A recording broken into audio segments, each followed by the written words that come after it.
Just us, 1, 2, 3. Supper, everybody. What's up, our Dub Nation? E40 voice. Not a very good E40 voice there, but hello, everybody. We'll get Dean on here pretty soon. Hopefully, someone send out an APB for our guy Dean. AWOL, MIA. Share screen.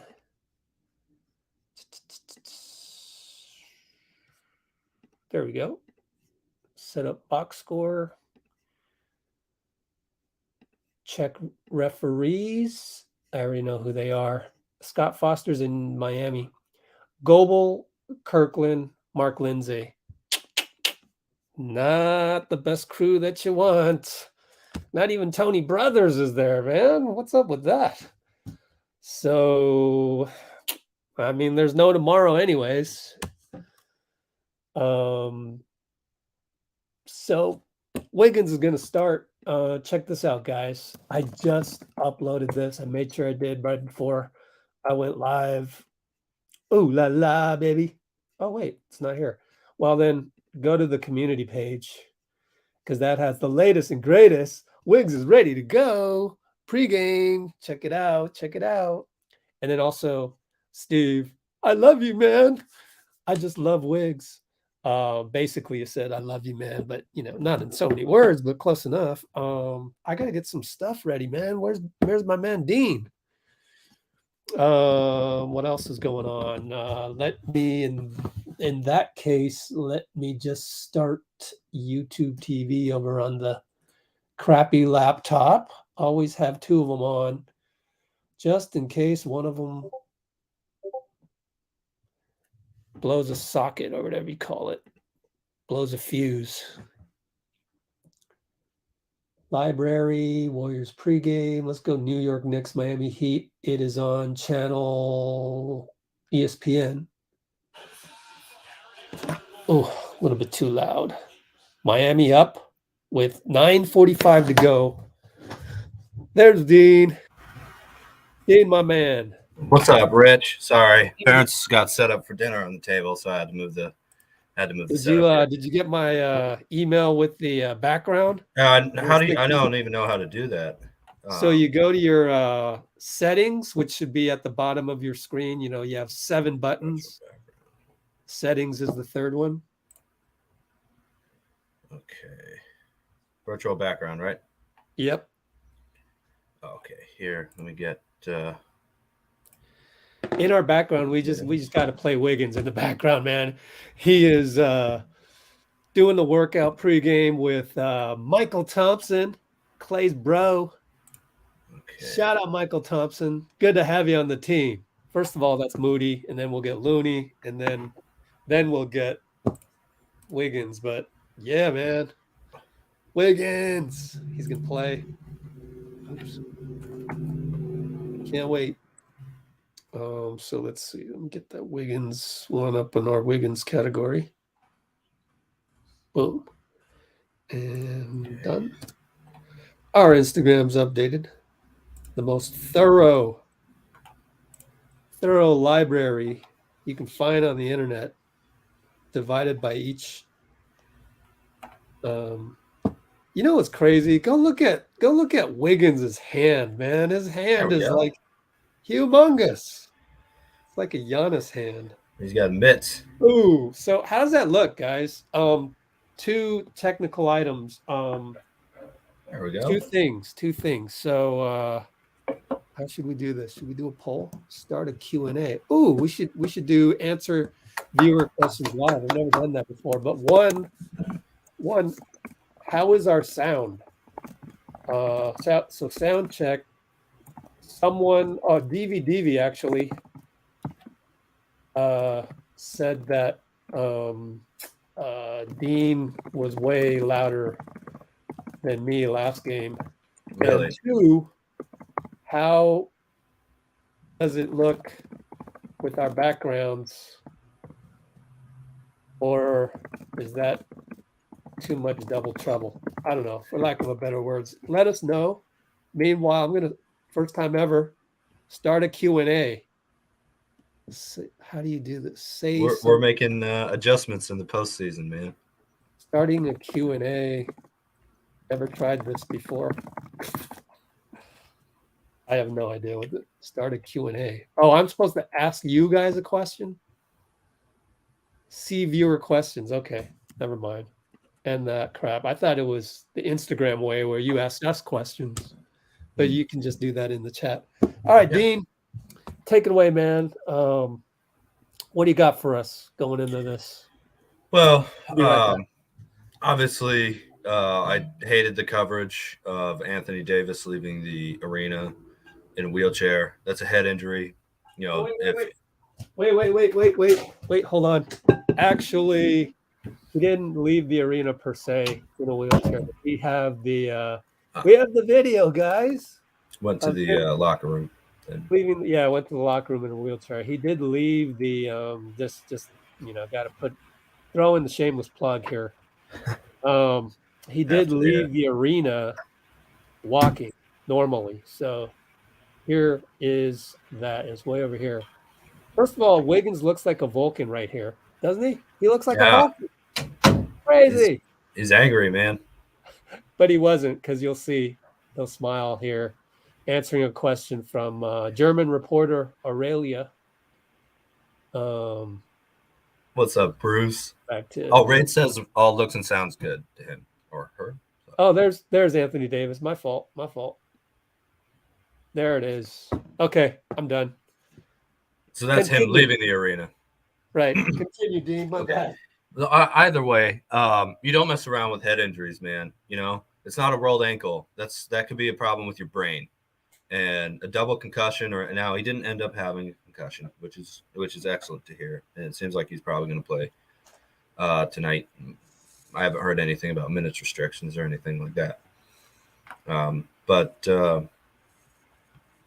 you know, you don't mess around with that. And Draymond said that literally the game right before that, when he hit his head on the back of the floor, and mentioned how he'd been on epilepsy medicine since he was very small until he was 28 to deal with seizures and stuff like that, and how important, you know, taking care of your people talk about mental health, but like you mess that up with your brain, and that, you know, that's not just career ending, it's totally life altering. So I hate that. And you know, I'm very happy to see that he's doing okay. Head injuries they're just the worst, man. And like, you never want to see that happen. Obviously Looney was not trying to do anything but go for a loose ball or rebound or whatever it was. Wiggs looking good. Doesn't seem stiff in his motions or anything like that. With his rib, I think they said he had a fracture of the cartilage in one of his ribs. I think he's talking about it right there, actually. I'm not sure which side it's on. I think it might be on the right side, which is the shooting side, obviously. He showed the there's video of this later in the video where he showed to Rick Celebrini his padding, and it seems to be on the right side. So yeah. Well, he just was showing someone on the video right here, like around where it was. That's Wiggs is playing. That's great. I'm happy both of these guys are playing. As you know, that's what playoff basketball is all about. Is facing and trying to beat the best. It's what the Lakers are trying to do tonight at home. It's what the Warriors are trying to do tonight to go home and still play. You know. Wardell, what a shot. But Wiggs is going to be very important. I was saying last live stream that I thought there's an ad coming up here for a different video, just to let you know. Never mind this.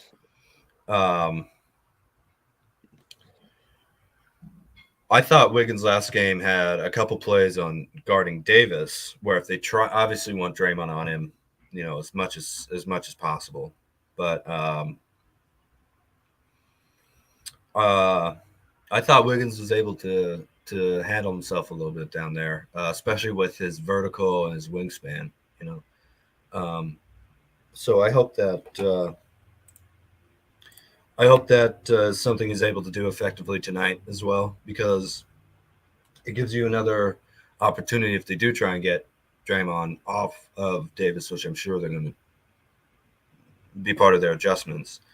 You know, I think that's an important, weapon to be able to try here.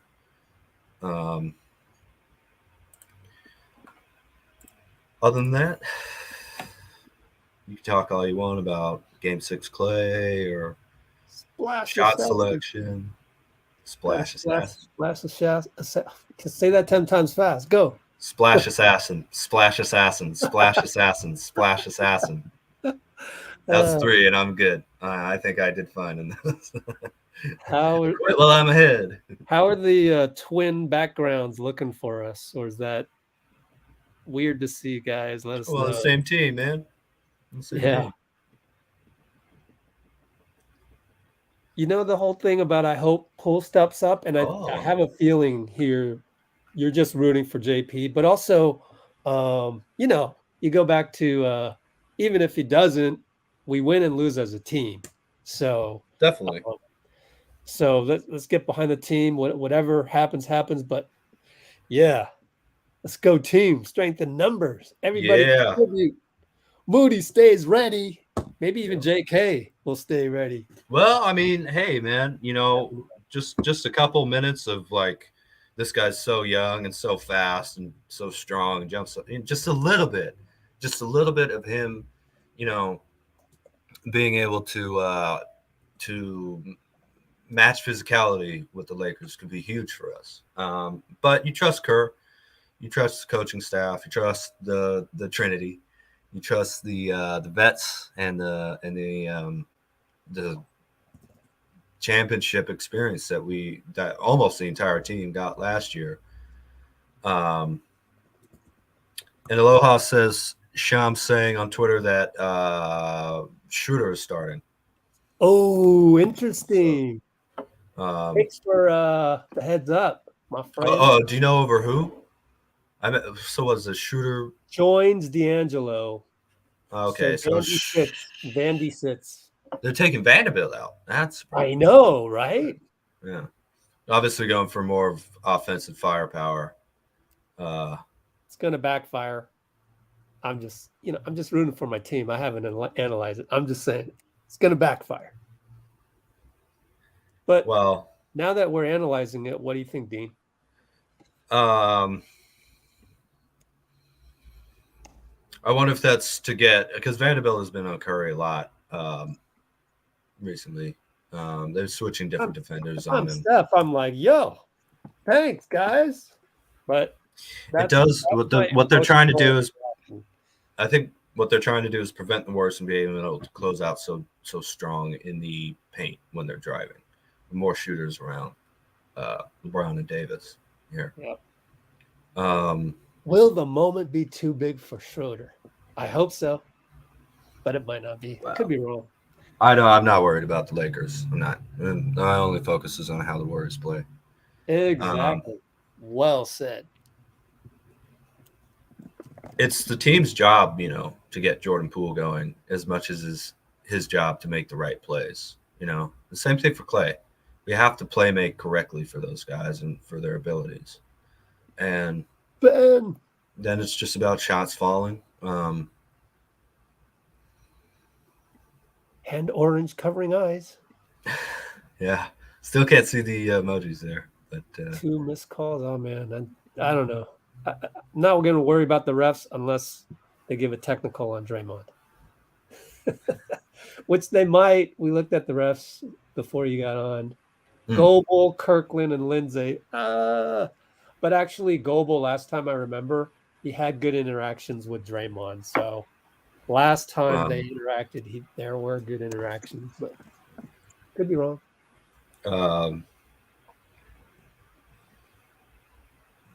Look, the Lakers are probably going to get to the line a little bit more than Dubs, but as long as it's – look, if it's less free throws for the Warriors and less free throws for the Lakers and more playoff fouls, I'll take it. That's I don't really think this should be a heavy free throw game, really, for either team. I mean, these are two very look. Warriors, people say we're small and all that, but the Warriors are a very, very physical basketball team, and obviously teams are very physical with us too. I mean, they're constantly trying to drive into contact. So just want to see playoff calls. That's it. We can't, as long as we're not making big mistakes, the calls are just what they are. It's away. It's in the Lakers' home. So, um, you know, there's just always a little difference between home and away. But um, our execution, our focus, and we kind of have to play, I think, very cold, calculated type game today. You know what I mean? Like,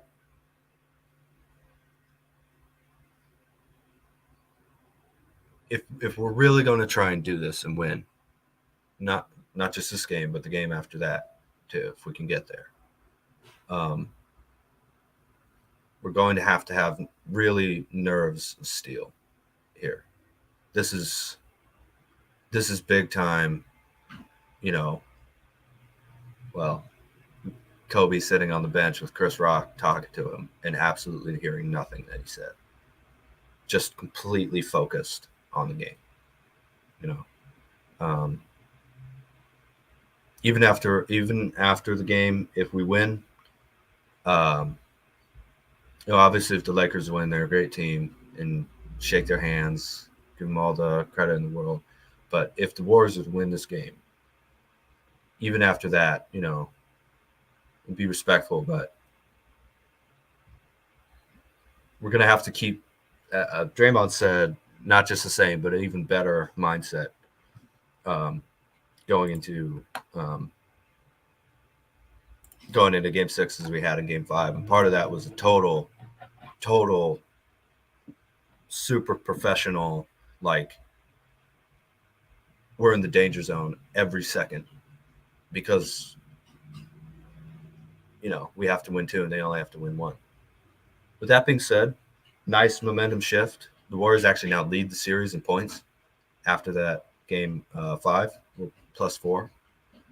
So nice momentum shift to get the Lakers at least starting out a little bit, knowing that the pressure's on them. They really they don't want to go 7 games here. Now, last series they lost game 5. The Lakers lost game 5 and blew the Grizzlies out by 40 points. But we're not the Grizzlies. You know what I mean? So,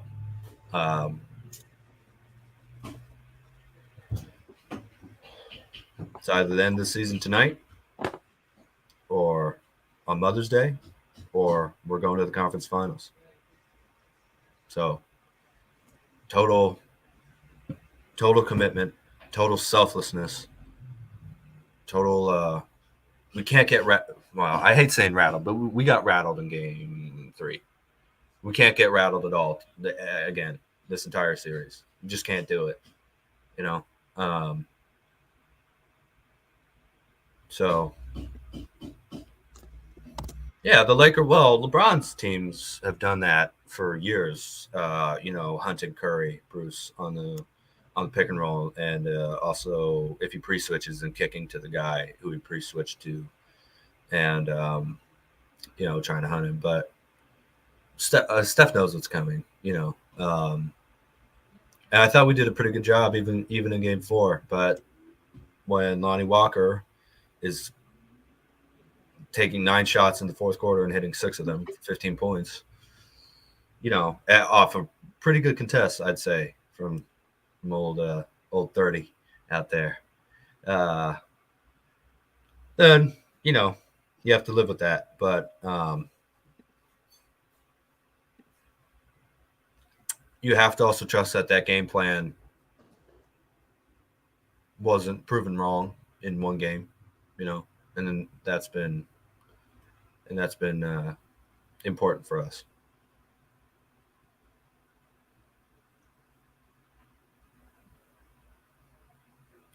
Warriors are pure playing and no drama. Not going to talk about the other part of that, but yeah, I think so.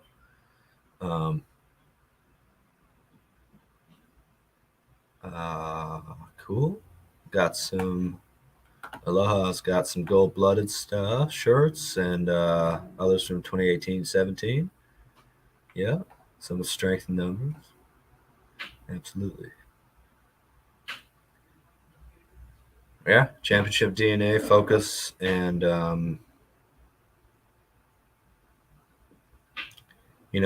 there's something that this team does well that is so difficult to do in professional sports, but they've been together forever, so they just don't panic. And none of us can panic. Oh, and none of us can let up either if we're up. That's also, you can't blow leads or get frustrated or take wild shots tonight. Just completely buy in to one another. That's the most important thing. I immediately thought of Rick Astley when you said "together forever." Can't help it. It just happens. I don't Did I know. say together forever? Yeah. I said forever? Oh. Yeah, you said our core has been together forever. And then right.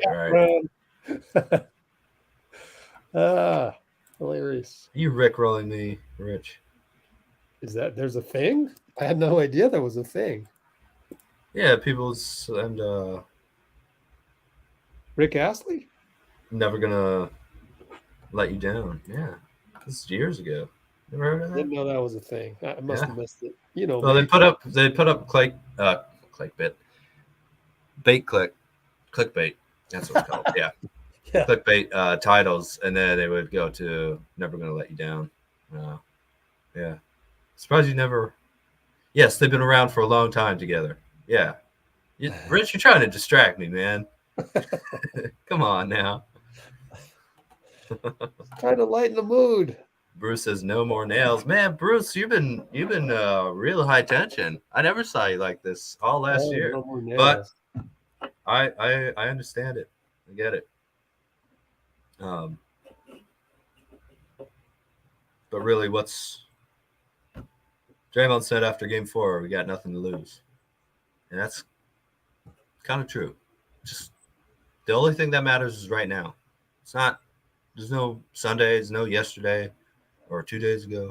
There's nothing else that you really need to worry about than it's the moment that you're in. And in a way, it's so simple. Try not to play to the scoreboard either. That really worked last game, I felt. Or is it just playing, making the right play? Yep. Obviously you have to be aware to some degree, but try not to play to that, Scarman keeps asking to do a breathing exercise due to stress levels. That's pretty great, man. You guys are real fans. You're real fans. But since you're real fans, follow the team's lead and be unflappable. Don't panic. Don't. You're Garmin. Don't, overexert yourself. Corey. Just be right where you are. Let's go Warriors. What's up, Russell? Oh, yeah, definitely. We believe in Corgi.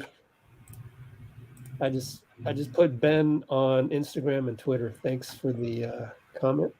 Wanted to put one of my guys in there. Ooh, from Savers. Really? Did not know that's a place where you can buy old Warriors t-shirts. That's pretty cool.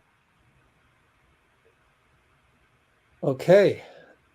Take care of the ball, rebound, and don't foul. Look, the Warriors know what the game plan is.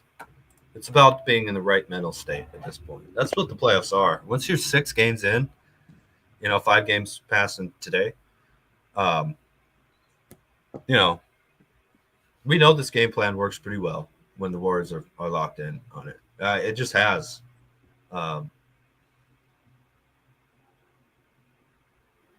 I don't think the Lakers have been able to really get under our skin other than that second, maybe third quarter of game 3. Yep. we're not going to let them under our skin the rest of the series. That's just, we can't let that happen. And we're probably not going to get under their skin really too much either. So just, you know, man, not to sound cliche, but it really is just us, you know? It's just us. Yes, sir. I just put in the hash mark in the description. There's a JustUs Films. I wonder who runs JustUs Films. And it's Warriors related? No, I don't know what it's related to. I just saw it. Oh, that's cool. Let me get out of here. Oh, I got to do one more thing, and then I'll be all caught up with everything. So, does anybody want to hear my diatribe of relating this to life experiences? Or yes, really? Yeah. That's why the people are here, Rich. That's why you watch sports anyway. I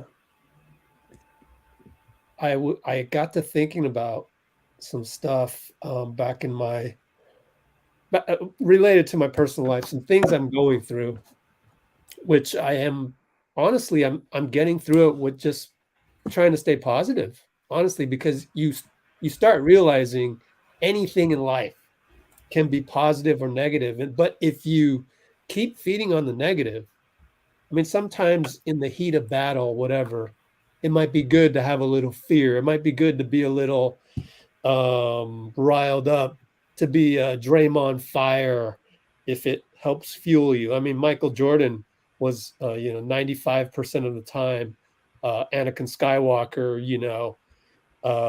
fueled by, that kind of perfectionism, sort of negative energy, but it worked and it won games. But I'm just saying that I know. Even Steph's celebrations are pretty, that's kind of about him getting fired up. But after that, I'm sorry, I didn't mean to cut you off.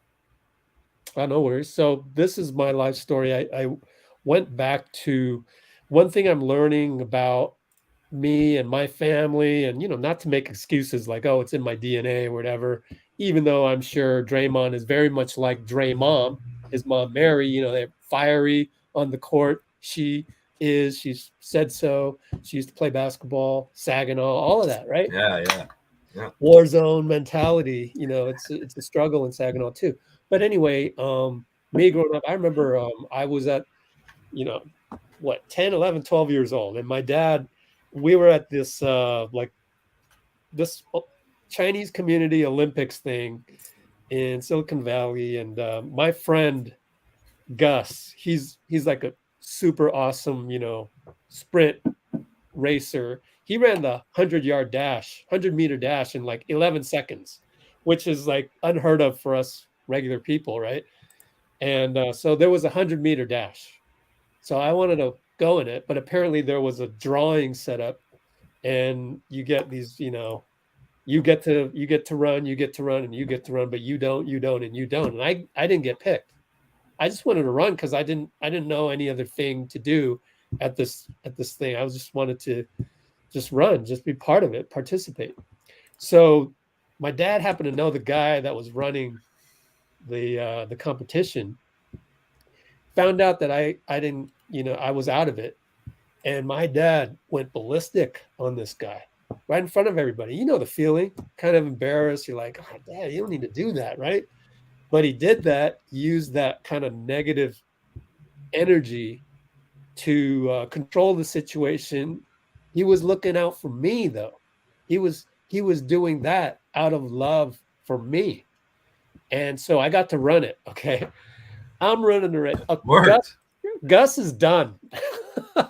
I'm like, oh my gosh, I had no idea 100 meters was so free. Maybe it wasn't 100 meters. Maybe it was 400 or something like that.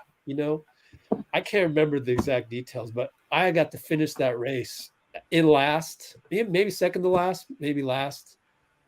Dude, it was like, okay, I'm never doing that again. And so you look at that whole situation and you look at it in a negative light. You go, Dad, can you just not be so like that? And then I've caught myself. I'm trying to catch myself in those situations as well, where you try and take control of a situation by seizing that situation using negative energy. Maybe you just Chinese we have a whole history of doing this. That's why when George Bush had that fighter pilot that accidentally went into Chinese space, first thing Chinese government wanted was an apology. I totally get that. It's cultural. Like we have this thing where if we feel like we've been violated upon, then we act ultra mad, give you the Anakin Skywalker stare, and for that moment we have to be the king. It's just a thing that we have, right? So, but it can get ugly. Obviously, it can get really ugly, and it can turn into a situation that totally was the opposite of what you were intending. All my dad wanted to do was have me participate in a race that, quite frankly, should have been open to everybody. It's for the community. It's like we're just having a fun little Olympics. My friend Gus is going to win the 100-meter dash, no problem. Fine, give him a gold medal, no problem. But everybody who wants to play should play. It's for kids. It's for everybody, right? So he has a point. So, and then you look at the last thing, what I find the first time I ever look back on this thing, because it's affecting me now, is that I learned that I didn't like track and field. And you can think of that as a positive. So, what is life? You go through life, you go through game 6, game 5, game 4, Warriors, the whole regular season. You can look at it as much as a positive as you can, a negative. But what's actually the moral of the story? What's behind it? It's just life, it's experiences.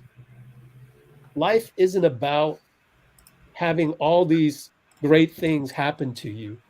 And life isn't about failing. Oh, Kevin Durant failed. You know, gosh, I'm sick of that. We're just all going through experiences. They're experiences. There's no good or bad. Well, the other thing I think is that we've all been through a lot over these past couple of years too. I mean, you don't want to idealize the past, but also there are certain times in history that are different, and everybody's been through a lot together, really. Just I think I understand what you're saying, Rich, about like kind of you just have to take that feeling of anger and figure out the proper channel to put it in, right? Well, that's the thing, is that my dad got in a state of combativeness, of defense. He felt that my right as a kid to have fun at this Olympics gathering was violated, and he fiercely defended that. So Yeah. I He's think protective. He's being I think protective. I think the most success you'll have in life is when you understand when you've got to go into battle mode and when you don't have to.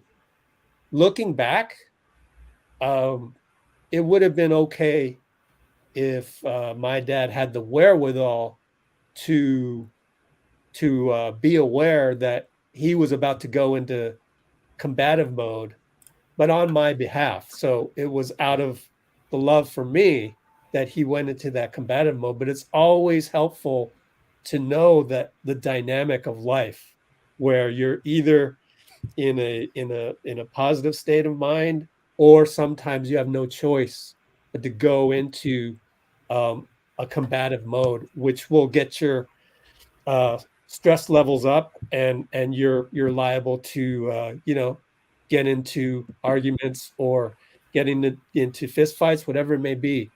So I think life has a lot of misunderstandings like that, but at the same time, if you just look at every moment as an experience, that will help you as well. So now for tonight, this is basketball. It's by its very nature a competitive atmosphere. So we're going to be in a competitive mode anyway. But to be able to be aware of when you got to jump into that, when you got to come out of it, look at the whole picture, realize that that's why Steve and Steph Curry have often said that we look at these games being with our backs against the wall as an opportunity. So you have to be in a pretty zen frame of mind to go, oh, this is an opportunity. So back against the wall, opportunity? What? But that's why they say that. So all of these things, you learn a lot and you start to appreciate life as a whole. So I forget how I got onto that, but you mentioned something and I ran with it, but Yeah. I ran with it. No, it happens. Yeah. But yeah, It reminds me.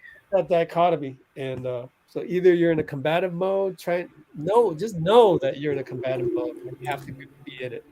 And that's why Twitter's dangerous, because it always is in a combative mode. That's why it's dangerous. Be careful on social media. Oh yeah, and All right, I'm done with my diatribe. Miami's up by 2 with 14 seconds to go. Oh, too bad. You always want to see series go 7. I don't care who wins this, honestly.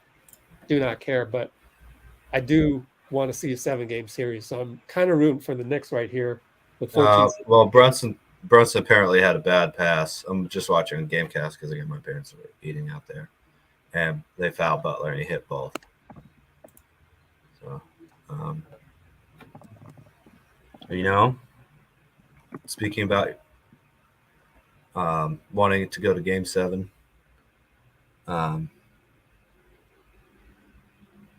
it's so different watching teams that you don't have don't have any investment in.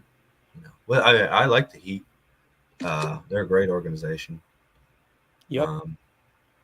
And have been for no problem with them winning this either. 30 years. Yeah. Yeah. I do not like the Knicks organization because of the owner. Oh, right. He's been very short-sighted, we'll say, with the way he treats people. But the fans, is that West Coast, East Coast rivalry with New York and everything. But New Yorkers are great, and the fans are great. And this team really fights hard. But you just watch it, right? Whereas everything that happens in a few minutes, it's just another game of basketball. Everything that happens in a few minutes is gonna add or subtract or add to your life, a little bit, just a little bit, stress wise and everything wise. But it's also just a game of basketball, and we have nothing to lose. We have things to win that we can win. They actually advertised that the dynasty was on the line for Game 6 yesterday. Oh, right. Yeah. Sure. Yeah. They put it on an NBA advertisement, not just podcasters or something saying that. And yet, nobody can take away what we've done. It's just about playing together, proving you still have that will and that love for one another. It was still what? If actually, go ahead. I'm gonna turn off my camera and move out there real quick. Okay. If we were to, God forbid, not God forbid, it's not up to God. If we were to, it is what it is. If we were to lose this game, or if it goes to 7, if it goes to Game 7, we lose games. It's not necessarily the end of the dynasty. Go look at the Spurs. They didn't stop the Spurs. Spurs list of San Antonio Spurs season. They didn't stop competing and putting out good teams after getting eliminated in the second round. Look at this, right? Lost conference finals, lost conference semifinals. They lost the conference semifinals after losing the conference finals and still came back with the same squad. Just because you lose the semifinals in 2001 doesn't mean you, and ironically that was 2 Lakers, doesn't mean that you break up the team. Are you crazy? Steph, Klay, and Dre? Are you crazy? Who does that? I mean, so all you got to do is look at the Spurs. Yeah. Also, I have to point out. Please will be nice. I said thank you. Please. Anyway, Sorry. What happened also is they won the title in 07, lost the conference finals to the Lakers in 08, and didn't get back to the NBA finals until 2013. And they still had Tony, Manu, and Tim. Right. You know? Yep. So. And I'll be right back. They needed Kawhi. They needed young players to pop. And Kawhi did that in his second year. You know, obviously was in contention for finals MVP had they closed that final 30 seconds against the Miami Heat, who just are going back to another conference finals. You know, obviously the Draymond thing, you know, about whether he'll opt back in or whatever, and, you know, Klay's extension, you know, I don't know. I can't imagine Steph okaying Draymond leaving, really. You know, I can't really imagine Draymond wanting that. If Steph and Dre are here, like, what's Klay going to do, you know? See you guys. Like, they've been playing together for – well, Steph and Klay have been together on the same team, at least, even though Klay was out, you know. But that's 12 years, and it's 11 for all three of them. 11 seasons together, you know? They know how to play with one another. You know, you don't want to quit prematurely. You just don't, you know? Had we been swept by the Kings, would have been harder. But this is a great team, and we're already going to Game 6. And, you know, here we are, about to tip off on my stream. And speaking of which, didn't the Miami Heat get bounced early last season? They kept they lost the Game 7 in the conference finals last season. That was last 21. Season, they lost. The season before that, then they lost in 5 in the first round. Yeah. Mm-hmm. Yep. They lost in 5 in the first round. When? 2020, right. 2021, and then I'm about to tip off. Yep. Here we go. Wiggins tipping off against AD. AD wins the tip. Here we go, guys. Game 6. Let's go. Are we going to be synced up, Dean? I'll let you know. 11:51. Well, I'm waiting for the 50. 11:49. Okay, so backdoor alley-oop layup against Wiggs. Unfortunately, LeBron. Oh well. Backdoor LBJ versus Wiggs. Picked on Wiggs on the first possession. Klay over to Dre. Tic-tac-toe. Gary should have been N1, but I'm glad they didn't call it. Let's not be ticky-tack yet, but good tic-tac-toe. Yep, that's a nice playoff contact and great finish. LeBron, baseline. Dre's there to help if needed. GP's there to help. LeBron attacks. He scores on Wiggs. And it's Dennis against Steph. GP with the high pick. Dennis against Steph still. He's all over him. At the hash mark, stops the dribble. Dre cannot get the post up against LeBron, so he's covered by LeBron. That's another switch. Klay against D'Lo and Reeves keeps the dribble. Gets some space, but it's short. GP gets the rebound. Swing over to Dre right side. Bye-bye D'Lo. Finds Klay for 3. No good. Short again. D'Lo rebound. GP against D'Lo. That's a great shot for Klay, though. That's D'Lo a great shot post for Klay. up. Fade away. They call a foul on that. See, then why don't you call the Courtney Kirkland? First guy I'm going to be exasperated at. You know, I think post-ups have gotten higher in the number of fouls called on that than any other play in the game. I saw that statistic a year or two ago. I think it might still be true, though.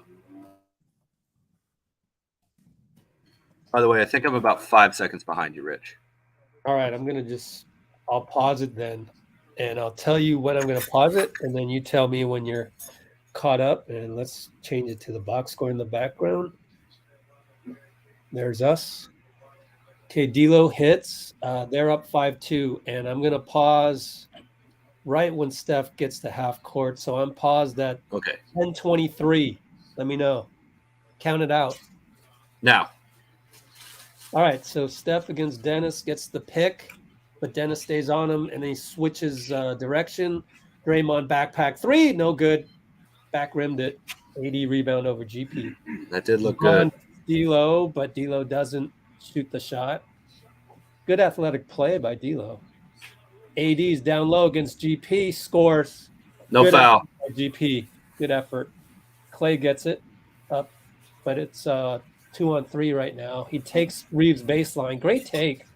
Finds GP over to Wiggs. Wiggs tries to battle D'Lo. Rises, misses. We're down 7-2. 9:40. LeBron against Wiggs again. Draymond's there to help. AD crashes. No, so he clears out the lane for LeBron Wiggs. And Wiggs, the first hack is the one that got him. So they're going to and DeMarco's going to cost. LeBron has shot most of their half-court shots here, just posting up Wiggins. Yeah. Which, honestly, I'm okay with. If it's LeBron shooting all game long, isolating against Wiggins, just have to live with that. We're going to need something next time down on offense. Can't have these empty possessions. And wow, it was definitely the first foul that they got Wiggins on. But why was this shooting foul then, I wonder? Right? Yeah. Second foul was clean. Whatever. Got to move on. Got to play better. 9-2. I think you got to score here, and if you don't, you might got to bring in Moody. But we'll see. That's a big if. Steph against Draymond pick and roll, gets AD on him. Burn him, Steph. Finds GP for 3 with 7 on the shot clock. Misses it. Draymond tip out to Klay. Klay over Dennis. Can't hit. But Draymond hustles, and so does GP. Klay reload. Gets it. Boom. There we go. Hustle Dre. Getting good shots. They just weren't falling yet. But hopefully that picks up the energy on the Dubs here. And D'Lo's going to shoot over Steph. It's good. So they're posting up every single time, and that's their game plan. That's how they roll. Draymond open, attacks AD. Look at the roll by GP. Never mind. Do not take GP out. Awesome.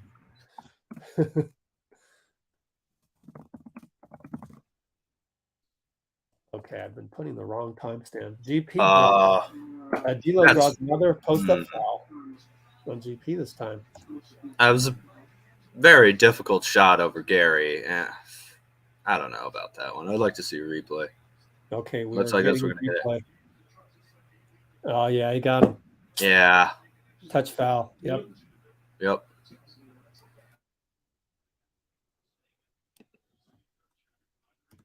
see.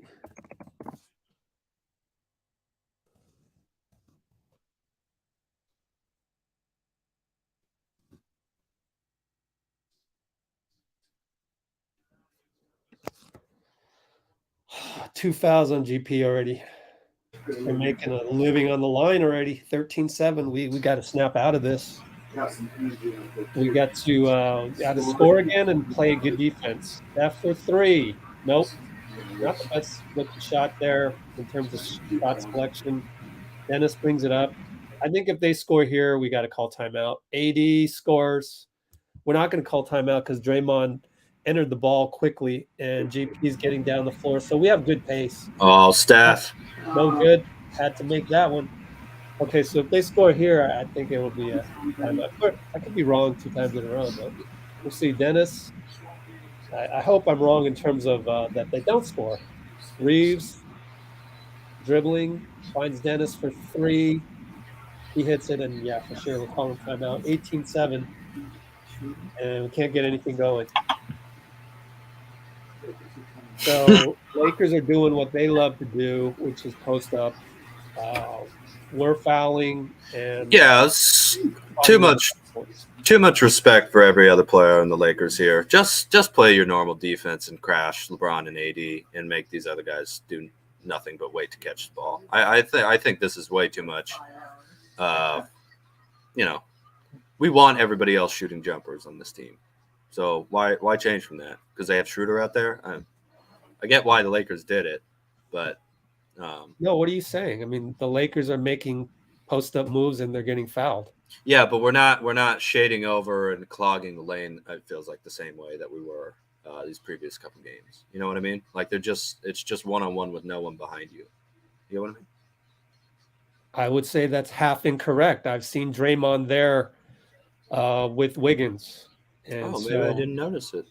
He Draymond was there. Then AD crashes to get Draymond away from the play. Then it's LeBron on Wiggins one-on-one, and he's won that battle twice. Then you got D'Lo against Steph, made a bucket. You've got D'Lo against GP, foul, and another LeBron versus Wiggs, which was a foul. So they're pretty much winning every time down. Our offense is not making shots right now. So that's problematic. It's just right now the Lakers' best is on offense is beating our defense. Yeah, that's I think that's fair. Yeah, definitely. Also, maybe a little.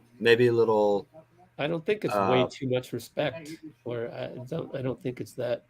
People rotating. I mean, now that they're making shots, first of all, don't foul them. And we've gotten, Wiggs had a foul. GP had 2 of them. So I think you just got to throw Moody in there and just change it up a little bit. You can't keep doing the same thing. You get in ruts. It happens. Well, just against the Lakers. Just looking at this too, we have gotten 11 shots to their 6. Now they haven't missed yet, so kind of starting off on fire. Oh, do you think there's anything to our offense then? Maybe a little bit harder, sharper, harder. Maybe. Cuts. Going on offense, yeah, sharper, harder cuts would be good. But so far, Steph has missed 2 threes and Klay has missed 1. So, that's 8 points right there. Throw 8 points up there, it's 18-15. The other thing you might want to try is bring in Looney, because I was thinking that too. Yeah. If they're just posting up LeBron, they're just posting up D'Lo on that side, then that takes Draymond away from the play. Whereas now Draymond can cover one of those guys, anybody other than AD, because Looney would have AD, and now he can be closer to that play without AD crashing the lane and thus taking Draymond out of the post-up side. So I would bring in Looney right now. Looney for GP. You almost wonder maybe no, we're here. I think they've stuck with everybody. We're going with Jordan Poole. Oh, JP's out there. Sorry, yeah. All right, Klay posts up against Schroder. We should win this matchup. Well, he gets a little bit of a double from D'Lo, and Klay cannot hit it, but Draymond, excellent tip to JP, who misses a runner. That's a good shot, though. It's just a shot you want to see. LeBron throws the ball at Wiggins' foot. We're kind of in a zone. AD, a foul. They call a foul. Goble calls a foul on Dre. Wow. So we're probably in the bonus at this point. It's a foul. Wow, touch foul. Yeah, the Lakers are in bonus next foul. You're going to say our ball? Our ball. Yes, sir. Lakers are pressing. That's thanks for the makeup call. Whatever your name is. I forgot his name already. That's okay. Just worried about you need one. Mark Lindsay. Yes, sir. Game on scores. Need him to be aggressive today. What happened? I missed it. He just took it himself? No, Steph drew both Davis out a little bit and hit him on the roll. Got it. Dennis misses. But Draymond jumped too soon, and JP's got to foul him. Draymond says, "My bad." Well, that's where no more my bads. You just gotta. They jumped too early. It's hard to time those. He missed time. He missed time. But Dennis Schroder taking a floater. That's what we want. Yep. Yeah. In fact, I think honestly, that's another place where Looney would help here. Yeah, I would have gone Looney, but we'll never know. It's JP. Hopefully, JP will wake up and start hitting some shots and get the court tilted in our favor. We need the court to be tilted in our favor in terms of pace, and then. Yeah, we've been running a little slower than the previous couple games. I think we're gonna have to just. Oh, sure, but that's the Lakers imposing their will. Definitely. Yeah. If we can get JP in there pushing up 94 feet, maybe we can tilt it a little. We are still just walking the ball up the court, though. Here we are walking it up. I mean, after a free throw, double pick for JP. Wiggs is wide open up top. Got to hit those. We're not wide hitting open those. Threes, man. We've only hit 1 3, I believe. Clay's. Yeah. Dennis against Wiggs, and bottom line thing about basketball is the ball has to go through the hoop to score points, and if it's not, then you're in trouble. LeBron hits his 3, so now we're down 22-9, and I think someone's got to have to create some buckets here. Steph gets doubled. Wiggins will take it down the lane. Dennis helps out over to Klay for 3. Way to find Klay. Klay misses. Oh, Draymond. Klay again misses again. If he's gonna miss, then we got no chance. These are wide open shots too. Yep. This is our MO, and we're not hitting wide open shots. D'Lo hits. I have no problem with that. Whatever. As long as the ball's not in AD's and LeBron's hands, like most of these possessions, that's fine. Wiggins and Klay fouls Draymond, and good. Kirkland's going to give him out for a tech. That's taunting, Dennis. Thanks, Dennis. Maybe you just changed the game out of your stupidity. Draymond completely locked in today. Fouled Dre on the screen and then proceeded to look over him as he was on the ground. That's a no-no. That's taunting. Definitely a technical.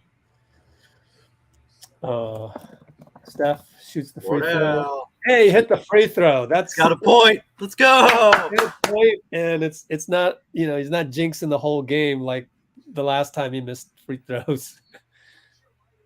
Yeah. Dennis does that sometimes. Hopefully that changes the momentum.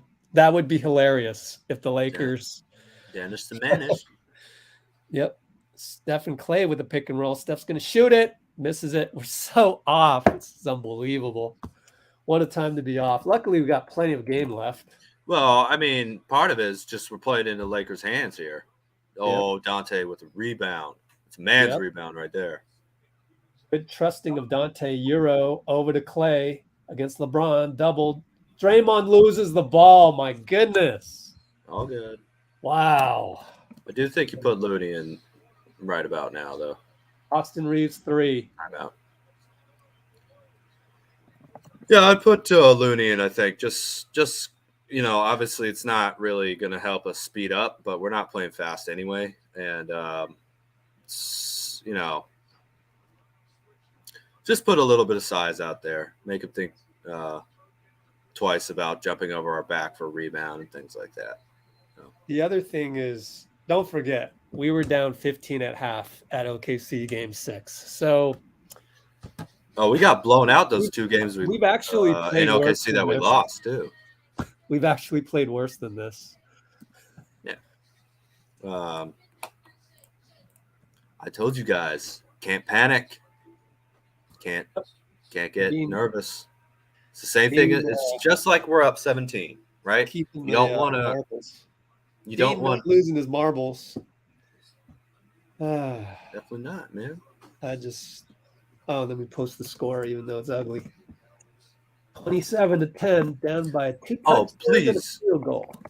Please splash the like button too, would you? Yeah, let's see how many splashes we got. 55, how many likes? I think. 55 likes, 126 concurrents. Oh, yeah. Come on. No wonder the Warriors can't hit anything. Really? Right? Yeah. Come on now. Subscribe too, if you want 6 hours of Warriors content about every game and 1 the for best 10 on inside threes. coverage of the team on all the internet. It's just rough. Yeah. So what? Keep playing, right? I mean, this is the first quarter. Yep. You know we have Steph, right?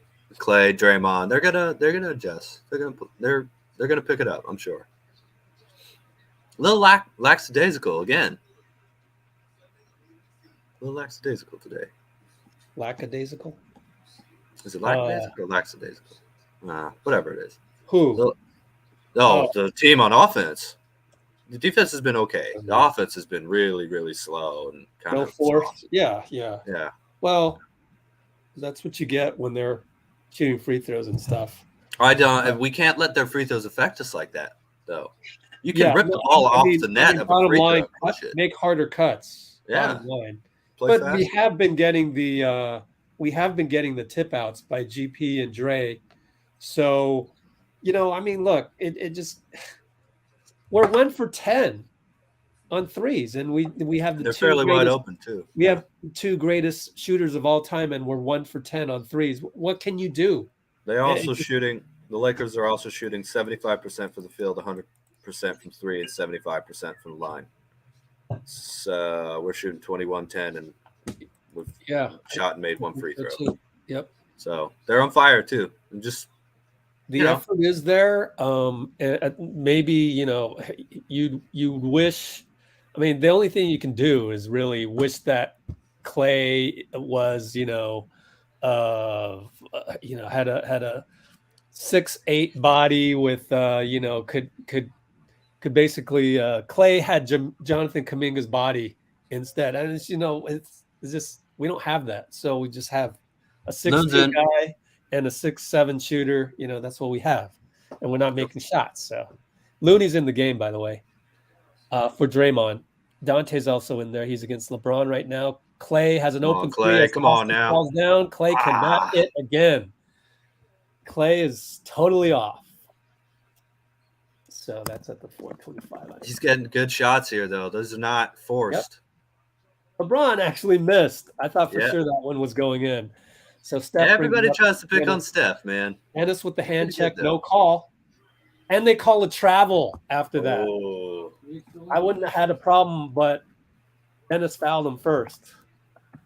Oh, man.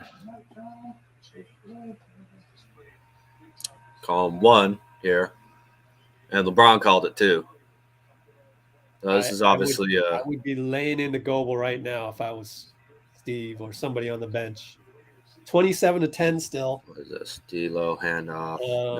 AD against Donte. All right, LeBron against Klay. High post. They milk the shot clock again. Oh, you got to come over more than that, I think. 6-5-4. It's 1-on-1. LeBron fade away in and out. Donte rebound. Good job. Donte's still hitting the boards hard, man. He's a glass eater. Go to Jordan in the corner against Reeves, probing. Nothing really there. No movement. No hard cuts. Donte has to go. Gets fouled by Dennis. No call. Oh, it's good. Great runner. We needed that one so badly. Oh, he got the steal. Gets the steal on D'Lo. Gets the step on Davis. Over to Steph. Against Reeves. 2-point fadeaway. No good again. Wow. Down. Have we ever seen the Splash Brothers this empty? It's unbelievable. Hey, everything happens for a reason, Rich. D'Lo misses a 3. So they're finally missed. Finally not hitting 100% from 3. Him against AD 1-on-1. AD reaches in, no call. Austin fouls. Yes, sir. Finally got a call and one.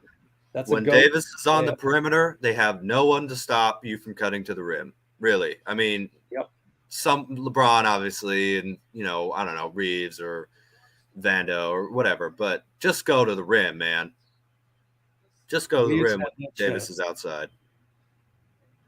Reeves had no chance. That's a GOAT layup. That's a GOAT. Unbelievable. He banked that outside the box.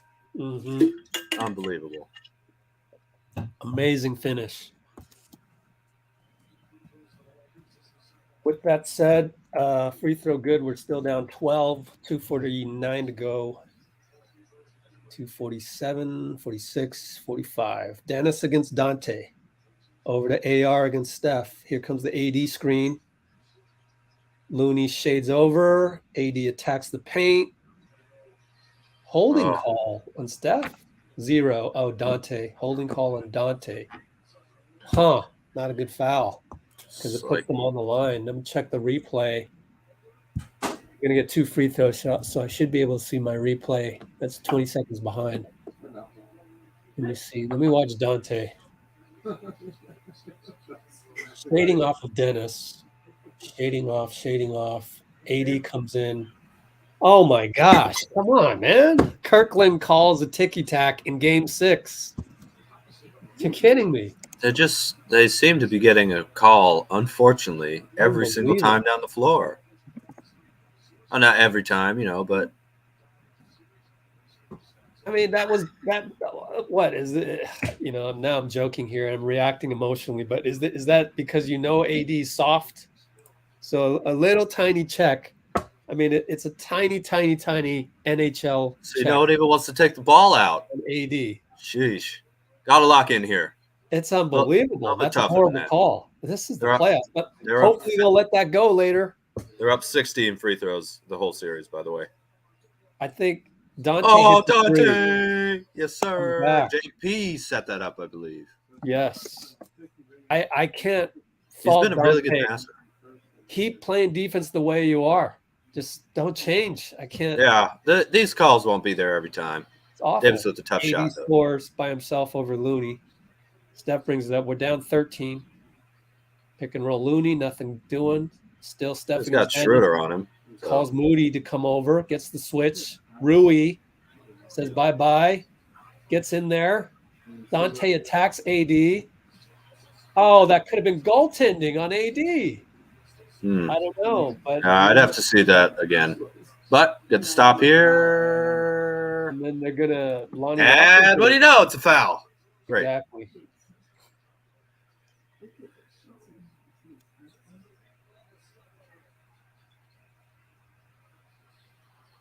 It's not a level if it's goaltending, my friend.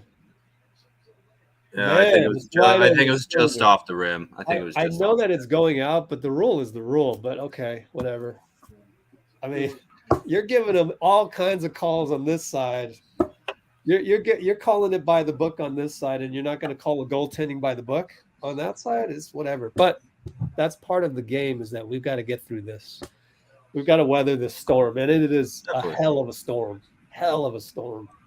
Well, so what? Yeah. Nothing changes. Doesn't matter if we're up or they're up. You keep playing the same exact. I mean, you make adjustments and everything, but you keep up the same energy and focus as if you were up, right? Yep. Pick and roll Moody, Steph against LeBron. Pick and roll Loon, Steph against Rui. Loses it for a sec. Just back up. Oh, it's good. That's man. It. Loses the ball, step back. You try that. Try to emulate that move. He just needs to lose the ball and be heavily contested, and it makes it so much easier, Amazing. We'll take it 31-21. We're only down 10-11. 109, 108. Steph against AR. AR, we got the switch against Looney. Fade away. No good. Oh, Rui. Good hustle by Steph. Oh, out of bounds. I'm glad Steph is not injured or anything. A lot of contact there. Had Rui all over him. 6'9" versus 6'3". So it'll be Laker ball at pretty much half court. That's unbelievable. The replay showing incredible footwork by Steph. Okay, we're going to post up LeBron against Moody, right side. Good physicality. Yes, sir. And he loses it. Steph has the ball. Probing. Steph probing. Bye-bye, Dennis. Foul. Come on. And one. They get the foul on the ball instead. Hopefully. Nice. Moody wins the first battle versus LeBron. Steph and one. Yeah, LeBron just lost that too. It just popped out of his hands. Wardell. Okay. Fine. Who'd they call the foul on? Was it LeBron or Schroder? Oh, I don't know. I think LeBron. I think it was LeBron. Yeah, one foul on Schroder, which was the technical as well on the screen. So we're down 7 by a touchdown. AR against Donte. Good job, and JP. Rui will shoot a 3. Misses Can't it. play to the scoreboard here. That's a Steph. foul. Yeah. Are we in the bonus? I think we're in the bonus. Yep. Both teams are in the bonus with 31.8 seconds to go. This quarter, guys. Beautiful. No emotion, no fear, no excitement. Just execute. Oh yeah, he shot that right over. Shot that right over LeBron's hands. That's crazy. What a replay! Beautiful replay, man. Yeah, Dennis he kind of swung for his head a little bit there, but nothing flagrant or anything about that. It's the free throw, Steph. Yep, Davis coming back. We're having the nightmare of a quarter in terms of the Lakers getting whatever they want coming out. This is their MO. This is their identity comes out. And we're down 6 with Steph at the line right now. So the momentum is shifting back in terms of if you're the Lakers, you're kind of like, what do we got to do? So keep it up, guys. Keep it up. That's what we do. That's Warriors basketball. That's part of the unwritten part of the Warriors that more journalists need to write about is our resiliency on this stuff. Down 5, 31 seconds. Shot clock, 8.5 differential. Shot clock at 16. Reeves against Steph. Pick and roll LeBron. Good job by Draymond to allow. Look at Draymond. Oh, he threw it away. Oh, they're calling off. Amazing defense by Draymond. Wow. That's how you. Oh, they're running one again. No, I'm sorry. They're running a different play here. Here comes LeBron. Baseline inbounds. Good defense, Donte, to prevent the Austin Reeves corner. Reeves will. Steph stole it. Steph. Draymond over to Steph with 9 seconds. He waits. 4, 3 against Lonnie.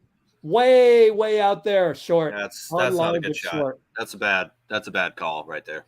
Just drive right past him and try and get closer to the hoop. Exactly. But yep. 12 points.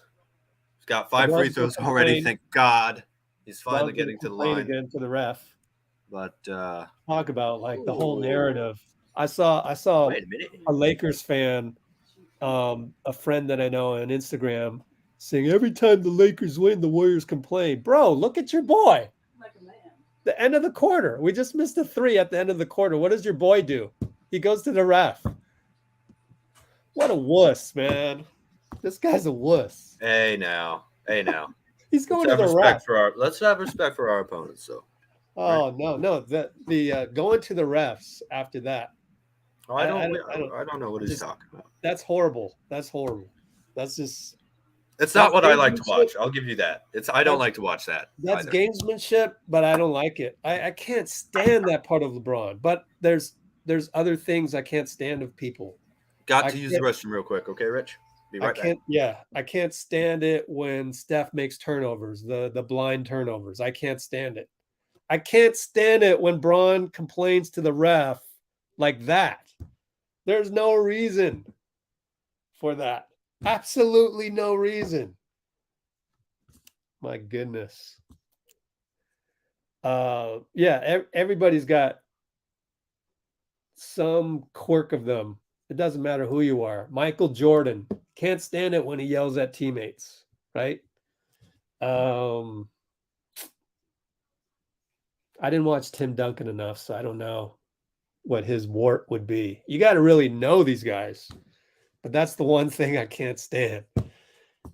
And the problem is that the refs go for that stuff. Watch. You watch. I wouldn't be surprised. John Goble comes out this quarter, gives him a good call. Where are we at? So that's, I was going to say, Steph knocked the ball out, right? What was For the the last steal. play? Steph knocked the ball out of LeBron. Was it LeBron? No, Uh, it was somebody else. I thought it was Reeves, maybe. Yeah, Reeves' hands. Yeah.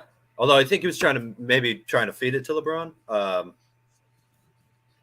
Yeah, It's amazing how I just watched it. I was so invested, and now it's blurry because it's on to the next play. exactly. Well, Well, I mean, all LeBron things does remember considered, everything. Bill Russell remembers everything. You know, the greats of the game, they remember like every play. But sitting here watching it on TV, it's all a blur, man. Yeah.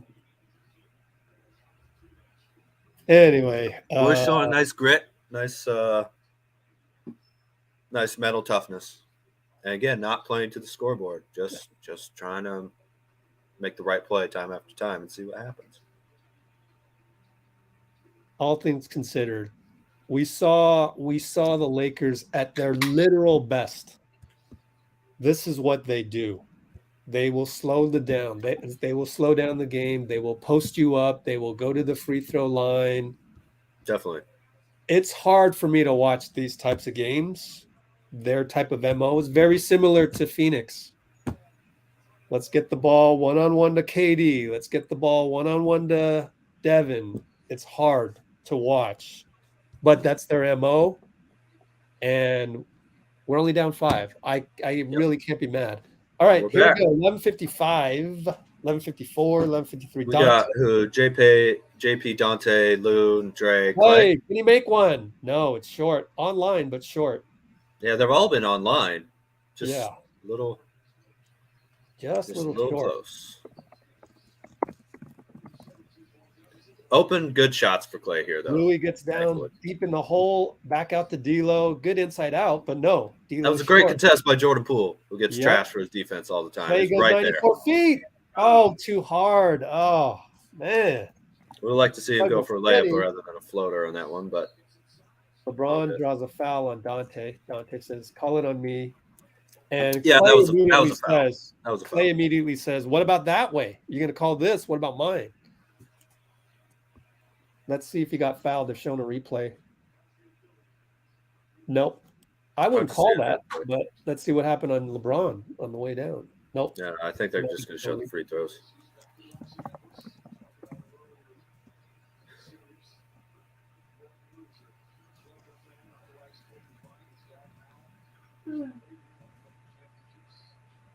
All right. But still, wouldn't that be great if within this game, No, I don't think Klay's overcome those struggles? Yeah, I don't think he's forcing anything either. Just LeBron misses a free throw. Oh no, timeout. 9 for. You have to call a timeout off that. What even happened? I look up. I'm looking up free throws. I look up and it's a turnover. Oh my God. Yeah. Was that Draymond to Poole? I think turned it over on the inbound. Who, Draymond or Poole? Draymond threw it into Poole and Schroder got in front of it, but trade 3 for 2. So yeah, Donte, 5 points. 10 minutes to go. 10:50.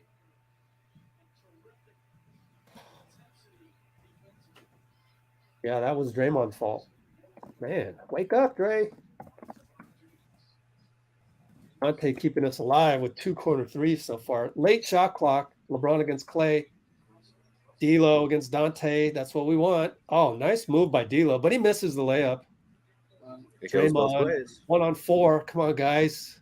JP, run the floor, baby. Got to fill in the lanes. But anyways, Klay over to Dre, over to JP.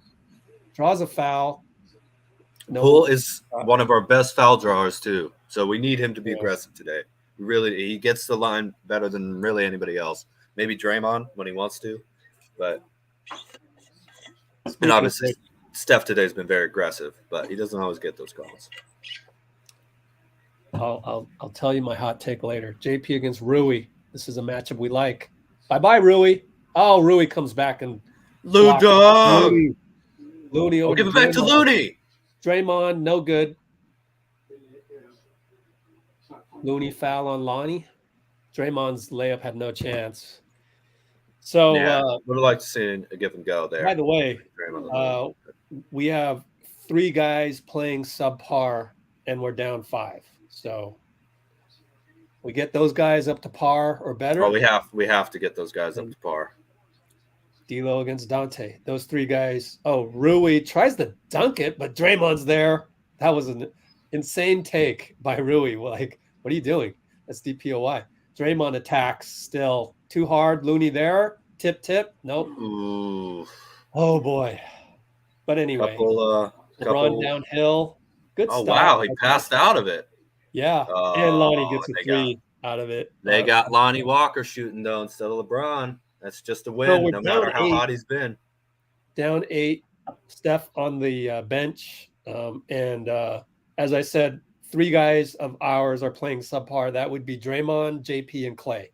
I think Draymond's been really good defensively. Just a little soft offensively for the whole team. Yeah, so he's subpar on offense. So even that was a low pass to Klay. Just caught it. Klay and JP pick and roll. Klay against Vandy.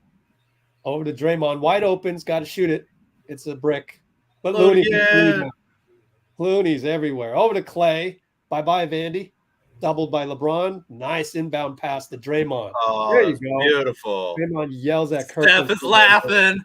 He knew that was a shot, but it's all good. Give him an assist. Yeah. Lonnie again. No good. Looney rebound. Loon is getting beat up here, man. Go, Donte. Push. What the hell? There's never a call for him, huh? Against Vandy. He goes by Vandy and scores. Donte. That was twisting backwards to get to the rim. Donte has been incredible, and we're down 4. They call timeout. Donte, incredible Euro. Oh, my goodness.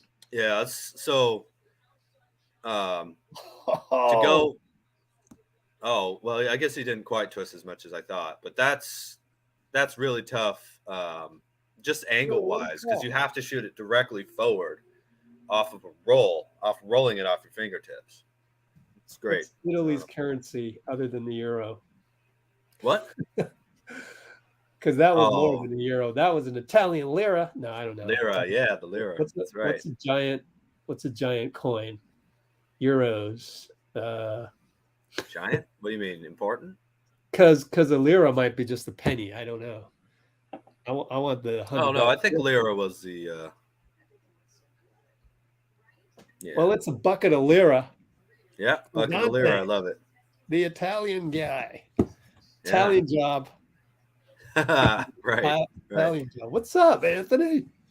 Yeah. He was floating like a Venetian on that one.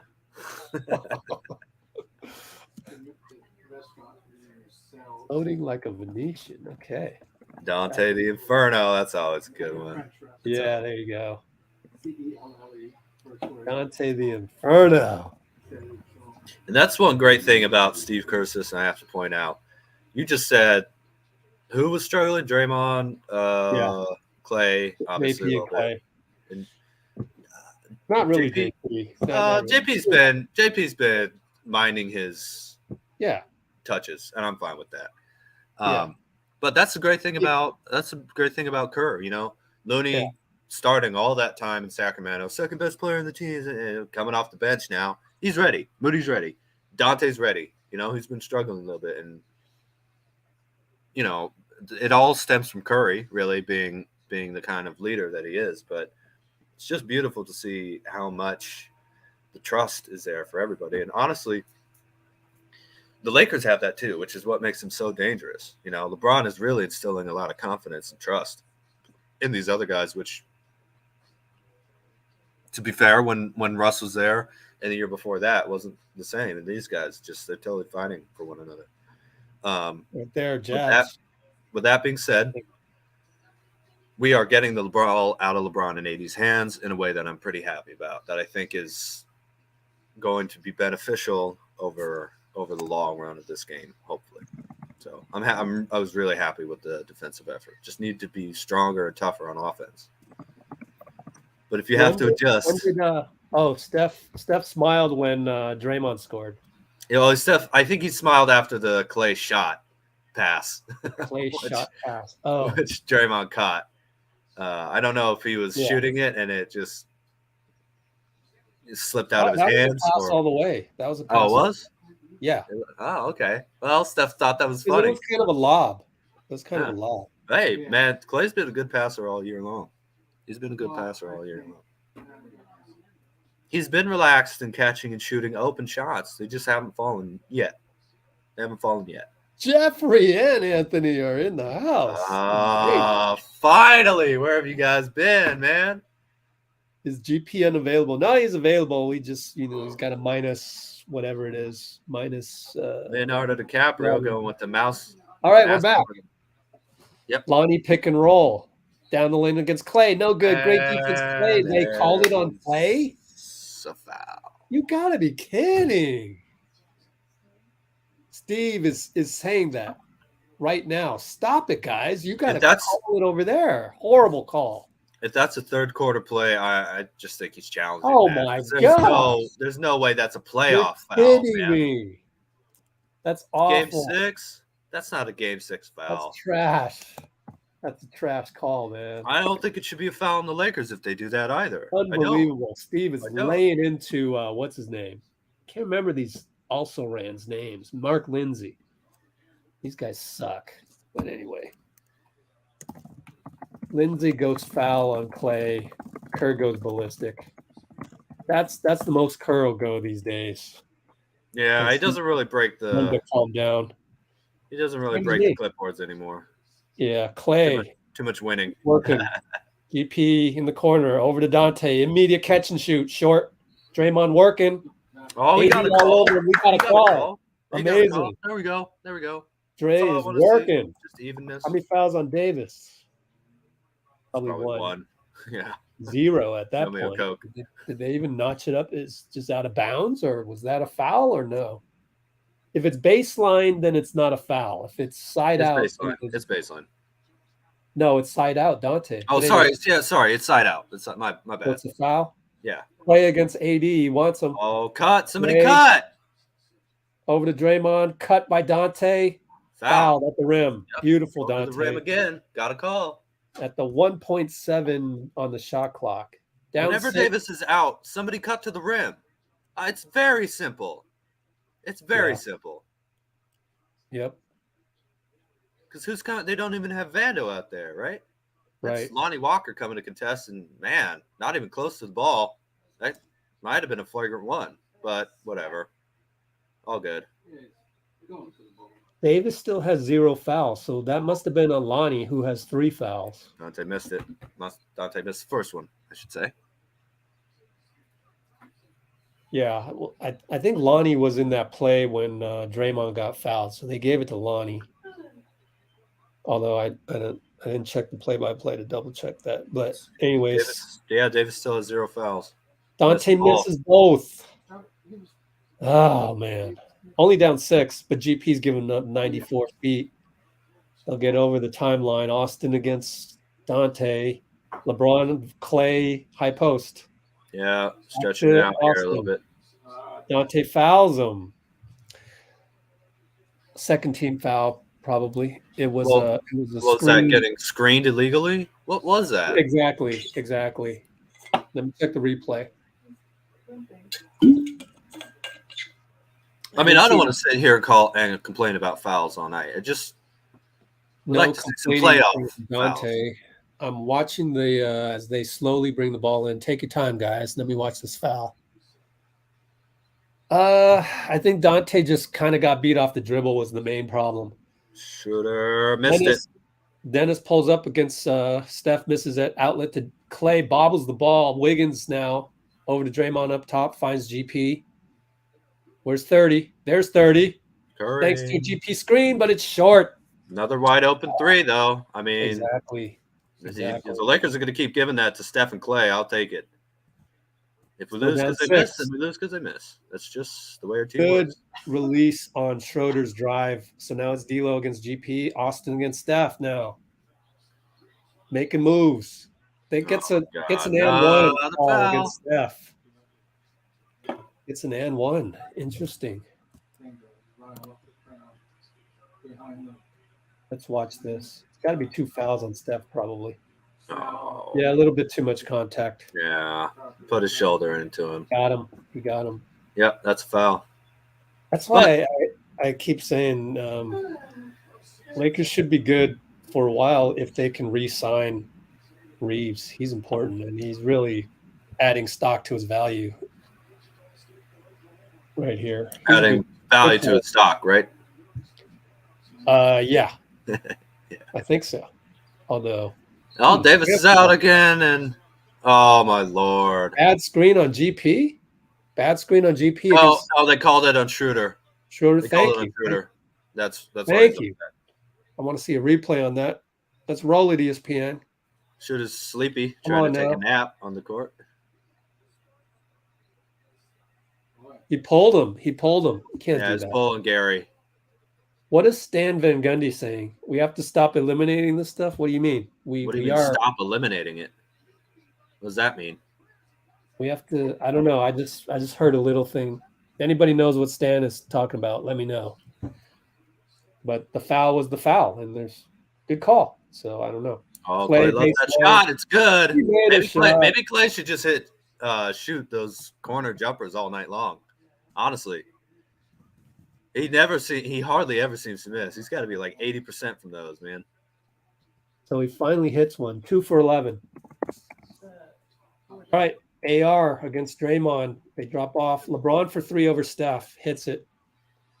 He sees Steph on him. He usually makes it. I don't know why. Oh, from 3, strangely, but not posting up, which is Wiggins went right back to the logo. Back with a fadeaway. Let me give it that. That is promising. And this is where we can't just let them dribble the ball, man. Don't like that. I was talking about it with my dad, but we'll get back to it later. Down 8. And Steph's going to get another foul. Come on, Steph. Oh, my God. Focus on this. 2 fouls, looks like he only has. So, still. Oh, did you highlight that? Klay might pull a Jason? Mm-mm. Or did I accidentally do that? I accidentally did. What does that mean? Oh, Jason Tatum from last night? Yeah. As long as it's going in the 4th. Sheesh. We're already in the bonus. So now we're down 9. One more free throw. Both teams are in the bonus, actually. Yeah. Looney comes in for Draymond. Yes, for Draymond. 5:36, dead ball, free throw coming up. Austin Reeves can put him up by 10. So we're going to be -5 through 6.5 minutes of the quarter. Come on, guys. Let's go. Let's get some energy up here. Steph against Dennis. Dennis is expecting a trap or something. I don't know what motion he was doing there. He takes Steph against Dennis still. Oh, Mordell. Gets in there, loses it. It'll stay with us. LeBron's going nuts. He says, review it. And Steph is just going, well, you fouled me. Oh, that's off on Steph. Yeah. I don't know if he got fouled. I don't think he got fouled. Just a turnover. But would love to see maybe did Dennis get him? I mean, any other player would have been a foul on AD. I'm just saying, like, they did never give anything to Steph just because he's so small. So Lakers are going to review this. They're going to win the challenge, no doubt. So challenge wasted not wasted. Sorry, challenge used in the first half. I'm okay with that. Kerr called the timeout. I doubt Kerr called the timeout. No, it would have. No, the Lakers are challenging this, and it'll be successful. Oh, it's an automatic. Well, yeah, I think it's an automatic timeout for us. I'm not sure. Maybe I'm wrong. It says Warriors full timeout. Well, we'll see. I mean, honestly, they should challenge it. Bad call. Jojo. You said he's more reliable from mid-range and shooting threes? Like, come on now. Steph knows what he's doing. I love Steph shooting mid-range, but anybody throwing Steve under the bus, I automatically going to time you out because stop blaming everything on Steve. That's weak. As far as the why did Kerr call a timeout, that's not throwing Steve under the bus, number one. But number two, just a question. We're looking into it. We're going to check it out, figure it out. But I think it's a TV timeout that's charged to the Warriors. I'm not sure. But we'll see. I thought it was a challenge. We'll see. I don't think AD tripped Steph there, but AD did. I mean, it wasn't like clean non-contact. I'm just saying other ball players in the NBA. Oh, sorry. We've shot 43 shots to their 28. That's crazy. Yeah. Now they shot We're down 10. 19 free throws, so it's 8.5, right? Or sorry, 9.5 more attempts. But even that would only get you to 37.5, right? Field goal attempts, and we've had 7, so still a lot more shots from the Dubs than the Lakers here. That's good to see. Just hang on, guys. Just hang on. We keep it single digits, given how they came out. I think I'd be happy with single digits. And there's always the oh, by the way, at OKC Game 6, we were down 15 at half. Yeah, you can always go watch Klay Thompson's. What was it, Game 5 last year in the conference finals? I was just out of his mind. We have to trust Klay, This dude is absolutely insane. Okay, we're getting a lot of open shots for the Splash Brothers. They work as hard as anybody in the league. They're the 2 greatest shooting teammates ever. We're gonna ride or die with those guys taking shots. We have to. What else can we do? As long as they're good shots, it's all right.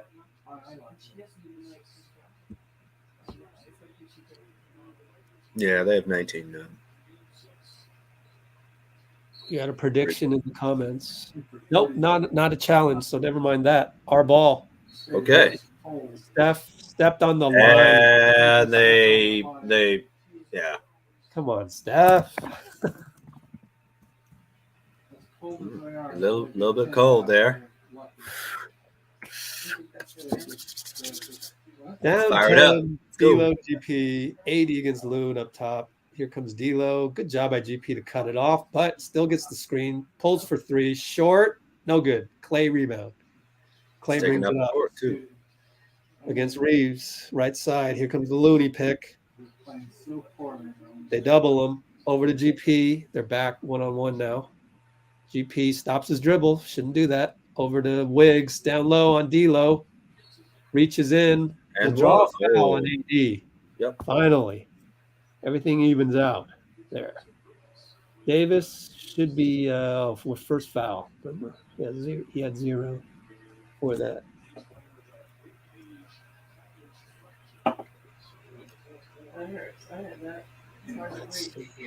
Mid-range jumpers, Wiggs. Let's go.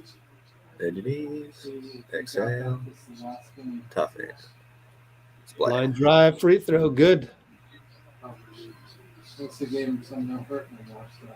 And Santa Monica Pier. I went there one time after a Warriors game. It was nice. It was nice. Yeah, it's a nice area. I'd recommend Venice, but that's just my taste. Oh, the worst part was a biker had his headlight on. It kept flashing the headlight, and he wasn't riding his bike. Be a little bit more considerate. Bicyclist, not a motorcyclist, right? Bicyclist, yeah. All right, Austin against JP. Pick and roll now. It's against Klay. Oh, well, Jordan's on LeBron. Yeah, they wanted LeBron versus JP. JP gives him a little AAU defense. That's a foul. They'll go to the line easily. Jordan's really strong, man. Surprised he's able to knock LeBron down on that. Oh, it's just such bad defense. I can't even. It's just good. Why are you doing that? Just put me out there, man. Come on. Oh, now, Rich. We need to give Jordan Poole confidence. That's at least hustle. You know what I mean? No, I'll give him confidence after I'm done with this little refractory period here where I've just got to go roll my eyes and go, good Lord. Well, you're always more 90s. Any level. But I'll move on. Oh, my gosh. All right. He makes both. God. We're down by 10. The first one rolled in. The second one bounced in off the front of the rim. Sheesh. Guys, we gotta get the game tilted our way again. It's bringing it up slowly and this and that. But pick and roll, Looney, back to Steph. Again, against Anthony AD. Davis is on the Matchup. outside. Over to JP. Over to Looney. Oh, he hit it! Loon hit a jumper. Let's go! Loon clutch Yeah! June jumper. We love Yeah, that little Loon. logo for the Lakers. We've been That's on fire. high from that school side. days. KD style. All right, Dennis tries to do the rip through. No. Against Steph. All right. Tough matchup. Austin against JP JP. versus Pick Reeves. and roll AD. Over to D'Lo. Swing. Oh, he Good jumped. job by Klay. Good job by Looney. But he Jumped. hits No the reason to jump. floater. Well, he made a good shot. Now it'll be Wiggs. Find Steph, and they're going to call that swing Unbelievable. I think. on JP. Probably. He's not making the best decisions. Kerr feels the way we all feel. Like, come on Let's now. see. Well, they're showing the previous play. I don't like it when they do this. Here's the. Yep. Let me watch D'Lo the play again. 20-second stream. Yep, that's Dennis Schroder flopping again. Good Lord. And it's the flop is when you get minimal contact and you make it seem like there was maximum contact as if it was a hockey chuck. It was not minimum contact, and he went flopping. LeBron misses a three, so that was a flop. It just was. Next play. Got to move on. Steph over to Wiggins. Trying to LeBron find some jumps. with Klay. It's Klay. Klay makes one. Yeah, Klay. Clutch three. Catch versus AR via Wiggs. We are down 7. Only D'Lo against Klay. Good job by Klay to get around the AD screen. Now it's Schroder. Now it's AD. Top against Looney. Attacks. Falls. No good. No Yeah, call. No call for Donte you. again, too. Skying for these boards. Wiggs open. Corner 3. Nope. Too hard. That was a bad pass from Steph. He threw it too low. Now AR gets by Steph. Man, wow. Yeah. Bad sequence. So we're down 9 again. Feels worse, though. Feels worse than 9. Steph against Schroder. 1-on-1. AD's lurking. Looney takes him away. No contact foul on that. Whatever. We keep playing. Wiggs curled to Steph against Dennis. Just drive on him. Just drive on him. There you go. Call that. Come on, ref. Not calling anything. I didn't see it. Well, it's contact. I mean, if Dennis gets a contact on a screen like that, then why doesn't Steph get it? Dennis push shot, no good. Steph rebound. Over AD, too. That was nice. Klay will attack. Nope. Good defense, Austin. Good cut, Donte, but he's against AD. Throws it away. LeBron gets it. You gotta go at Davis. So Jesus. here is, Go into his body. oh gosh, Mr. Chambers giving the commentary. D'Lo against Steph. Fade away, tough shot, no good. Thank you for the no call. Finally, Klay will bring it up. We have to stop playing so soft offensively. Our defense has been great, I thought. Klay but attacks Dennis. Finds Looney for dunk. there we Good go. job, Klay. Klay has turned it around, completely turned it around. And he's done it with playmaking for others too, in Yeah. a large sense, which I love. Goes right by AR. Not easy to do. He's so good. Klay is. AD misses in and out. And we're doing this without Draymond on the floor. I hope That he's is okay. nice. That is impressive. I It's been think a he's while. fine. They're just probably going to play him the whole second half, is my guess. Right. Looney left open.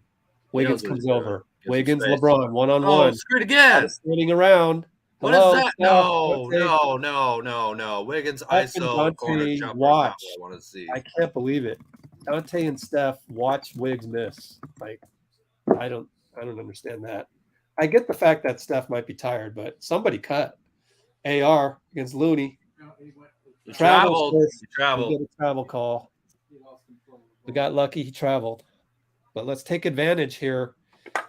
All things considered, we can cut it There's Dre. to 5, and it'll be an even second quarter, surprisingly.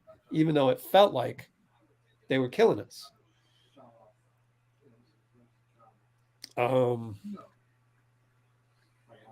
That guy on court side sitting 2 spots to the right and 1 spot to the left of Jack Nicholson kind of looks like Greg Popovich.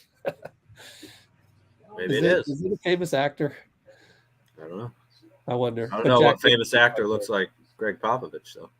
With glasses and a hat. Anyways, 24 seconds to go. 19, 18, 17. Like 0.5. Gotta move. Gotta move here. Vandy. 11 on the shot. 0.5 differential. Here comes Jordan. Over to Klay. Hot hand, short. You can see it. But Donte gets a rebound. No. Foul. Klay tips it. 1.2. Reeves for 3. Got it from half court. So I why stop playing on that one? So it'll be 56-46 halftime. Gotta wake up. Let me watch that play again. You got Steph, you got Jordan Poole coming over for a pick. Over to Klay.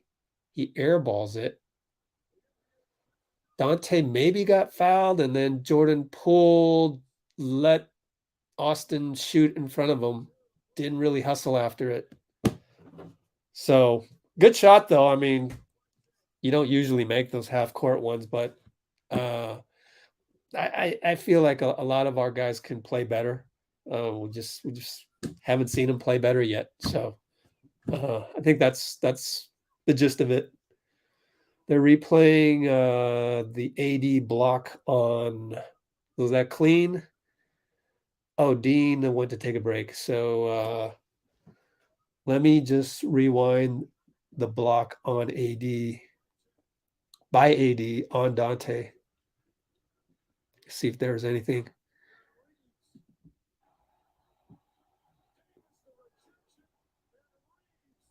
Let's see here. Huh. I don't know. I'm just trying to figure out if he got his wrist. I mean, it looked to me he got Dante's wrist.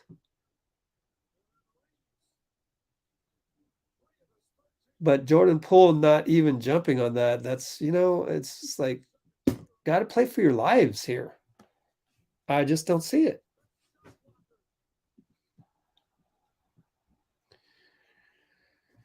You gotta. They're doing a good job of being resilient.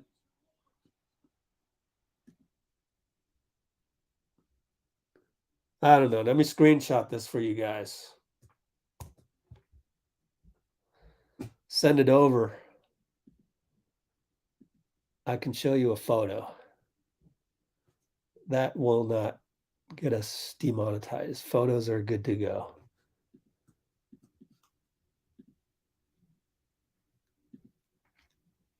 Let me clear out some memory here. Let me send it over. Airdrop. All right. So trade Poole. Come on, man. We're not doing that. Anybody that says trade Poole, I already know we're not going to have a meaningful connection at all on this channel. So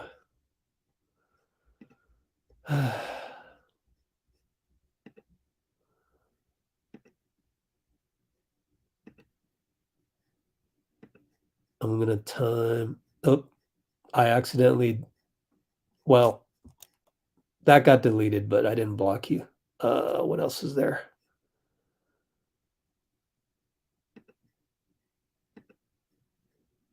Cool. I did get the right guy, though. Here, let's take a look at. They're just. I told you, man. When you come with also rans as your refs, John Goble is your lead ref. John Goble. So I don't know about you, but I see contact right here. I see contact. It's wrist on wrist. Can we blow this up a little bit? Let's see. Here we go. I don't know. I mean, maybe I could be wrong. How do I drag this stuff? Oh, here we go. Yeah, I don't know. I see wrist on wrist right here.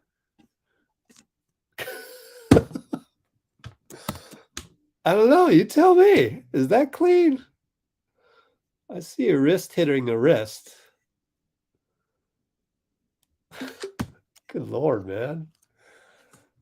John Goble's crew. Let's have him do an elimination game on the most watched series in the NBA right now. That makes a lot of sense. John Goble. Yeah, John.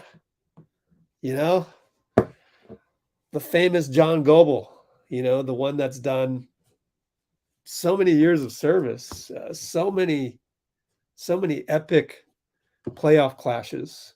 Never heard of them. What the hell's going on here? John Goble is going to lead your crew for game 6? That's crazy, man. But whatever. It is what it is. So we're going to have to beat 5 players and 3 refs tonight. Nothing new. We've done that before. So it happens. What are you going to do? Where can I find my screenshot? Come on, MacBook. This is trash. Screenshot. Search. Did this one? 8:28 p.m. Yeah, it's got to be that one. There it is. All right, let me throw this up on Twitter and a little bit of Instagram. Don't know what happened to Dean. Where's Dean? Taking a break. All right, cool. Save photo. Go here. Copy the link. Where's my link? There it is. All right.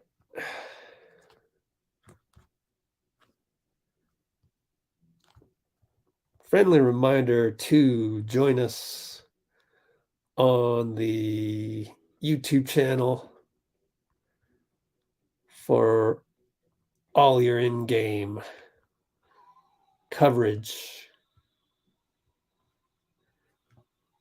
And I'm just going to leave it. I'm going to leave it with the picture of Donte's wrist getting contact by AD's wrist. I'll just leave it at that. Enough said. Enough said.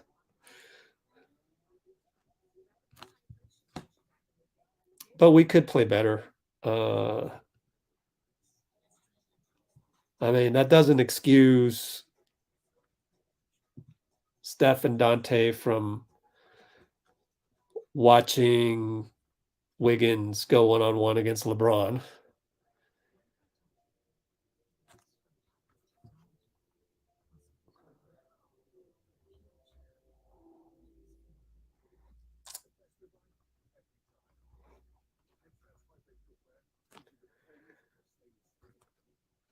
All right.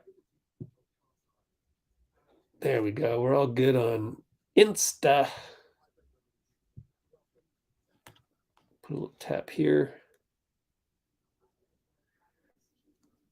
Ooh, hold on.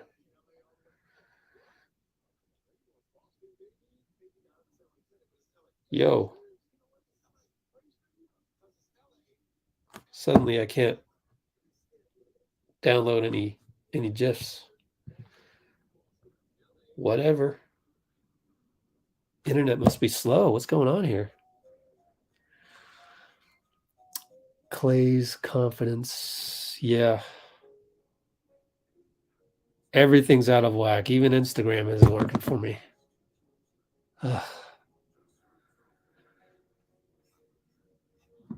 Oh, let's see. Why aren't we ready? Yeah.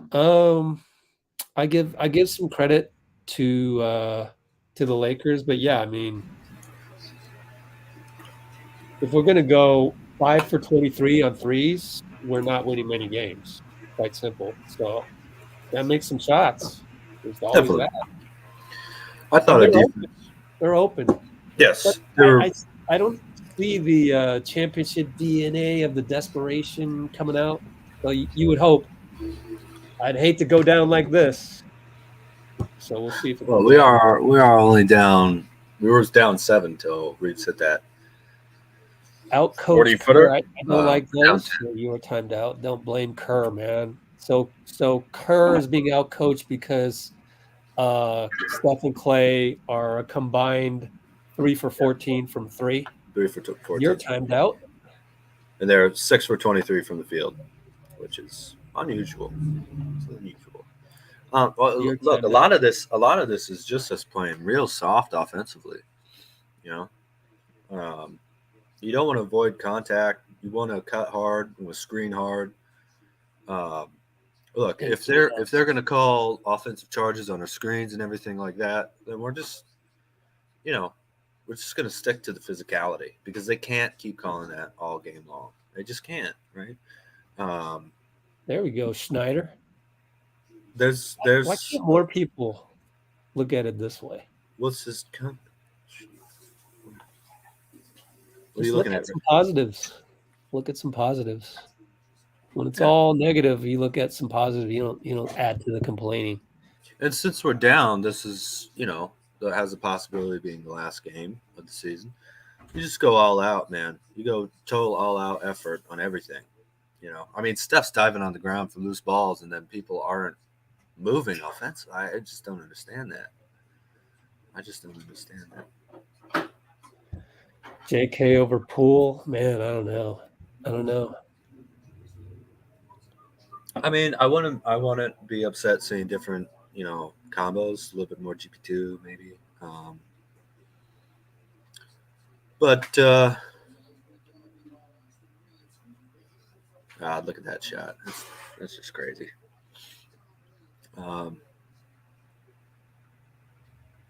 Stick together. We're not going to critique the team. We're not going to fight with each other. We're not going to get rattled or scared. Whatever, doesn't matter what the score is, up or down. And our guys can definitely. Good comment here, Snyder, but I just saw your first one. Please don't say trade Poole. If you say trade Poole, I will time you out because you don't get it. That's low IQ. You don't get it. You wouldn't tell that to him in Game 6, man. If you were his teammate, why would you? Need JP to don't see be us the make JP we know he can be. We're not a trade channel. Should I give Splash Assassin another? I'll give him another chance. I'll just put you in You just time. said I'm not trading Poole. And everybody mentioning Poole's contract, that's a low IQ comment. You got to understand salary cap tables. That's why we have this one up the whole time. If you don't understand that and you put negative stuff in the comments, then I block.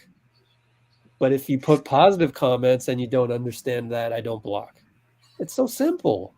You don't need to really throw guys under the bus. Being mad at Kerr, we don't really get mad on this channel. Well, we have one more halftime to make the adjustments and get back to the team that we know we can be. So, let's see how the Warriors respond. I believe in this team. Totally. I really do.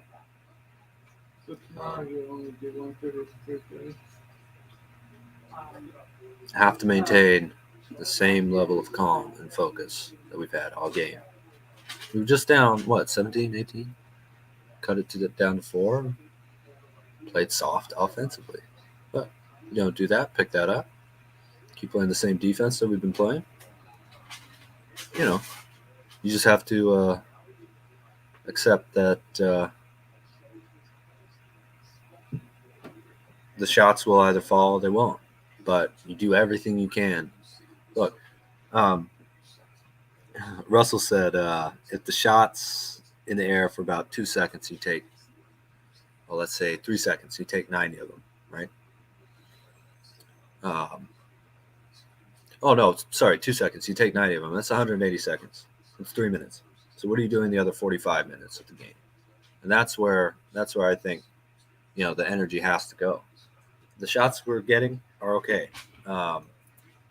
They just haven't gone down yet. But it's all about the energy and the focus and the intensity and the teamwork that you put into the other 45 minutes of the game when the ball's not in the air. That's what it's all about. So see the Warriors be the Warriors, man. We do that, we have a very strong chance of winning this game. If not, then the season's over. So let's go all together. Don't be saying Steph looks like he's given up. I mean, that's the last thing I would expect you to say on here. Oh, boy. Yeah, come on now. Who's giving what? The good news is I know that everywhere else is in shambles. Our comment stream is actually doing pretty well. Yeah. And those other places, they would do nothing to help the Warriors right now. They wouldn't help them at all. You know? They would have given up, you know? There's still a whole 24 minutes of basketball to be played. Down 10. That's it.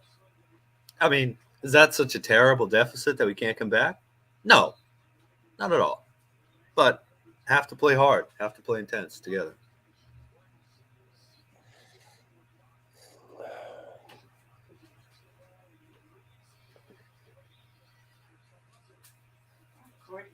All right.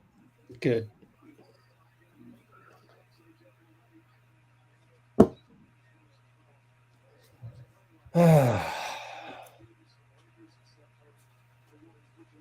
Steph didn't have a point in that Yeah. second quarter, though. That's something that obviously we're going to need him to be great in both these quarters coming up offensively. But that's Steph, man. Yeah, we got to ride with our guys till the wheels fall off. Yes, sir. And Well, not let's falling see off how now. they respond.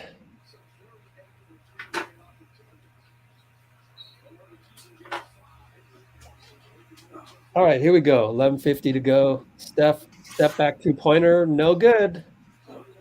LeBron rebound over GP. Good hustle by GP. Hustles back. 80 against Ray. I'm a little bit behind you, Rich. Just to let you know. Can you speed up or no?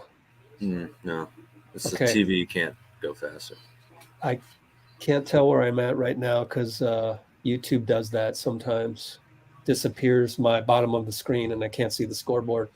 Reeves gets his own rebound, hits the three. 11:21, 11:20. So when you're at 11:20, let me know. Count it down to. Sorry. What?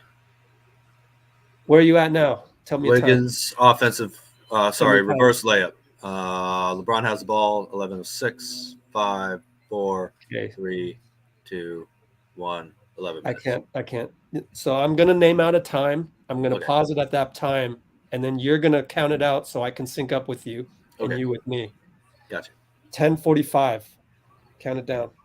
Okay. Well, it's 10:45 on the inbound right now. Yeah, you got to count it down like 47, 46, 45 so I can sing up with you. If you tell me it's 10:45 right now, then that moment's passed. I thought there was a stoppage of the clock. On a made basket? Nah. So I got side out. Looks like it was a foul in LA. I think the Lakers scored before that after the Wiggins reverse layup. So I'm in 10:36, 10:35, 10:34. Good? Oh, now I'm ahead of you. Dang it. Klay way off. Yeah. I'll go live now. 10:23, 10:22, 10:21. Yeah, I'm at 10, 28, 27, 26, Okay. 25, Stop it. 24. Tell me at 10:16. Go. Okay, yeah. 21, 20, 19, 18, 17, 16. LeBron against Klay inside. Over to Dennis for three. Dennis misses. Tip over to Klay, rebound. All right, we're down 13. Got to get him downhill. Wiggins against Reeves, attacks. Somebody else cut. He gets You the got a foul foul. anyways. Foul. At least GP was there to cut. But Yep. nobody else was there. Little slow getting down to the court here.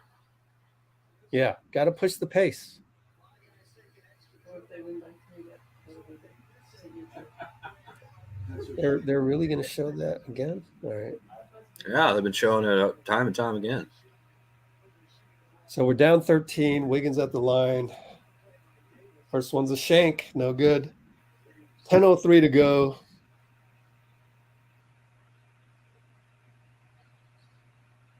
Yeah.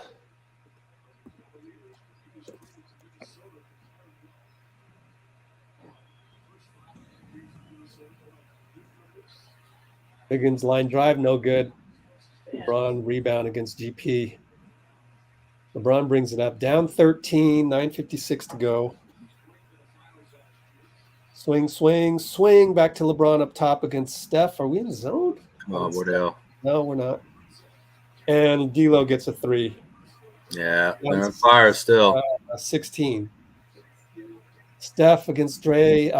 Pick and roll Dre. Push shot, gets fouled and one. Come on, let's go. Fouls on Dennis. 4. 4 fouls on Dennis Schroder. Final. So that was critical that Steph got some points there.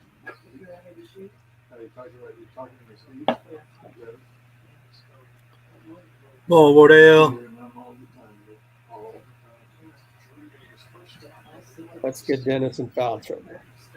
Oh, he already is. He's got 4. 1 9 more. minutes to go in the third. Let's get 1 more. Yes, sir. Definitely. Wardell, Down nothing but 13. net.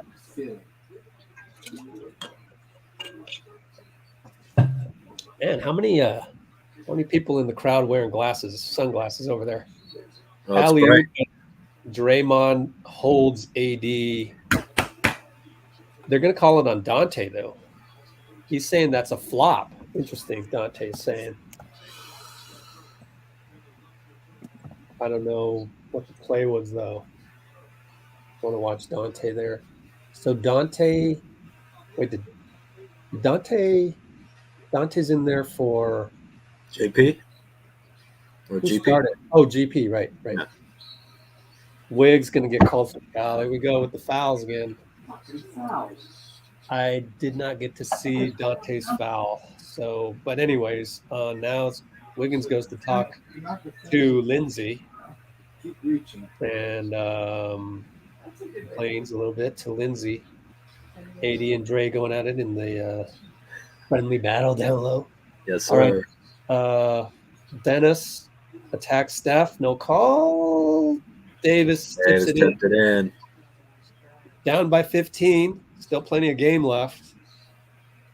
Can't continue. They're at so this slow on offense. What are we doing? point. Why go this slow? Steph down to Draymond. Draymond scores finally. That's why. That's No why. foul. We keep going. We're down 13. So D'Lo for 3. Missed it badly. Draymond tip out to Steph. Tells Donte to go over there. Goes right by D'Lo. Short on the layup, though. Wow. I thought he would go. Wow. Yeah, I went for the rim rather than the backboard. Controlled there. LeBron didn't. So LeBron 94 feet later scores. That's a big miss. Wake up, guys. He got right to the rim now. Just a little. Play down to Draymond. Short. Looked like LeBron may have blocked it. Ball trickles out. Schroder races up over to LeBron. Now I got to call timeout. Down 17. LeBron scores and complains again. 70-53. Q3 8-11. At least there's 8-11. That's some good news. Plenty of time. But would hate for us to go out like this. I just don't see We're any not. fight. We're not going out without a fight, Rich. This is unbelievable. I'm sure of that. No, we are now. Were we ever down further than 15 against OKC? Who cares? Doesn't matter. Just Down, wondering. we're down 17 right now. Yeah, let's not say things like pack it up. Don't do that. Man, if you guys are quitting already, just get out. Just get out of here. We don't want that. Why are they getting blown out? Let's just quit.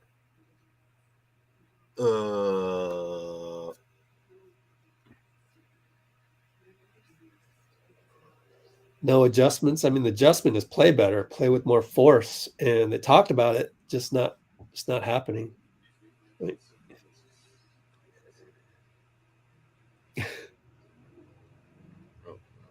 at least do as Jabs is doing. He's out of here.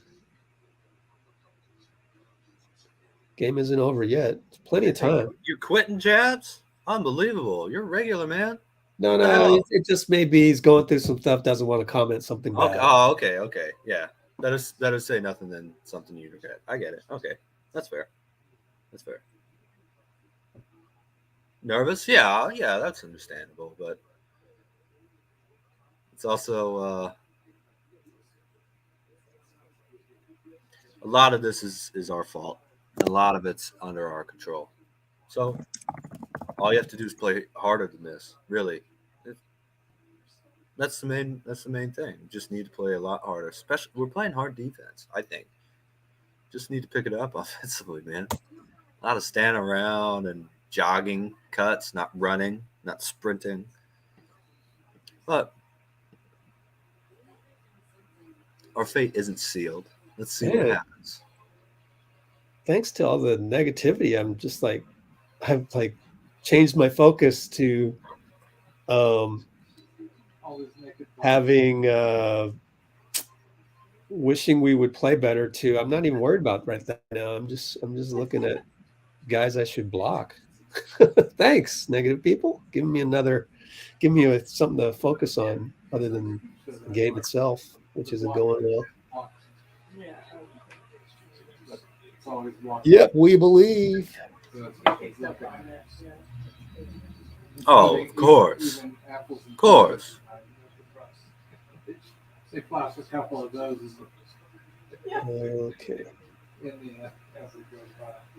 I've never seen it. Oh, don't say that. Surprised we took it to 6 games. Come on. Just not shooting well. No. Yeah, They need to do something different. we have a whole, basically quarter They need to attack. in the third. I mean, quarter and 3/3 left to go. And we can play a lot better than this. Just trust your team. Draymond's out there trying to push the pace a little bit. Let's see some Up intensity. against Dennis, pick and roll Looney. Shoots a 3, short. Tough game for the Splash Brothers. 3 for 16 on threes. That was LeBron against Draymond over to Dennis. Steph gets back. They find AR. Donte goes. jump. Looney helps short. That's it. Gets his own rebound. No shot clock. wait. 6, 5. Reeves gets easily by him, but that's what happens when you get an offensive rebound. So we're down 19. And Draymond couldn't come over because there was a dump off to Davis there too. That's why he let that one go. Steph will shoot another one. It's good. Yes, sir. Finally. Come on, Wardell. Go. Wow. Now they're going to let the ball roll up. You got to go. Come on. Yeah. What's wrong? Klay goes to pressure it.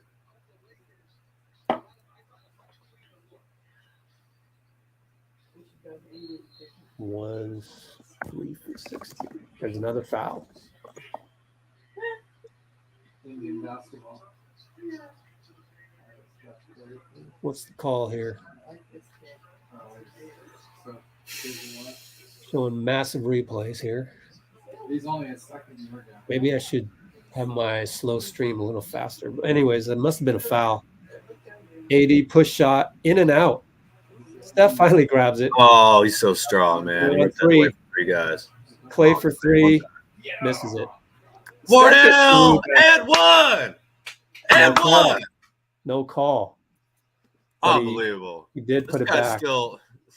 This guy's still, man, he's just ridiculous. Now Kirkland calls a foul on Draymond. How many fouls on Dre? 2. Looney comes over there. Let's He's see. our they call Duncan the Stone Buddha. I think he's our Stone Buddha, man. Wow, it's Good Lord. that just looks like good playoff defense to me, but whatever. Hopefully we get that call on the other side. Not under our control. Ray against LBJ, and they go alley-oop to AD. Oh my Once God. again, Another foul. Donte throws the ball into the other team. I think you have to put in GP2 here for Donte at this point. And Anthony Davis. Somebody's ejected. Maybe Green. Draymond's ejected? Somebody. No, that's got to be Schroder. Schroder's gone. Let me see what happens here. Yeah. Shooter. Alley-oop. Yeah. Okay, so the camera went away. Shooter, that's a second technical. Schroder basically taunting Draymond.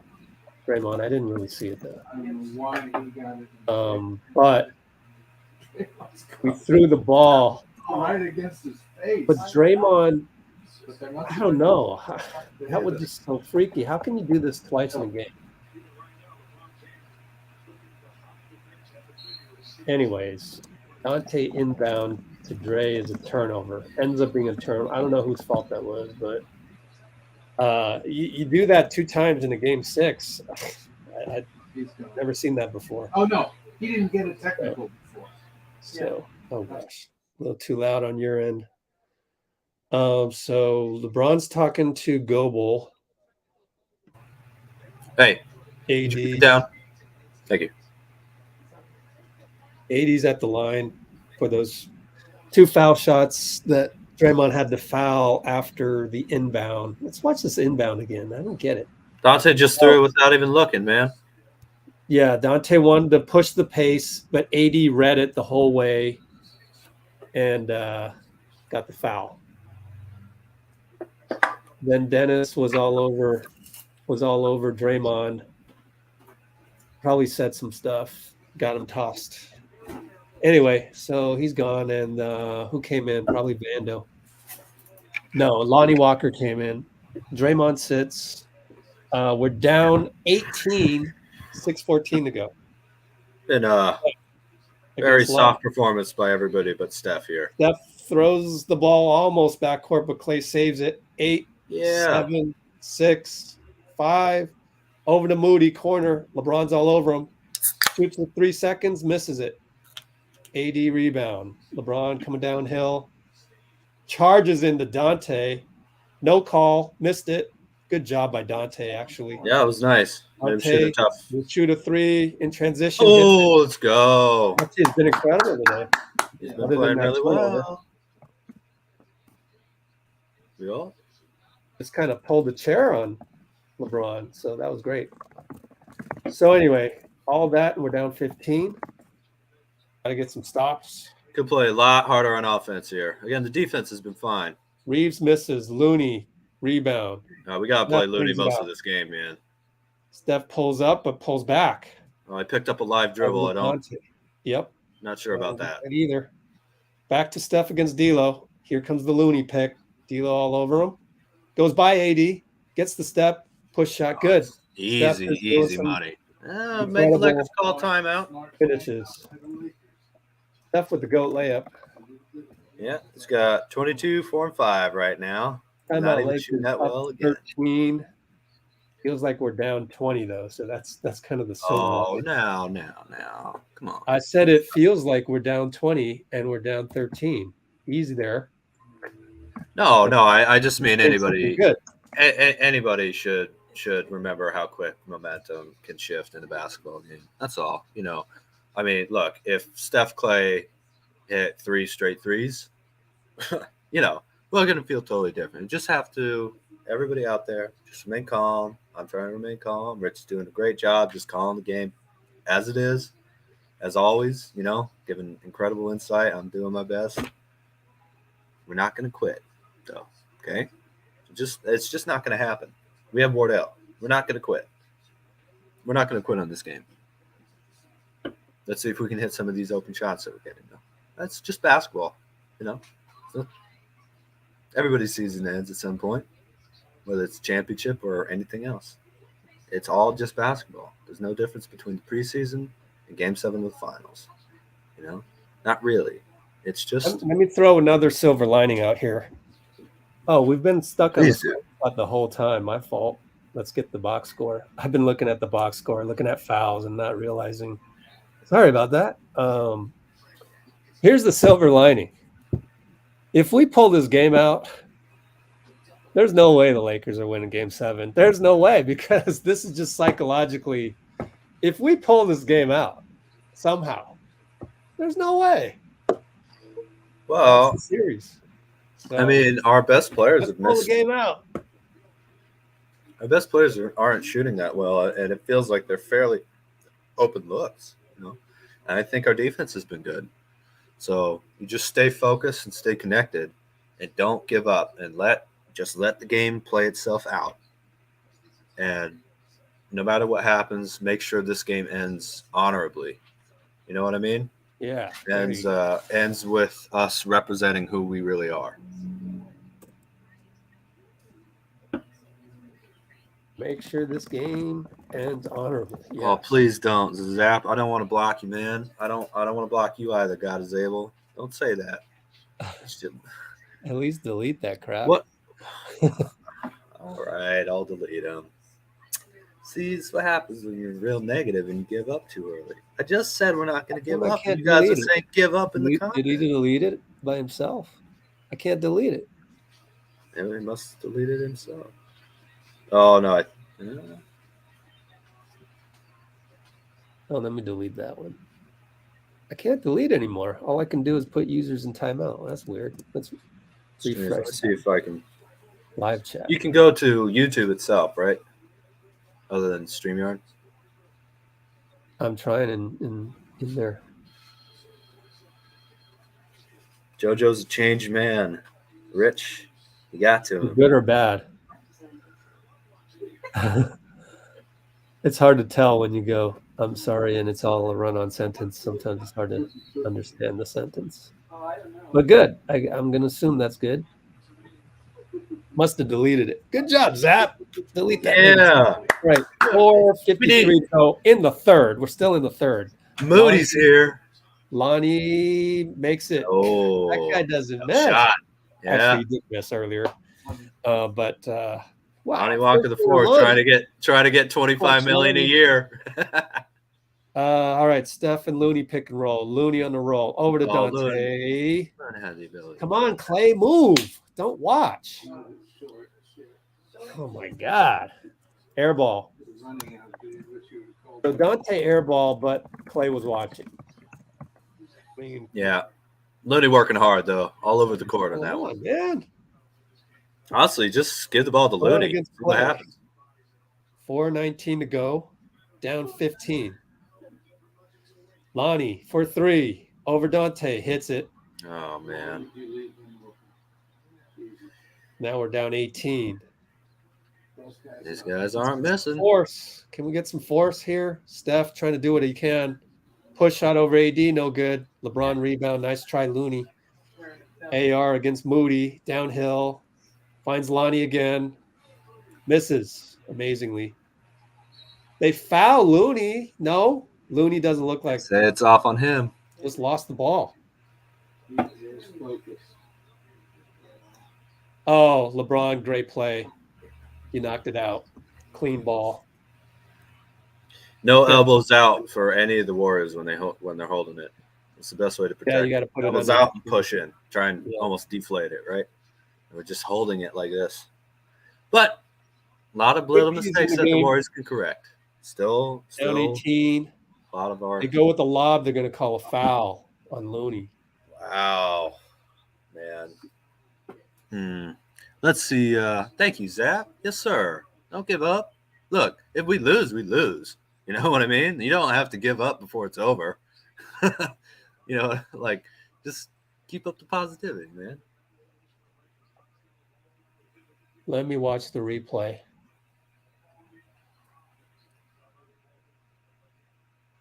Looney grabbed AD's shirt for like a millisecond. So I don't know if they're going to start swallowing the whistle later in the fourth quarter. You would hope. But if this was in Boston in the finals, that doesn't get called.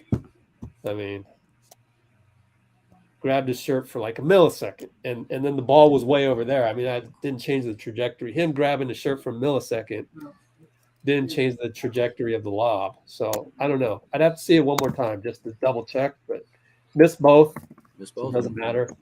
JP back in for a little offensive dynamism. Let's go. Come on, Jordan. Show us what you got. All right, Looney gets Jordan for a 2-pointer, hits it. Finally. See? Little confidence, little positivity. All right, they do the roll ball trick again. So LeBron will walk it up. Steph came over to prevent that. He's tired of that stuff.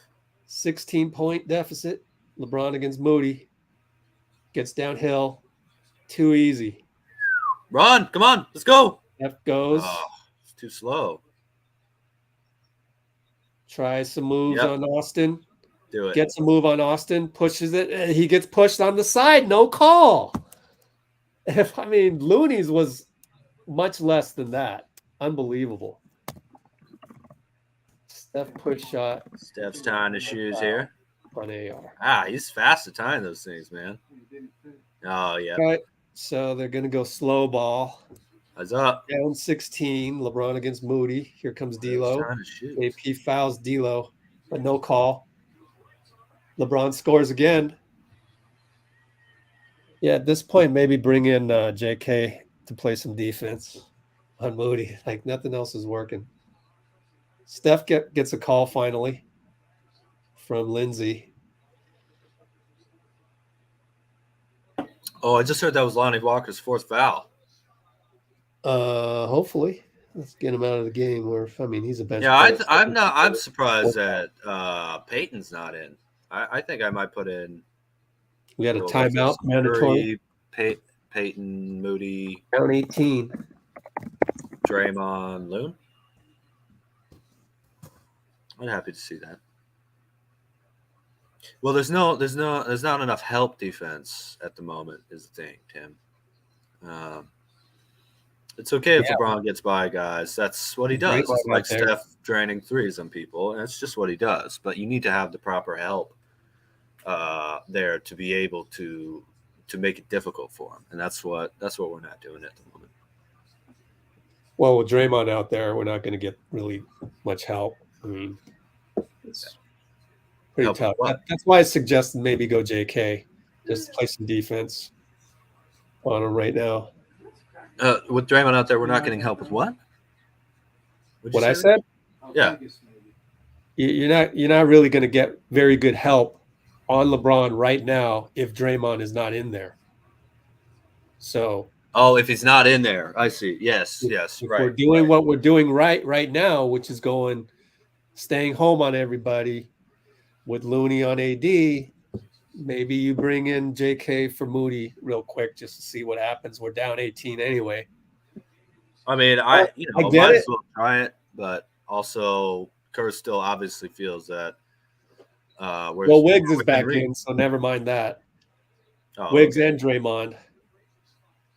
And we're going to get anti-top blocking curl, but it didn't go. So it's JP against Austin Reeves, finds Moody in the corner. Hits it. Oh, Moody. Stays ready. Go. Yeah, so there Moody. You go. I said take Moody out, bring JK in, but Moody hits a 3. And Jordan playmaking well, as he has been for the past couple games.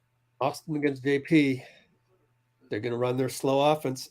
They're up 15. Oh, Jordan just has to be on his toes and not on his heels there. That's basic fun. Lonnie open. Lonnie hits it.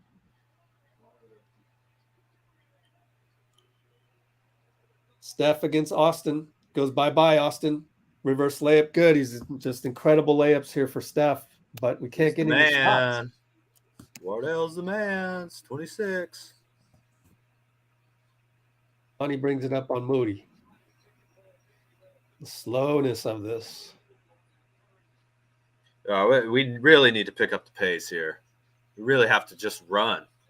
Austin finds D'Lo off of the D'Lo hits a three. If we can't stop him on the point of attack, then we're in trouble. Austin was getting downhill.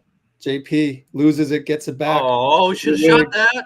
Draymond wide open, Draymond shoots will. it, hits it. Oh, we're hard to beat with Draymond hits Down the three. I know we're 16 behind. still. That's a good sign. That is a good sign. Draymond needs to be aggressive now. It went in. Hey, it's a sign. Keep shooting, Dre. All right, got to figure this out. Can we get a stop? We got 12 minutes and Can't 40 keep trading seconds. baskets. Lonnie against Draymond. I like that matchup. Lonnie shoots it, misses it. Steph gets it finally. Good job by Moody. Not to back driving that towards the lead. ball. We need that magneticism back. Steph for three, no good. 80 No rebounds. call either. So 19 seconds left, pretty much even with the shot clock. LeBron will bring it up. They're up 16. Lakers fans are going crazy. LeBron against Wiggs. See if we can 7, quiet it. 6, loses the Yes, ball. sir. Wiggs hustles, gets a steal. JP 4, 3. JP goes right by Austin. Scores. Oh, we got it at the Way to go, buzzer. JP. Way to go. How Then he wanted to. how many foul. times have He we wanted seen a Jordan foul, Poole too. come by when the buzzer's going off? Come through. So we're down 14 going into the final quarter. 91-87. End of Q3. Let's see if you got off in time here. Don't move, Mom. Oh, what are you? Oh, yeah. Oh, it's good. That's money. Count it. I got the. I just timed out the person that wanted to start Donte over Klay. That's awful. Stop it, bro. Well, you That needs asked no for, you discussion. asked for a Tatum game, and that's what we're hoping for right now. That's no discussion.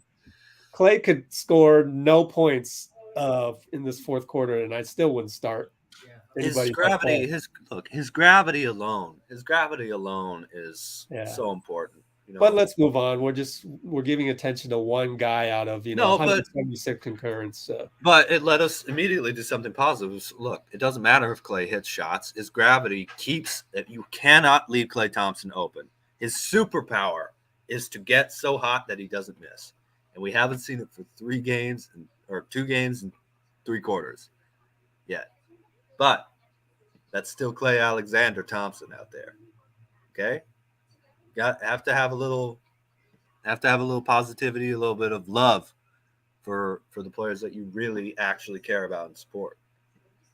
Otherwise, it seems like you don't really care about them. You know, you can't be results oriented. That's a front runner, right?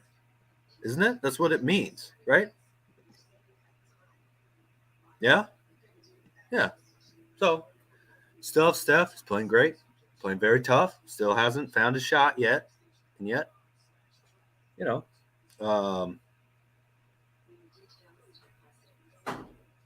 I have people talking about the lighting at Staples Center. What a bunch of crap. These guys are the greatest shooters of all time, man. Let's see it. If we don't see it, it'll be tough. If we do, well, we got 12 minutes of pain. Got to win this quarter. Got to leave it out on the floor. Yep. All out on the floor. These have all been close quarters, too. 31, the Lakers won all of them. 31-26, 25-20, 35-31. You have a big fourth quarter, a Warriors fourth quarter, and we see what happens. If not, and man, we are going down swinging. I don't care. We're going down swinging on this channel. I can promise you that.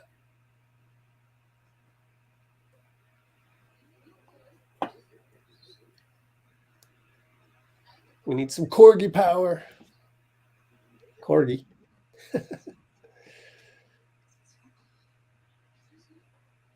Yep, go out swinging.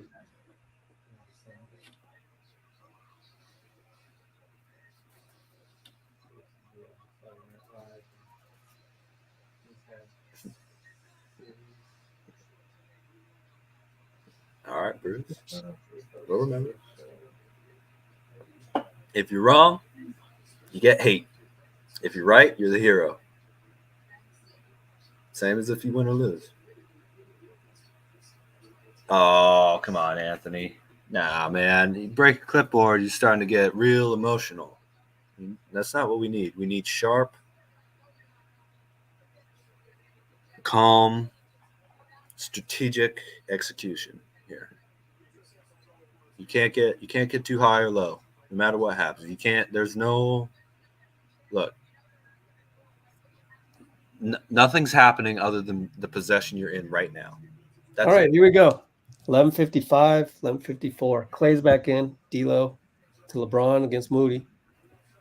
Steph is taking a break. How many minutes for Steph? 32 minutes. So expect him back at 10-minute mark. Yep. Lonnie inside the paint. Lonnie, no good. Moody, good box out. 2 times Moody's Little box energy. out. Let's go. Let's move. Poole for 3, no good. Draymond fights. Moody gets Foul. close. Finally Yes, got sir. a foul. Yes, sir. Moody everywhere.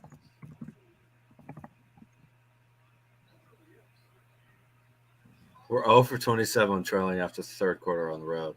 Wouldn't it be just like this team for the first time for this to happen all season to be in Down game 14. 6?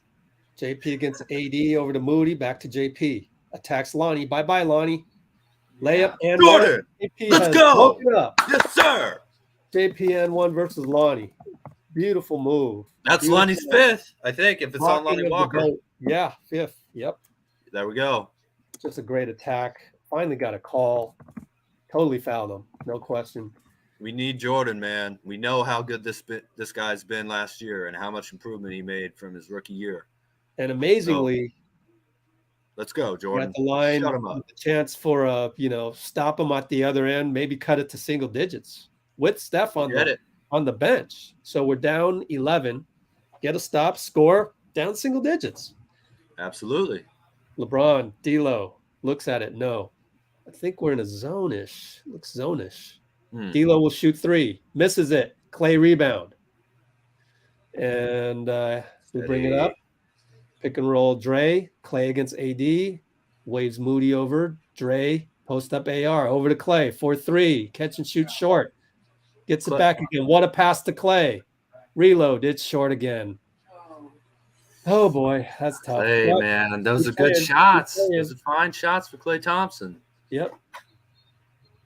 And we get too much physicality on Draymond. Hey, let's try a little reverse psychology. Let's try a little reverse 5 psychology. fouls on Draymond. That's 5, right? Am I missing that? 5 fouls. If I were Klay Thompson's teammate, Got to come out. Instead of doing this in honor of Kobe, I'm going to tell him Kobe's guarding him and talking trash to him. You know? Let's go, Klay. You'd hate for Dre to get that 5th foul on that one. Yeah. Moody fouls Rui at the rim and misses it, but Rui will go to the line. Clock stops at 10:39, down 11. Just keep fighting, just little by Steph's little. talking to somebody, I think. Yeah, Talking to somebody in the crowd. Yeah, interestingly. I didn't see the replay really. I can't tell. Yeah, I can't tell. 12-point game. No, he didn't foul out. That was his 5th.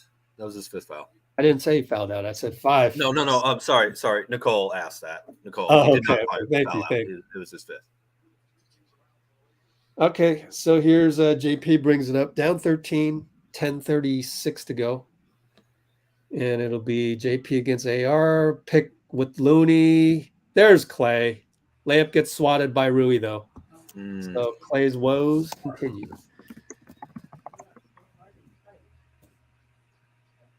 Oh, what a tough 3 games it's been. Yeah, shit over. Klay. LeBron attacks Wiggins and 1 good. Oh, he's on the ground. He's on the ground in pain here. Yeah, hit in the face, maybe. Yeah, let's see the replay. Hope he's all right. Even though we're losing, I still hope he's okay. Don't like to see that. Yeah. See what happened. I think it was the nose, and his eyes are tearing up a little bit. Yeah, that is not a flagrant. But let me see. And they don't. Oh no, that's not a. That's painful, but That was Wiggs going right for his hand and just missed. Yeah, there's no windup. There's no intent. And it's Wiggins. But if It's you want Wiggins too. that helped. That does help. Oh, he's up. He's okay. Let's go. Let's Are go. they reviewing this? Guess they got to review it. So we got a break in the action. One more free throw coming up. Hopefully, only one. I don't think they'll call that a flagrant I on would be Wiggs. shocked, but the way things are going, sometimes. Hey, now, Russell, that is King Anthony. He's been on here before. What'd he say? He's just emotional. He said, "Crybaby LeBron." You know what? Oh. I don't like that, but King Anthony is also. He's got some credit here. Okay. We know what kind of guy he is. He's Just built take up. it easy. Just take it easy. We'll just take that out. Legend, I'm removing that, bro. I'm mentally destroyed. Like, come on, man. No, you're not mentally we'll- destroyed. You know what It's mentally become a video destroys you is game. war. This is a basketball game. Don't do that.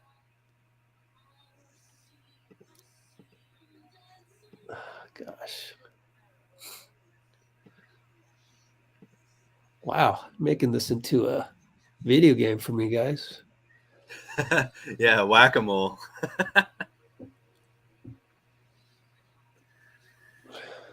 Just have a little fun, man. Have a little fun. Oh, we're down. So what? Have fun. Watch your team. Watch one of the greatest players in the history of the NBA play his heart out. An incredible team that will never, ever quit. I'm telling you, it doesn't matter what the score is. We're not going to quit tonight. It's not happening. All right?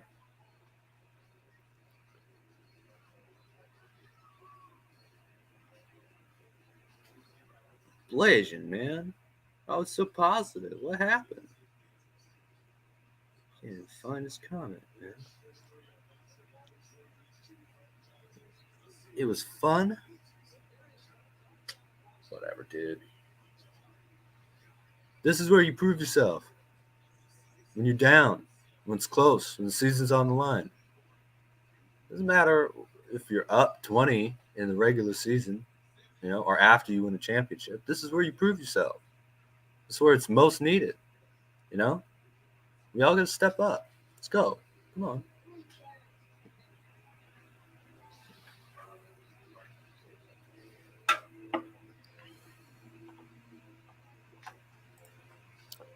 Tim, yeah, I agree. My friend Mark obviously likes Kobe over LeBron as well. I mean, Kobe was homegrown. They know what Tim said. A lot of Laker fans like Kobe over LeBron. LeBron's great, no doubt, but Kobe's the man. I've been in Southern California. I always felt that way. I mean, sir. Klay's shooting awful, yes, but if there's anybody that can get us back in the game, would be him and Steph. So definitely, we have to ride and die with them. There's no other choice. Again, if you quit too early, you're never going to see it. Steph with the ball in the game, Klay's in the game, JP in the game, Wiggins posting up Austin, AD's right there to double. Steph gets blocked by AD. Wiggs is there, finds Klay. Klay over to JP, fakes a three, finds Steph, 1 on the clock, shoots it, misses it. Wiggins hustles, and Reeves, good job. Reeves, good hustle by Wiggs. D'Lo's wide open, 94 feet later. They're up 18, 9:38 to go. Steph against Reeves, does not pull up against AD, throws the ball away though, and D'Lo has it. Tried to get a fancy pass to Looney. Foul on Klay, but it's actually a good thing that he fouled because AD got the putback slam. Yep. So no, we're not down 20. Down 18. That didn't count.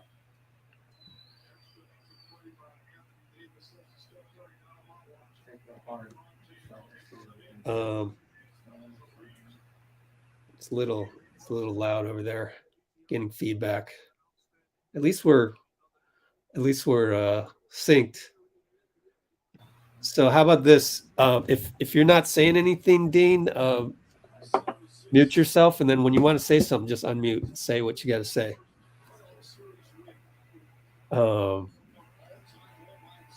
Because it's distracting. Your background play-by-play with Mike Breen. So when you want to say something, so mute yourself now. When you want to say something, say something. Steph over to JP right side. Klay posted up, but then went away from it because JP's got a mismatch against Rui. One-handed push shot, no good. And not the best decision there. 9:04 to go. Running out of time. They're going to play keep away up top for a little bit and then run the clock down. Man, it feels like old high school type game where they're running four corners. Wiggins fouls LeBron. I guess they had to call that. I don't get that one. We're already in the penalty with 8:52 to go. So that's another tough thing to deal with. So another ticky-tack. Ticky-tack Wiggs foul on LeBron. Seen a lot of those, but the game is so lopsided now that I don't know if the style of refereeing is going to change much coming up. And Steve will call timeout. 8:52 to go, down 19 with one more free throw. So there you go. All time out there trying to ice him a little bit after missing the first. Forget Klay, you were banned. Get out of here.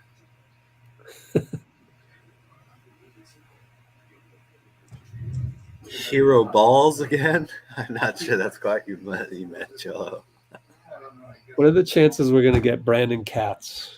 Oh, come on, Brandon. Where's he at? Come on the channel. He probably is a Laker hater, though, too. So he's just having a bad night. Why are we talking about that? Let's not talk about that. Klay sucked. You're banned. Oh, whoops. Sorry. I guess I unhit him. Yeah, there we go. Oh, boy.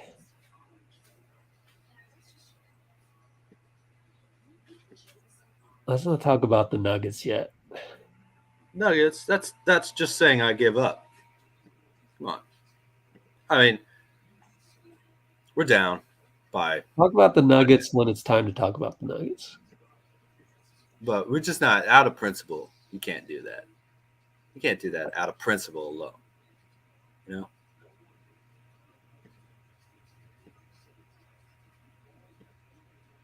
Oh, did Draymond go to the locker room?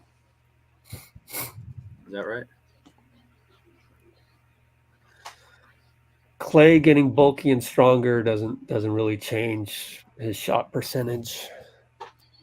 He's pretty bulky and strong for a shooting guard already. Definitely. No, and you saw it. Klay's he's still, two-way Klay, still doing good stuff on defense. He's one of the best shooting guards in the league. I don't think we really need to make any changes there.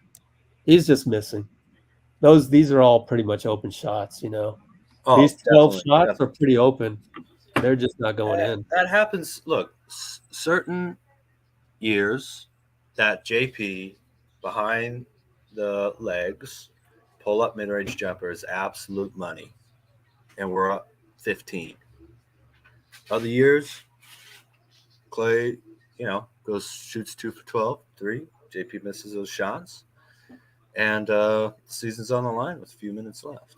That's just basketball, Next year can be completely different. It could be completely different with basically, a similar lineup out there.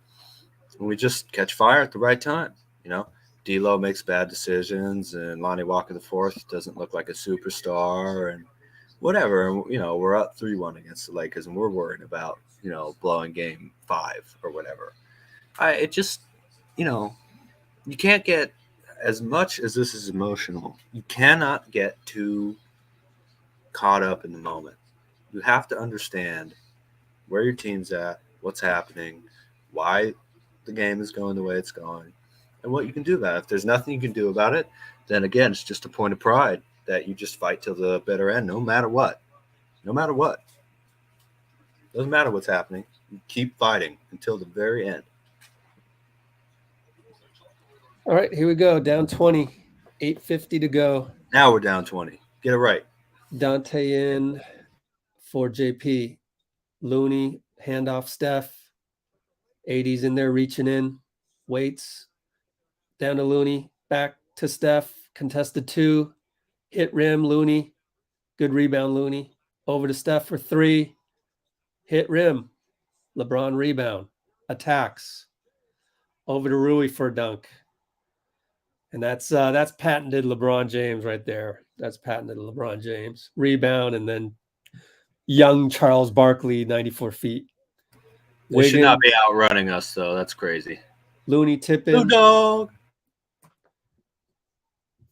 Let me find my charging cord. Jeez Louise. There we go. All right, D'Lo against Donte. 7:54 to go. Donte trying to stay in front, but D'Lo does his little veteran crafty move.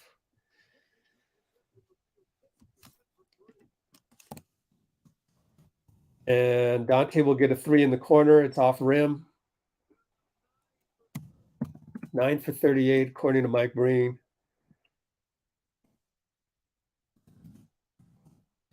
We are down 22 with 7:20 to go. Reeves does a good job of just scissoring around and eventually gets a foul on Looney. Yeah, down 22. Yeah, I'm just going to not really do any more judgments. I was going to say maybe now bring in JK, but like it's all good. I don't really need to criticize anything anymore. Yeah, it's been a rough game, and that's what it's been. So no sense in piling on even more frustration. It is what it is. And we're 9 for 38 on threes.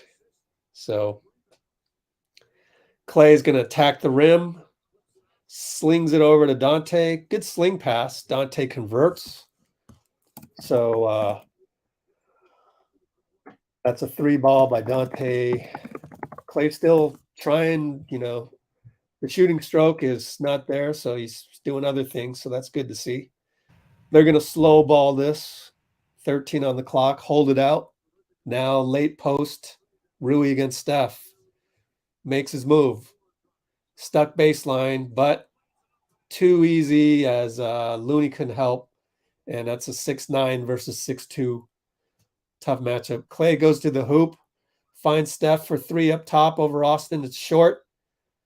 And they're going to get D'Lo for a foul on a rebound against Wiggs. So good hustle, Wiggs. 6:22 to go. I wonder what pieces you move at this point, or are we just going to go with Donte and Klay, Steph, Looney, Wiggs? We'll see. Down 23. Klay goes down the lane, off rim, Looney rebound, finds Steph. Sidestep on Austin. Austin's still fighting. Yes, sir. And I got to credit Austin. Austin is still fighting, and Steph made it though, but he's still hustling to get the closeout. Speaking of which, Reeves goes down the lane, finds Rui, and Looney has to foul him at the rim, and Looney now has 3 fouls. Rui at the line. 5:54 to go, down 20.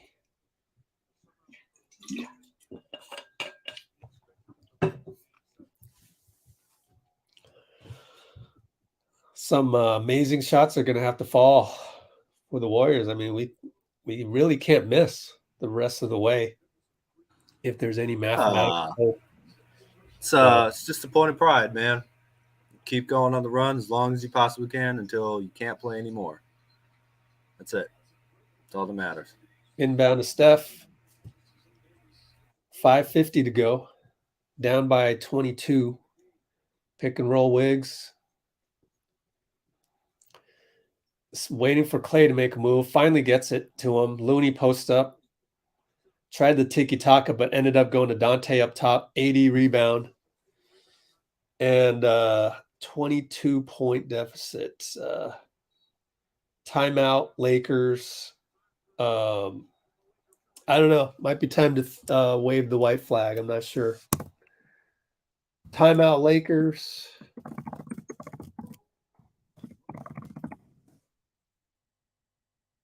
Remember that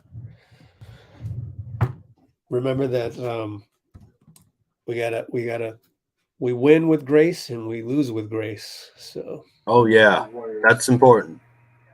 We're banning anybody disrespectful to either team tonight. You want to get banned? Let's go. But we're not doing that. We're not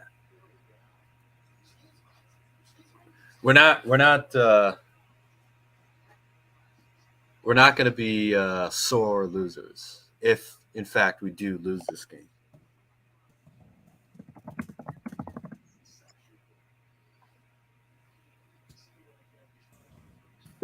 by the way, anybody saying see you next year, there's still a lot that happens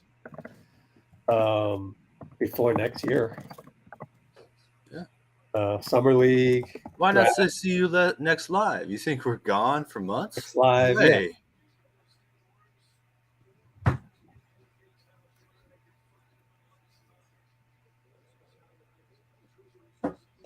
Yeah. We'll get there. One thing at a time. Let's see if we go. I don't think you rest these guys yet. Down like this. We're not. Same five out there with Donte. Rui will post up Steph again on a face-up. Steph gives him some physicality, knocks it out, foul. At least there was some good physicality, pride there. J. Mike and Draymond setting it up. You know what's up with Draymond? No. Let's look at Anthony Slater. That's what we always do when there's some kind of thing. Nope. Don't see anything. That's my thing is if Slater doesn't know, then nobody knows if there's something physically wrong with Draymond.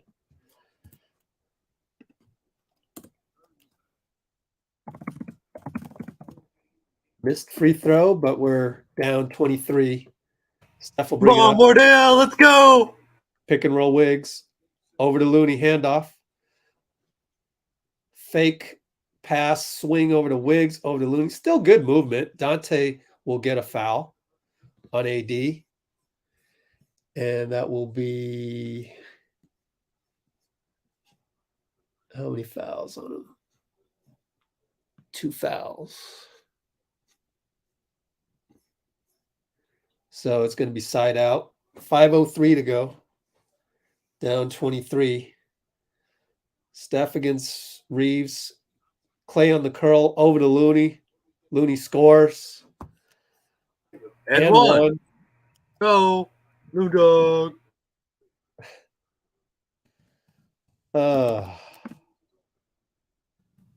Excellent. Oh, here. Limping. Okay. Right calf tightness.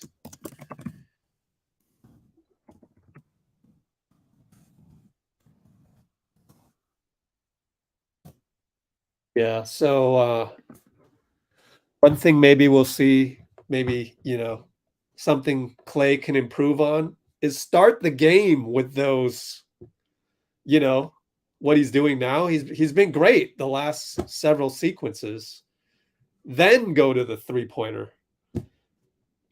So that's something, if there's anything anybody can learn in this game, there's one. Well, Klay's been a great playmaker all year. I just mean play make first, then shoot threes next. Try it in that sequence. Steph pulls up for 3, hits it. And down by, what is that, 17? A lot better than 20s. 4:15 to go. Steph against D'Lo. Over to LeBron. Over to Austin. Hits it. Well, kind of needed that one to not hit. Now it's back up to 20. And it's just a matter of time for the Lakers. And Steph throws it away. LeBron steal. So Wiggins does what he can to stop the break. Fouls AD. Down 20, 350. Yeah, you gotta tip your cap at some point. They're mocking the night. The time to tip your cap is when the game is over. No sooner. Well, I'm just looking at the math. I don't see it right now, and wouldn't want anybody to get an injury or anything. So, kind of looking at for that 21-point lead, 350. You know, that's 7 possessions of threes. 10 seconds of possession, 70 seconds. Plus, double that for the buffer. Timeout, and that's going to be the waving of the white flag. I'm pretty sure of it. 3:45 to go.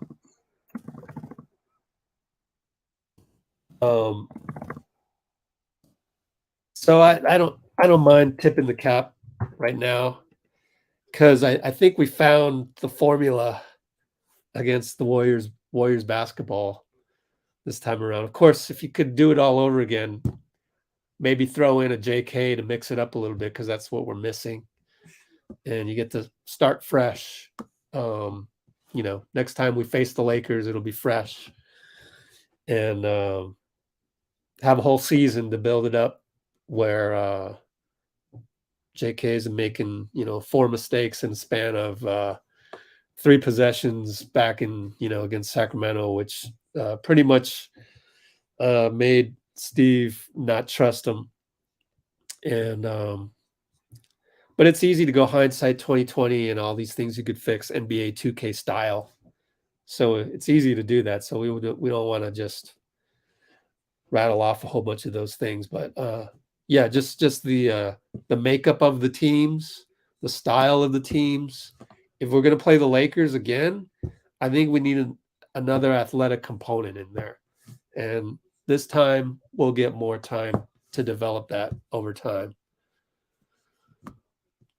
Putting JK in would be low IQ at the time.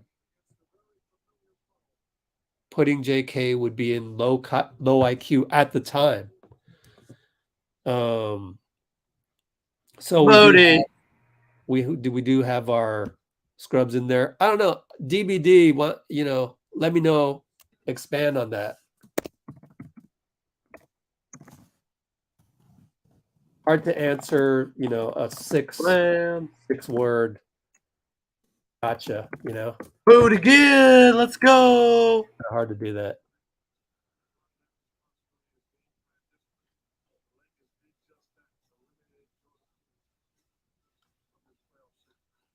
Miles Turner.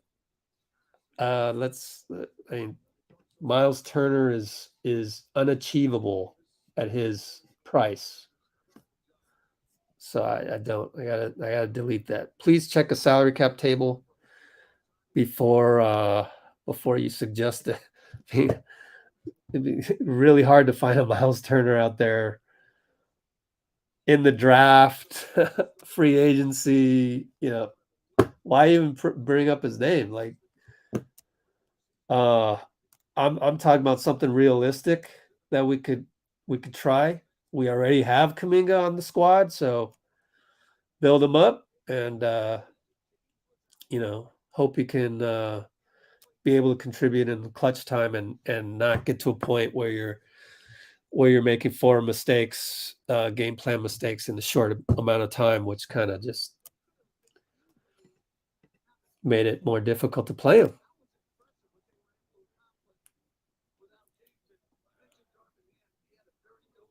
But like I said before, you go over to Wikipedia, Spurs seasons wiki. They had a couple seasons where they got bounced in the semifinals, and they kept the squad.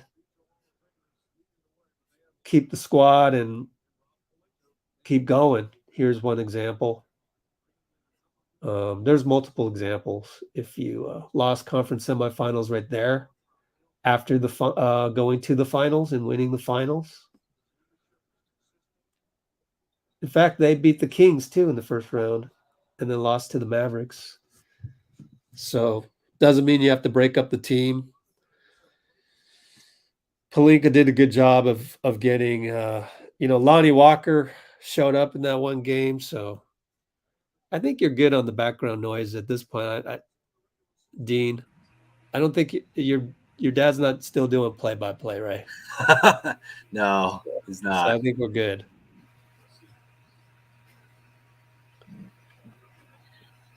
Come on, JP, let's go. Oh, JK. He hit another mid-range shot. That shot's been looking nice.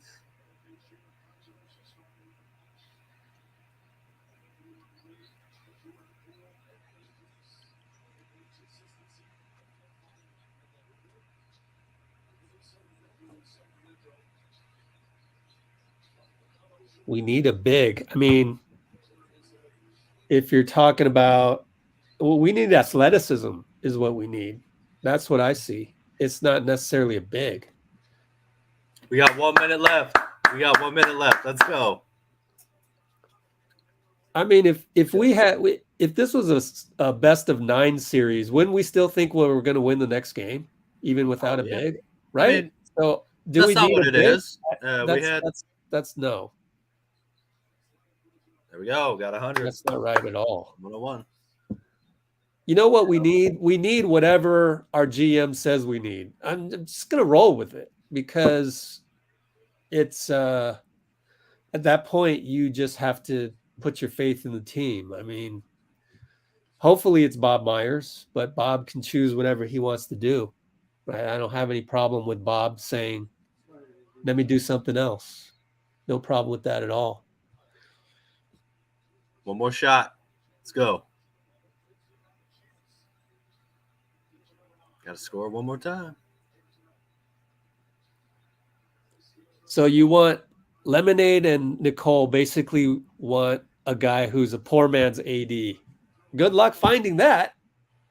That's At not a what we veteran's need. minimum That's price. Not what we need. That's not what we need. We don't play that way. Lakers play At a that way. veteran's minimum price. How are you going to find that?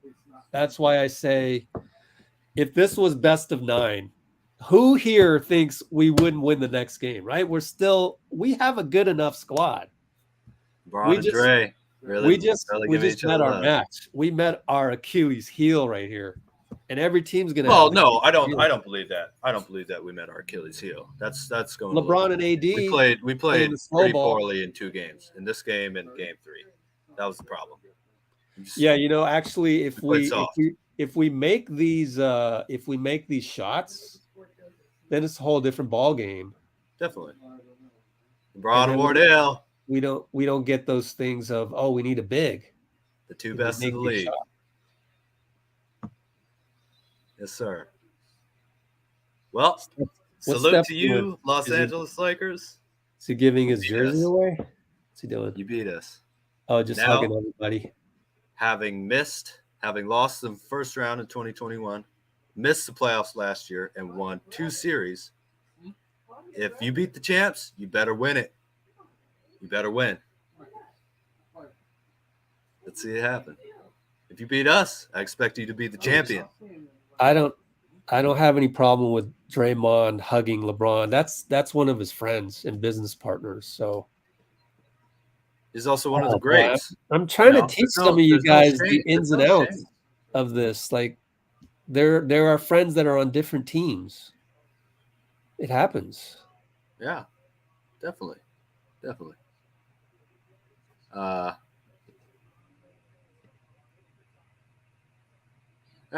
Yeah, it happens. Wow. Wardell took double the number of shots as LeBron and only made one more field goal. That's a little bit tough.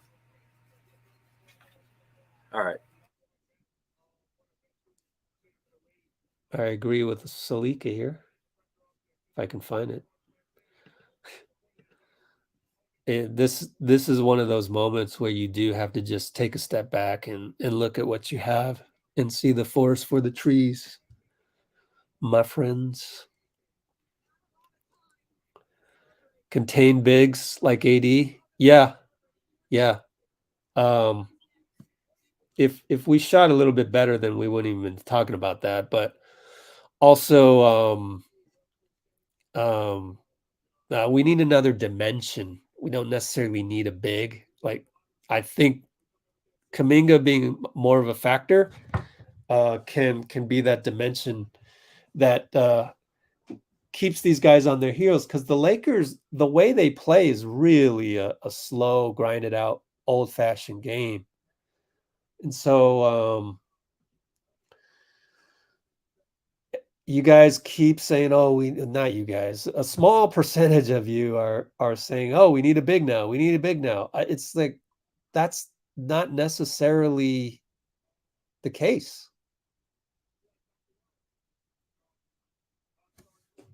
I'm not convinced of that. Just because we lost this game, horrible shooting. Klay was 2 for 12. Steph was 4 for 14.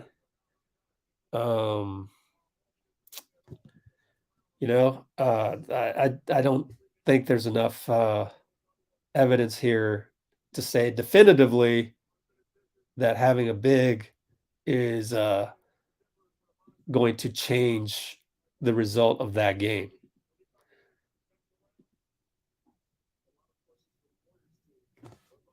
So that's why I think you're jumping to conclusions when you say we need a big.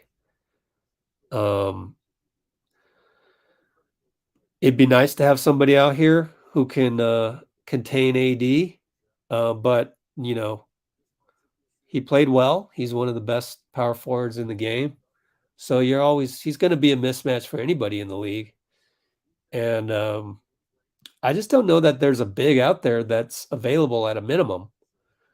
Now, some of you might say, okay, let's trade. Let's trade for that. Trade this, trade that.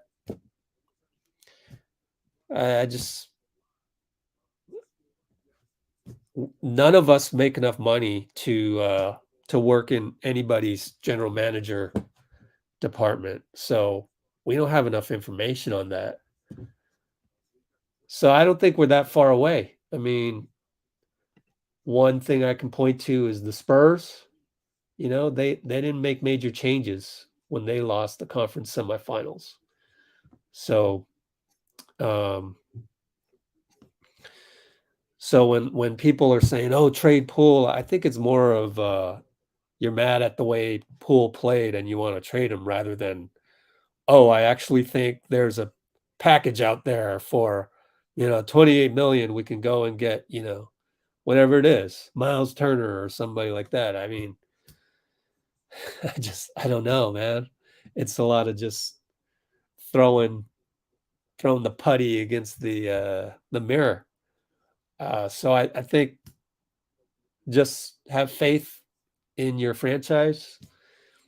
Hopefully Joe can re-sign Bob. I think we still could have won if our guys played better. And they didn't. At least I'm at a point where it's like, we definitely could have played better. Just play better. And that would have changed the result. But I'd rather be that than like, oh, we definitely are missing this, that, and the other thing. I think if we played better, we could have won that one. And a lot of it is just bringing the force and going through the motions that we went through this year, where we didn't really have a consistent roster. So then you're taking Sacramento to 7 games. You're jumping right into the Lakers series. Lakers are brand new, so they have a different feel than Sacramento. So it's like, okay, we don't know anything about this team, and they smacked us in the first game. So losing that first game at home hurts, but it's a series, and you go through it, and we just NBC Bay Area miswrote that. LAL wins series 4-3. No, they won 4-2. You wish it was 4-3. The chemistry is not even 100%. How do you say that? The chemistry's there. You got Klay 12 open shots. I don't think a single one of his shots was not open. You got Steph, probably 12 open shots. I can't remember a forced 3 by Steph. We just didn't make those. And there's combinations of reasons around missing 3s. But just saying that our chemistry isn't there, I don't think so. No. Our chemistry's there. We got the chemistry of getting those guys 26 shots, which they didn't hit.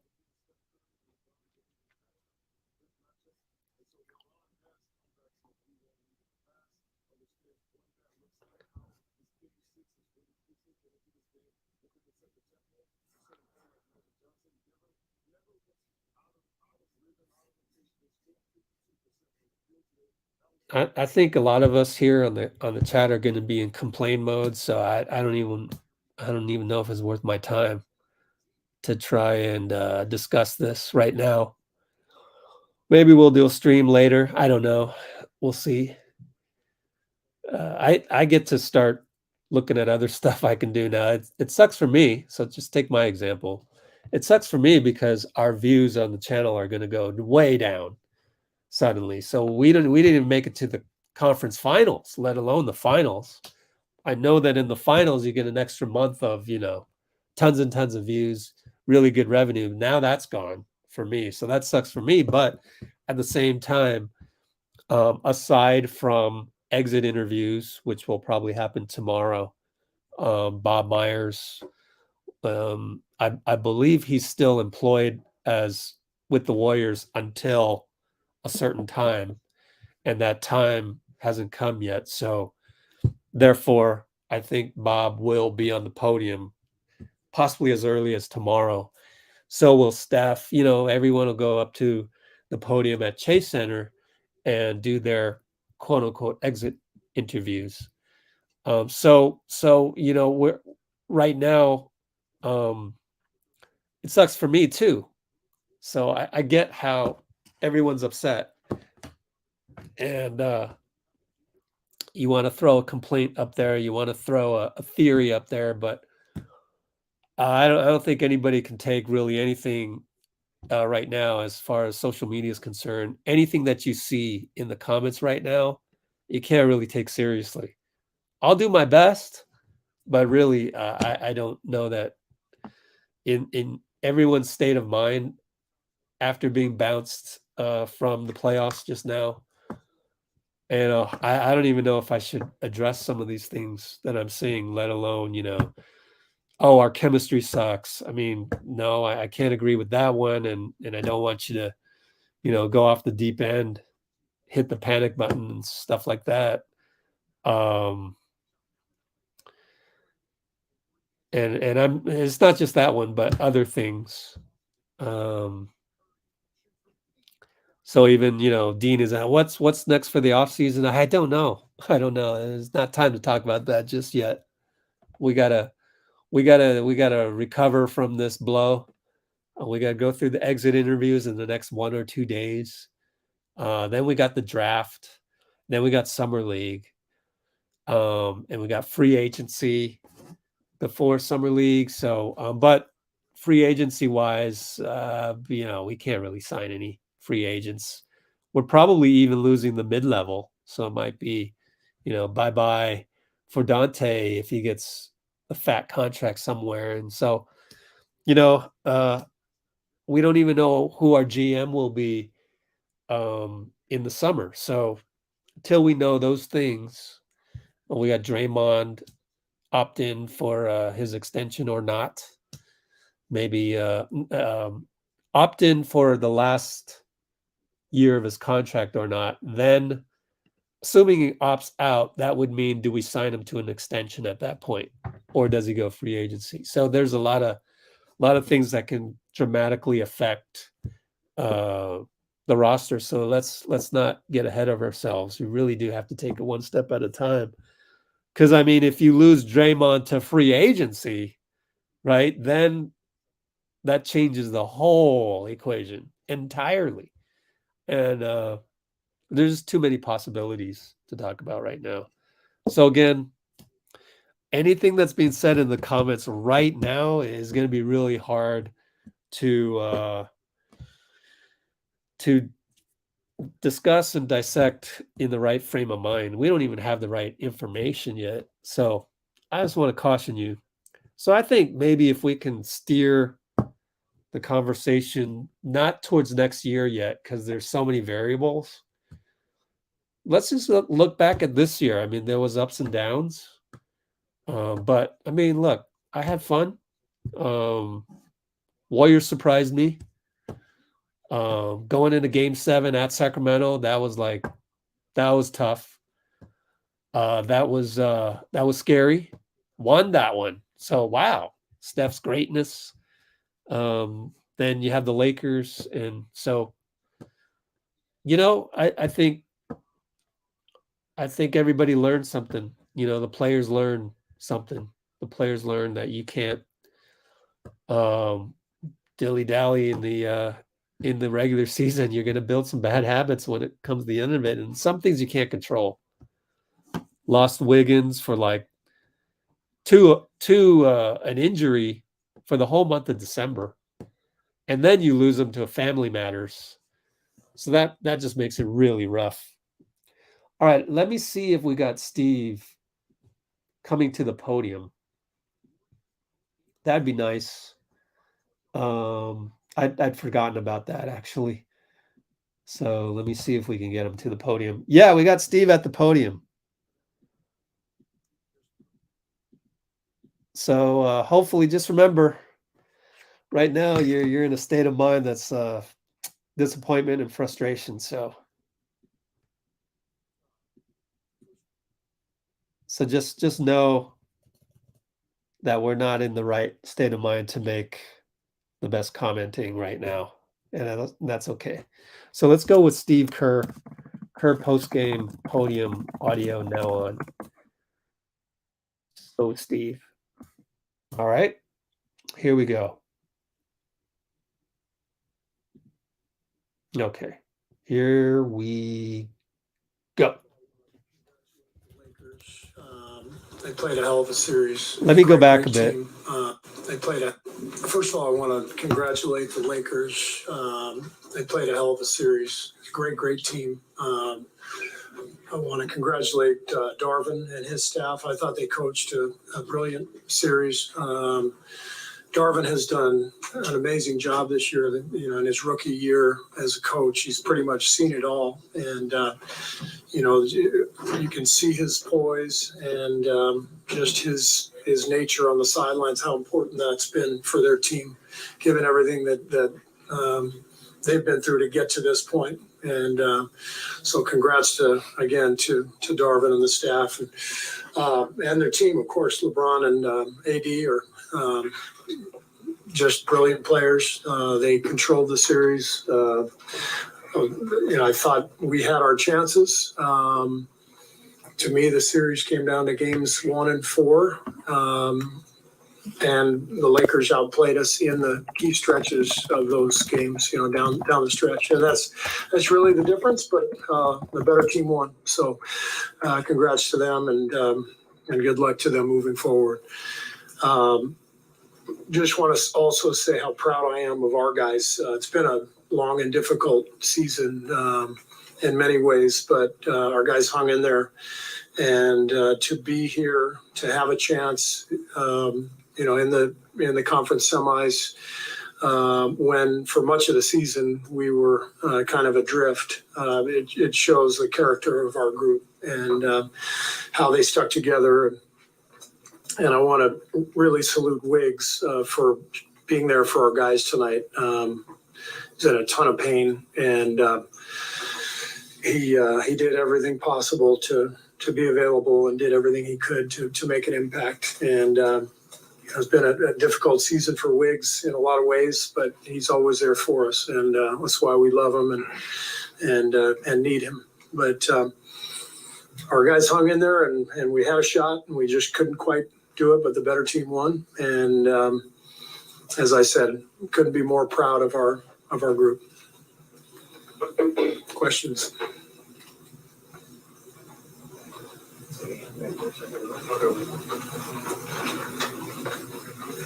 Steve, what are your emotions right now? I mean, it's been a long time since you've seen this team season ended. I mean, you've never seen it ended at this stage. Yeah. Combination of just, being sad for our team, for our players. At the same time, very realistic. As I said, the better team won, and I can't fault our players for the effort, our staff, everybody doing everything possible to win. So there's no regrets. But it's, losing sucks. It just does. It's this is the highest, competition in the world, and our guys just thrive in competition. And we came up short today. So because these guys are such competitors, it's going to hurt. But that's why we play. It's to compete against the best and see what we got. And didn't quite have enough, but it wasn't for a lack of heart or effort. As you kind of take the bigger picture view of the season, I know you even mentioned like the adversity throughout. What do you think kind of just overall went wrong this year?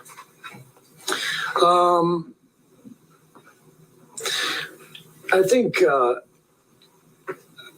I'm more focused on what went right, to be honest with you. The way the season started, we were disjointed and had that 0-5 road trip, and it felt like we were swimming upstream from the beginning.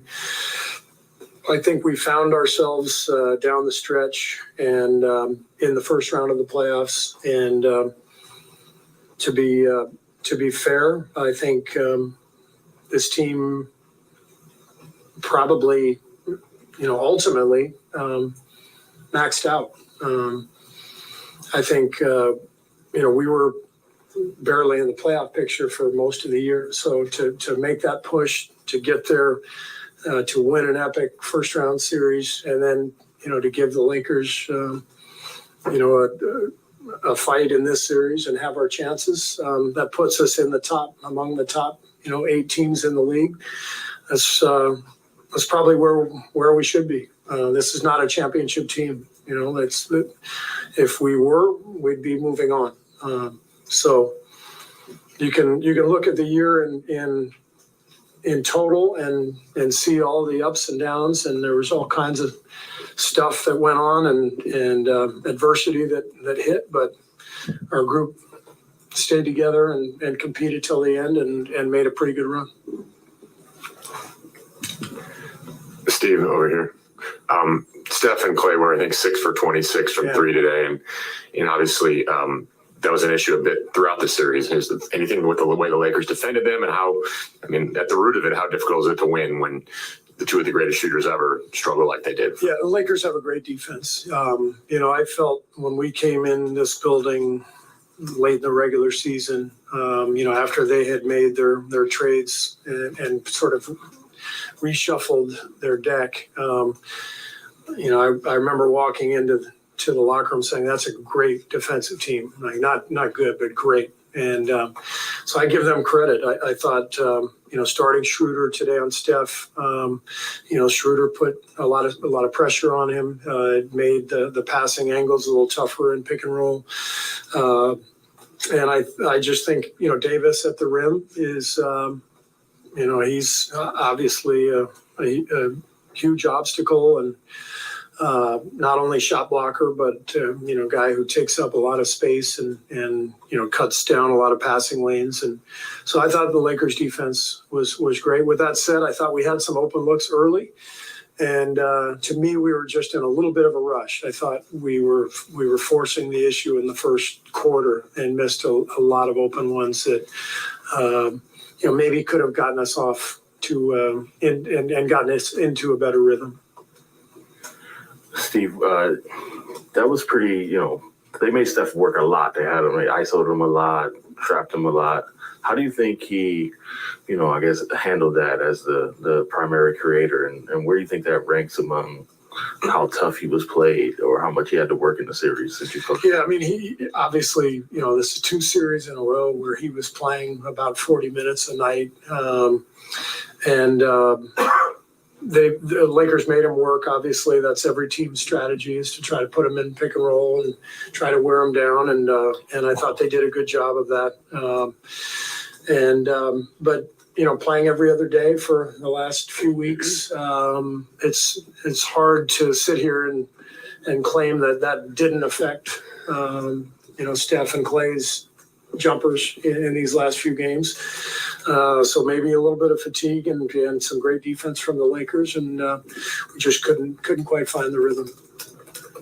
Steve, I know that you're still in the wash of just the series. You've been in it, and obviously we all turn our attention to what comes next. And you guys have, if it's not a championship team, this ownership group has historically been willing to sort of pay whatever it takes to field a championship team. Does what you guys did this year, does it make a convincing argument to keep this all together or to retool it in certain ways? I think it's probably too raw right now for me to think about. The one thing I will say is that, Draymond, Klay, Steph, our core guys, they've got plenty left off. There's still plenty in the tank there.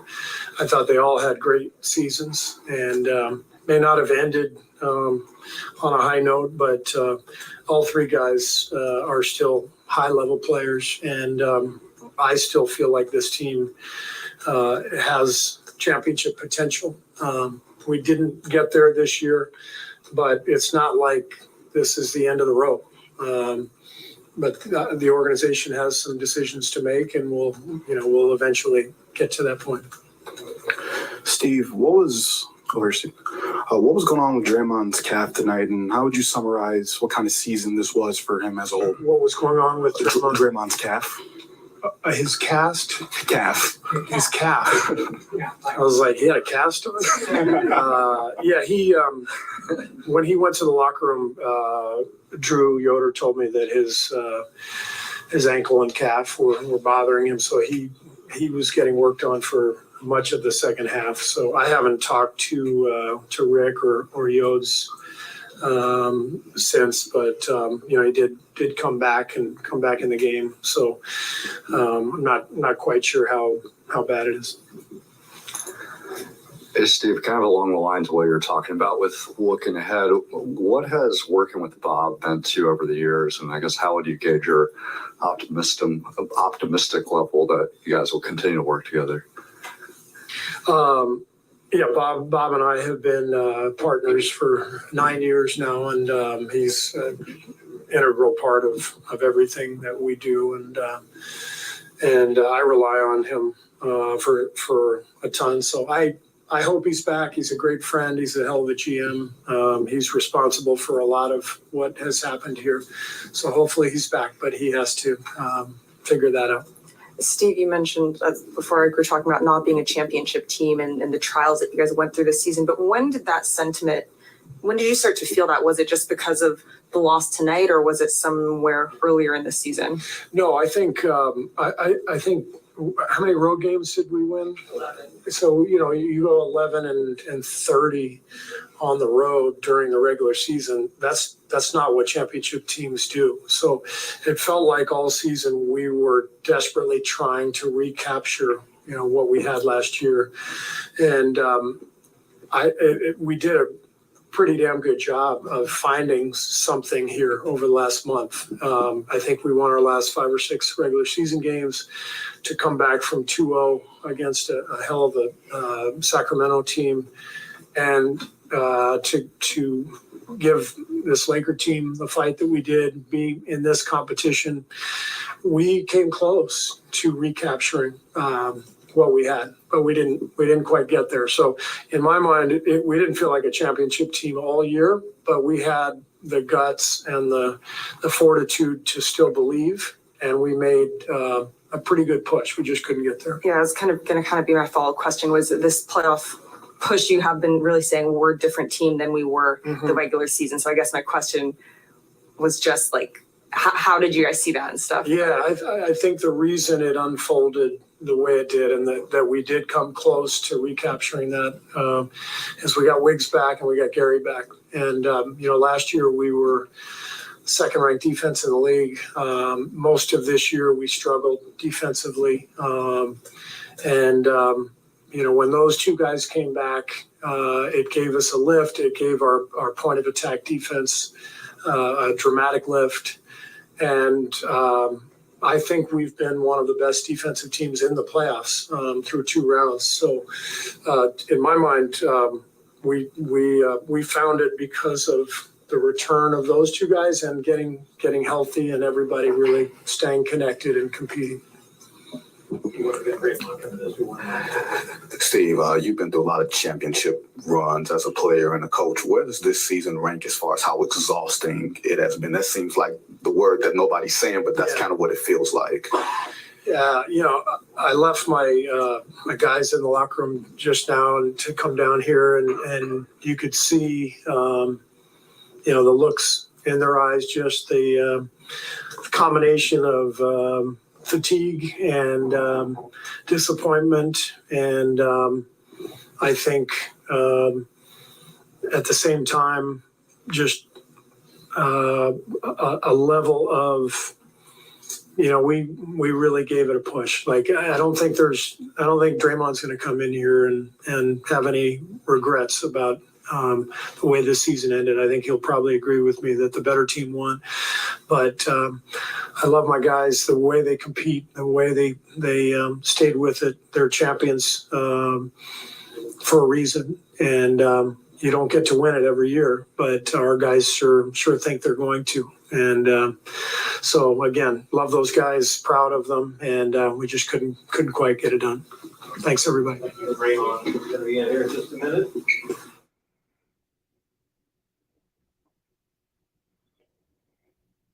Okay.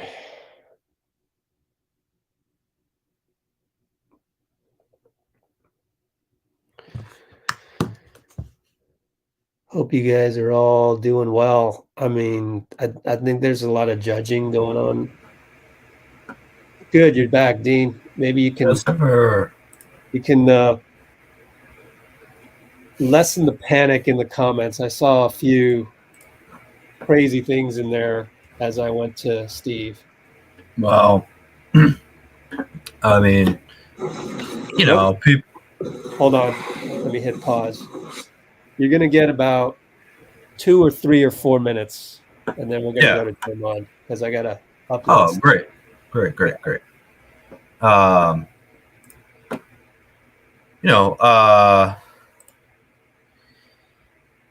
Obviously, a tough loss today, but Lakers are a great team.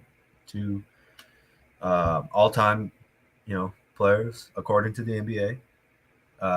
2 top 75 players. Warriors missed a lot of shots, and that was the game today. 30 fouls. That's to their 17. Not taking advantage of the bonus. A couple things went wrong today, but thank God the problem wasn't Steph or Draymond. It really wasn't. Not saying the problem was anybody else, but those two played extremely well the whole postseason. So. My bad.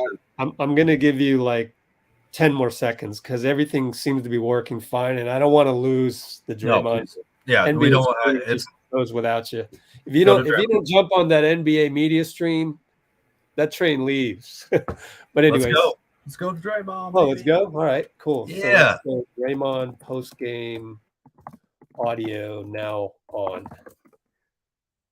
Thanks for your patience on that. Everything with Steve looked like it went smoothly, so that's the good news on that one.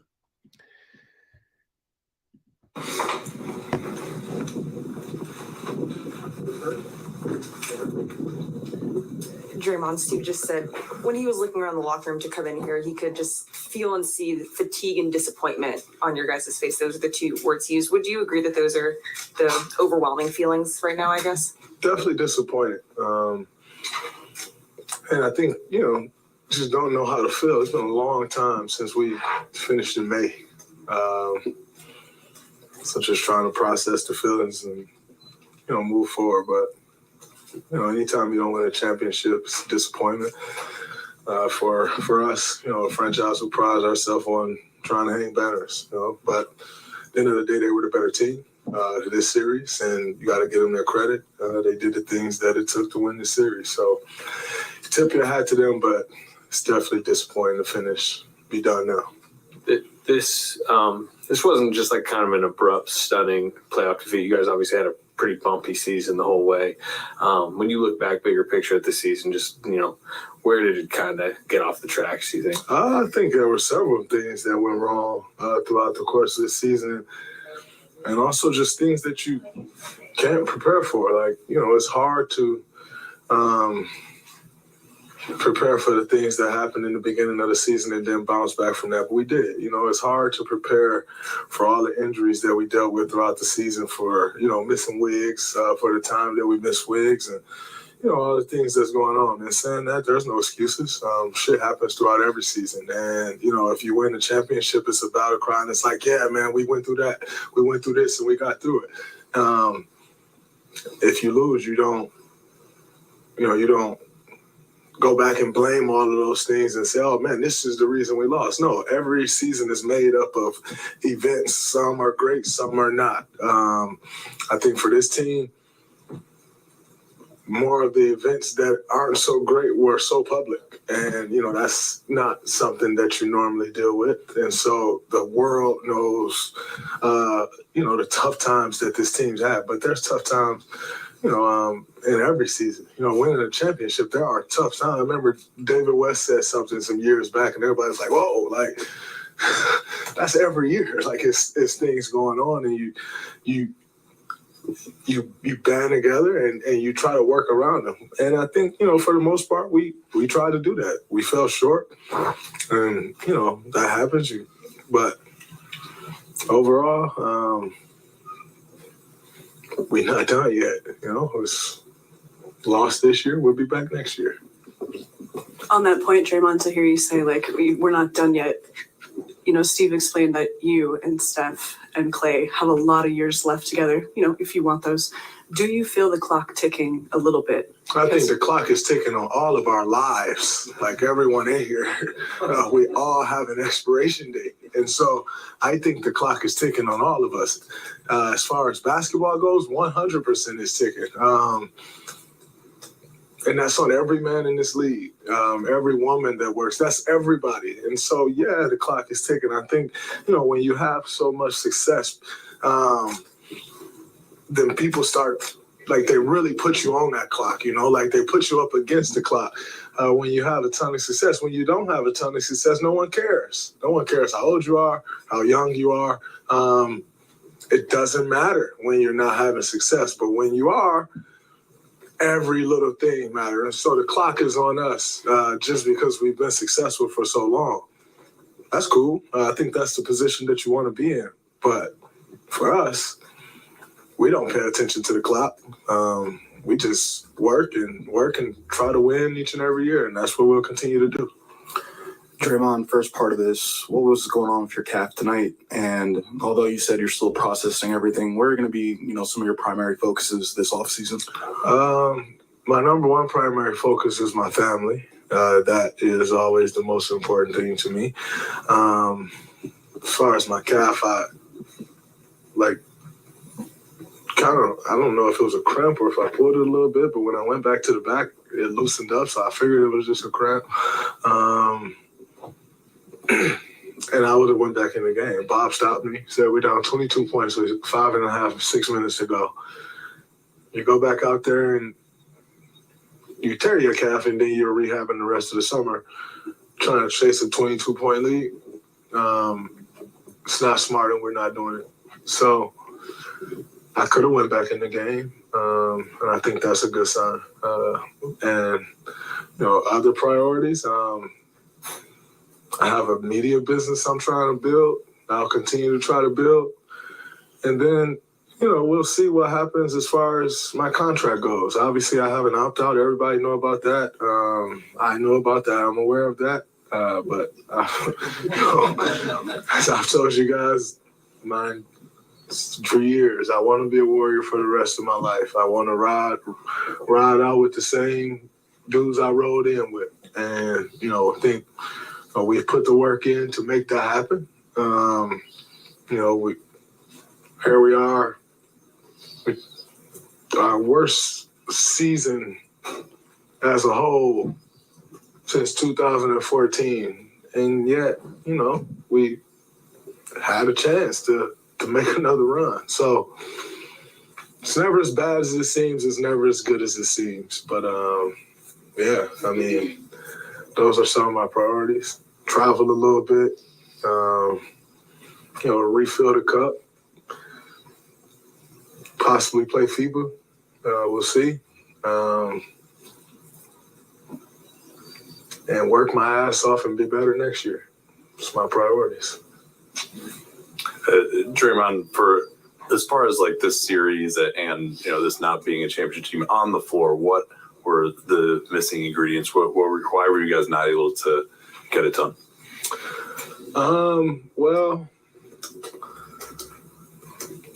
I think I wish I had that answer for you. Why we weren't able to get it done, I think, at the end of the day, you do what you can, you give your best, and if you come up short, which is kind of rare for us, then you just come up short and you figure out why, and you go back to the drawing board and you work and you do what you have to do to make sure that next year it's a different outcome. As far as our roster as a whole, I think we had a lot of good pieces, and I think everyone in the world will always say our roster can be better. Everybody. As a team, you're always looking to make that better. However, that's not my focus. That's not my job. My job is, the guys that's on this roster to go out there and try to win a championship. We came up a little short this year, but I said, not done. We'll be back. We'll try to do it again. Draymond over here. Steph and Klay were 6 for 26 from 3 today, and obviously shot below their standards for most of this series. Steve was talking about the Lakers defense and maybe a little fatigue. How surprised are you when they miss shots they've made so often over the years, and what do you think caused that more than anything else? You got to get our defense credit. The way they were swarming all series. We always talk about that. If you can swarm a guy all series or all night, once they get an open look, it doesn't feel so open because you've just been swarmed and now you're rushed. And I think for Klay in particular, a lot of his shots he rushed. But when you're so surprised when you get an open look because they're just draped over him. They're not helping.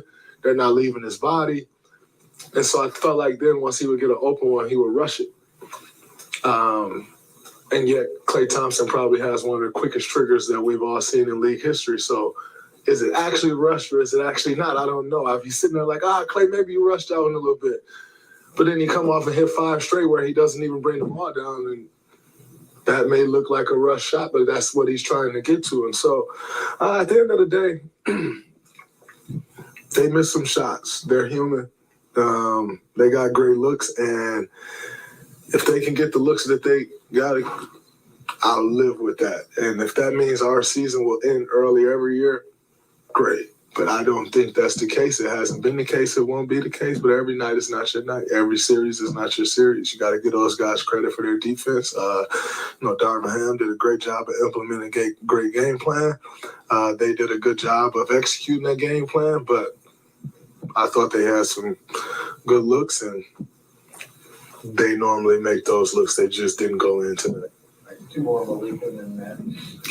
Draymond, we've witnessed so much magic from this team over the years, and Steve said that this year it just sort of felt like this was the maxed out version of this group, that this wasn't a championship group after everything in the regular season and then what you all displayed here. I wonder if you agree with that assessment, with that gut feeling, and then if that is the case with the same core kind of trying to do it again, how do you get back to that? I think this group definitely maxed out what we could do. It wasn't a championship team. We didn't win it. So, sucks, but that's our reality. That doesn't mean our core changes. That doesn't mean our core can't do it again. They said we couldn't do it again last year. We did it.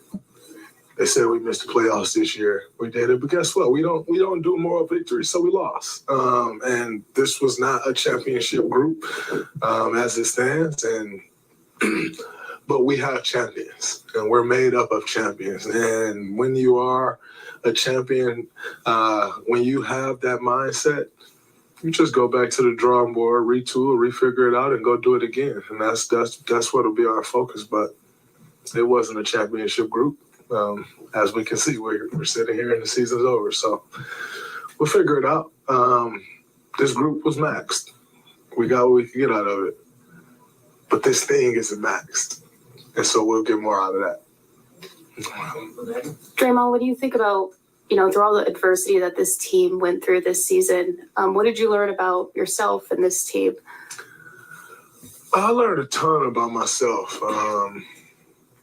Number one, just a reminder of how you stand in the face of adversity. I think for me, every time we hit some adversity in life, you either fold or you rise up to it. And I once again reminded myself that I'm capable of rising up to whatever that challenge is. You never know until you go through it. And so for me, myself, I learned some patience. Just how to operate when things aren't quite on your terms and how to navigate those things and, pick and choose your spots. I think, this year has helped me as a person as much as it has as a basketball player. So I am not one that, just when things are going well, you're great and everything's fine and you're the man. When things aren't so great, that's when you make yourself. And I feel like for me, that's always my focus is, when your back's against the wall, everybody's against you, things are going wrong, how are you going to stand up to that? Are you still going to stand on those same principles you've been standing on? Is you going to still stand on the same business you've been standing on? And for me, I can honestly say I did that. It didn't end the way I wanted it to end and how I would have loved it to end. But I can go home and sleep at night knowing I stand on the same 2 feet, the same business, the same principles, and everything else that I've stood on for the last 11 years. And I can live with that. And, you continue to try to get better as a person, as a basketball player. That's my goal. That's who I am. That's what I've done. I'll continue to do that. Great. Thank you. Looks like Steph and Klay are both. So Steph and Klay coming up next. So let's keep an eye on that. But you got a couple minutes here. Yeah, I'm actually kind of liking a lot of, not all, but a lot of what I'm seeing in the comments. A lot of people saying we can't be bandwagon fans. It's win or lose. We're riding with this team. A lot of people talking about how, addressing comments. Oh, we need a big, and who was going to stop AD? We're not incompetent. We know. This team knows what it's doing. So, obviously this is the hour of anti-Warriors hatred. This is your moment, to do it right now. And yet the regulars and the people who get what we're trying to do here in the comments, they're doing what they're supposed to do. They're being real fans and being honorable opponents. You can't just be honorable, as Draymond was just saying. You can't just be honorable when you win, right? You have to be honorable when you lose too. And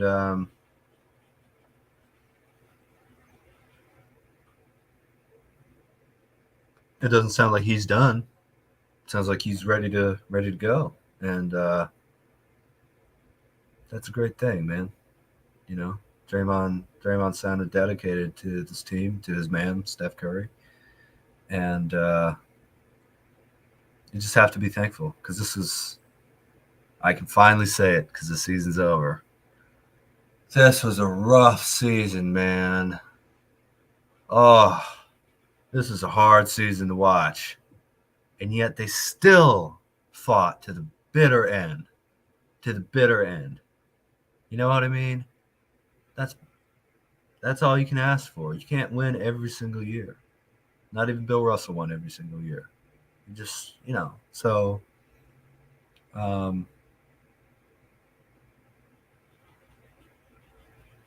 you ride with this team, I don't think Steph's going anywhere, I mean, think about the kind of career Dirk Nowitzki had. He won one championship. He was on that team for years and years because it was right. Kobe, yeah, he won 5, but he was on that team forever. Steph, you think we're coming back next year with Steph Curry? Then we have a chance. And I'm not totally denying the fact that we'll have to now address the Lakers because they look like an incredible team, and the 2 conference finalists now have AD and Jokic. But unless you're offering an actual solution to anything that we could have done differently this year, just say we need a big, like people talking about Dwight Howard's like 39 years old, playing in Taiwan. Like, look at the other people who really have a reasonable response to this. You think I like losing? No way. Steph by himself, but you do have some time because I got to figure out some things. Yes, sir. Okay. Maybe a minute. So maybe more. All right. Thank you, Rich.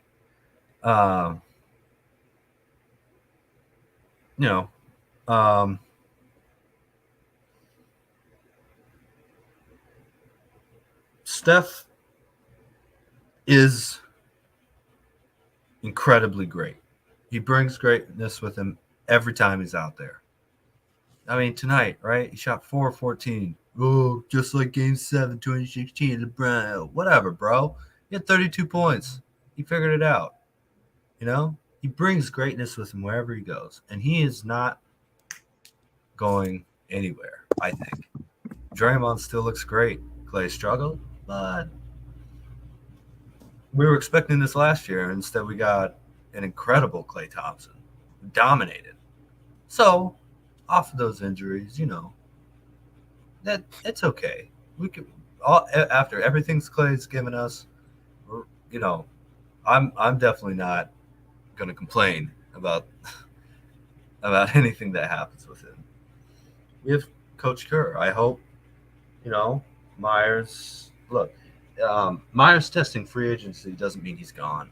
It's just the negotiations versus coming back to Joe Lacob with, well, this is what I got on the free market. That could be. We don't even know if it's that. It could be. What if it's? I don't know if I want to be GM anymore. It could be that too. We don't know. So let it play out. And Steph and Dre and Klay. I mean, that's got to be a huge draw if he was going to make that kind of decision. I mean, I don't know. I think I'd have the wherewithal to be able to at least ride it out with those guys. Amy's still proud, preparing for Mother's Day. And You know, I guess we're probably about to go to Steph soon. So, Yep. I'll just say we just beat the Sacramento Kings in 7 games. They waited 17 years to make the playoffs. And we won the title last year and gave the Lakers a pretty good run with all the free throws and all the discombobulation of the season and, you know, some of these guys not being able to hit shots that they were just nailing last year and all that kind of stuff. I mean, that's not dishonorable. That's not a shameful way to end the season. It's not what we wanted, of course. Wanted to repeat, baby. Number 5. But we start off the season with a Draymond punch in the preseason to Jordan Poole, contract issues. We started this season trying to develop James Wiseman. You know? Weissman. Trade for Gary, and then there was all this stuff that happens, and Wiggins goes out at Valentine's Day. He was out for the whole month of December, mid-December to mid-January as well. That's right. So we got injury out of what 7, 8 months. You got what 4? You know, so it's a rough season. And my favorite thing, I just gotta say, when Draymond said Bob told him don't go back in because look, we're down 22 and we're not risking your calf because then you're gonna rehab the whole summer on your calf. We're not doing that.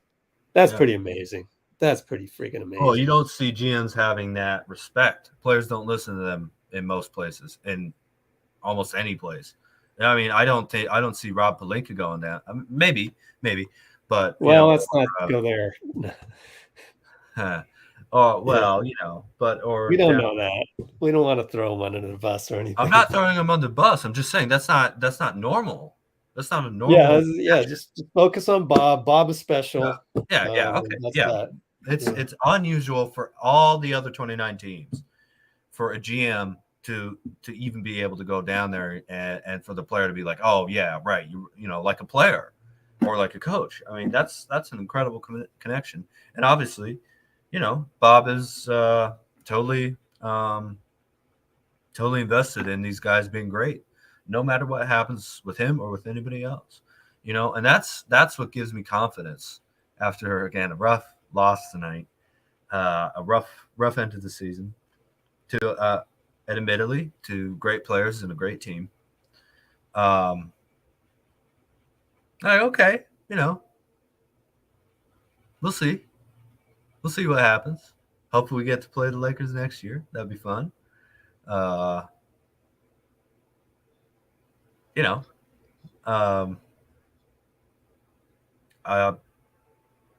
there's so much talent on this team still, really. Just don't forget about that, you know. This is a good group. And the Lakers, man, they were on fire. They're on fire at every home game. And until today, you know, it was a very close series. Every time the Warriors won, they took the advantage in points, right? They took the advantage in points after game 2. They just took the advantage of points after game 5, total points. And then the Lakers took it back at home. Some people in the chat quit before the game was over. And you know what? Oh, they're right. Okay, but great. So you were right in seeing your own team lose? Congrats. All right, we got to go to Steph. Don't quit before next season. Sorry to interrupt, but we got Draymond's almost uploaded and everything's ready. Here we go.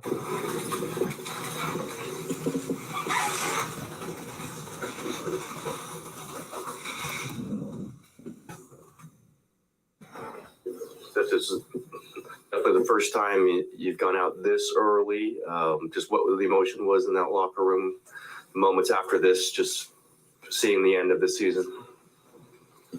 I mean, you're disappointed and kind of shell shocked that it's over. pour so much into every season, but coming off of last year, trying to defend and give ourselves a chance to keep advancing. It's a tough way for the season to end. Like you said, it's unfamiliar territory, but proud of the fight that we had, and the Lakers played amazing all series, played to their strengths, and obviously that led to them getting out of the series and moving on. So got to give them credit. They played great basketball, and for us, just an opportunity to kind of take stock of where we're at, keep the confidence that we can, come back and be back at this stage next year. So we're kind of in between disappointment, but still, maintaining some pride about how we played this year. Steph, Steve said that he thought you guys were maxed out, and Draymond said he thought that you were maxed out. Did you feel that way? And if so, when did you maybe feel that? Did you feel that during this, did you have a feeling that this wasn't a championship team during the season? I mean, we lost, so it's like a hard truth at the end of the journey. It's not anything you allow yourself to. No competitor believes that until you're proven that you're not a championship team. And that's what, getting beat in a playoff series means. Basketball is over for this year. So felt it in the fourth quarter with about 7 minutes left. Just really never heard that from us before in terms of trying to make sense of, losing a series like we did, unless, it's been in a final. So got to accept it, move on, and try to be better next year. Yeah, I know it's still fresh, but how do you view the bigger picture, the future, the decisions that need to be made this summer, and some of the Draymond, Bob, and some of the situations that need to be resolved? We'll all collectively kind of handle those in the right time. I think obviously start at the top and working down in terms of trying to put together the best team possible next year, making sure all the pieces fit and understanding how we can retool to put ourselves in a position to be a legit championship contender, because for us that's all we're worried about, and that includes Bob, that includes DG, other decisions that we got to make, but at the end of the day, that'll settle itself over the course of the next couple of months. Steph, I know it didn't end the way that you wanted it to, but coming into this series, I think Draymond said something to the effect of, well, they have a GOAT, referring to LeBron James, and so do we, referring to you. And a lot of us weren't sure if we'd get to see this battle between you and LeBron again, going through it again, playing in these games again, the moment you all shared on the court. Can you just reflect on that, on this stage, on what this rivalry has sort of meant to basketball over the last couple of years? I mean, it's just a battle every time, and I know there are a lot of different narratives within each of the series that we've had, and different teams and teammates and all the above. But it's just great basketball, great competition, understanding who LeBron is and who he's been his entire career, and the accolades and the championships he's won and the records that he has. Like, he's an amazing basketball player, and he brings the best out of you, and you have to be your best if you're going to try to beat him. And I think he feels vice versa. And so you love those experiences. Somebody's got to win, and it's part of the nature of what we're dealing with. But there's so much respect and, again, appreciation for the battles and the experiences and the back and forth, because it's basketball at the highest level, and that's all you can ask for. Steph, there's obviously been a lot of conversation over the years about you guys as an outside shooting, jump shooting team, and you and Klay have established yourself as two of the best, obviously, in history. The last few games weren't at your level, at your standards. How much of that was their defense? How do you sort of view the way the last few days went in terms of 3-point shooting for you guys? It obviously wasn't great, but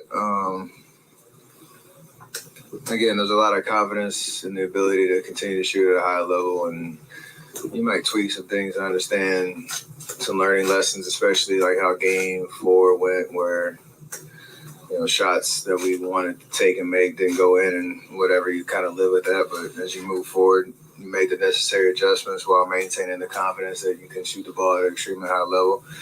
I think for us in this series, like, it was a battle of strengths, right? Like, they're an extremely big team, AD in the paint, Bron flying around all over the place. They were trying to take away certain things, and it worked. We didn't have a change-up pitch to throw, in this series, which kind of what led to, the results. So it doesn't mean you stop shooting. It just means you figure out a different way to be impactful and, come back with the same mindset. Just a quick follow-up. How much did their size bother you shooting, do you think? Their game plan was obviously to press up on the 3-point line, funnel us in there, AD in the back, clogging everything up. Like I said, we just didn't have enough variety in the way we were trying to score after game 2. So good learning lessons for us. When you understand a team that has a guy like him in the paint, you got to figure out different things, and we just didn't do it. 3 more, Dalton, Tim, and Wiggs. Steve said that it felt like you guys were swimming upstream from the very start of the season. In your eyes, what were the factors that kept obstacles on the road to trying to repeat this season? You could probably fill in the blank there. From trading camp to now, it's just the reality we were living in and trying to keep things positive and optimistic around what we're trying to accomplish this year. And we're one of the last 8 teams. It's not a moral victory at all. It's just understanding that, in game 6 of the conference semifinals, you had a chance to push it to the end. So, again, there's a lot of pride in, there's a lot of pride in what we accomplished, but there's also an understanding that this is not good enough, and we have to be, a lot better next year and start, re-establishing ourselves as a legit championship contender, because we weren't this year. Steph, when you think about getting better, becoming a championship level team, how much responsibility or onus do you put on the young players? You kind of went into the season with a bunch of them. Obviously, Wiseman got traded, and Moses is the only one. Well, Jordan's playing minutes in the end. How much do you expect from them next season, and how much is there? And was it disappointing not to see them get more time or produce more in these playoffs? There's a lot in there. I think, everybody's going to get better. Everybody's going to take the next steps. Everybody's going to learn the lessons that you learned this year and try to put them into use next year. I don't know what the opportunity is going to be. I don't know what the roster will look like. I don't know, sitting here right now, what, opening night is going to look like in terms of who's going to be asked to do what. But I have a lot of confidence in everybody being able to take advantage of the summer. Add to your skill set, add to your mental preparation for the year, and the list of guys that kind of fall in that bucket. Be ready to take those next steps, because that's the journey of your career that you're always on. So it's just hard to say specifics right now about what it'll look like, because this league is crazy and things can change really quickly. Last one, Rachel. Steph, Draymond was just expressing the confidence he has in you, him, and Klay as a core, and what you guys can do in the future. What is it for you knowing those two guys, and if you do stay together through the next couple of years, what does that make you feel like you could do? No matter how different it looks, I think we understand each other, what we all bring to the table, the trust that, we're just going to compete until the wheels fall off. And, that is something that should not be taken for granted in this league, because we've proven that we can do it. And even in this series and this year, like, things were looking bleak at one point in the regular season, and you find yourself in the second round trying to just scratch and claw your way out of it. So we're gonna fight and we're gonna compete, and we believe in each other. And that goes up and down the roster, and hopefully there's belief in us to be able to lead that. So I feel like that's a two-way street, and that's the progression of the stage that we are in our careers to keep doubling down on it. So I think we're excited about that opportunity, as terrible of a feeling it is as it is right now. We feel like we can come back. Great, thank you. Want to play in here and go home?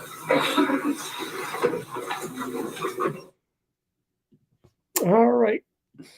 Dean still here? Nope. Let's see. Let me finish this up. Oh, Dean's back. Good 11-minute interview there with Steph. All right, go ahead, Dean. Well, a lot there. Obviously, Steph is, talk about what's it going to look like opening night, and that made me feel good. That made me feel happy hearing that,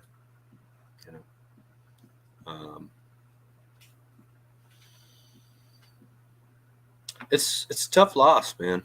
It is, but well, I got a little something for you guys.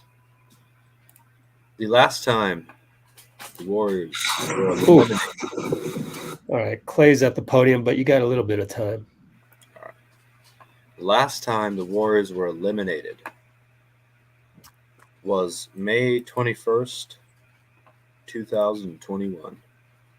That is 722 days ago. It was the last time our season ended in a loss, which is every other team but one.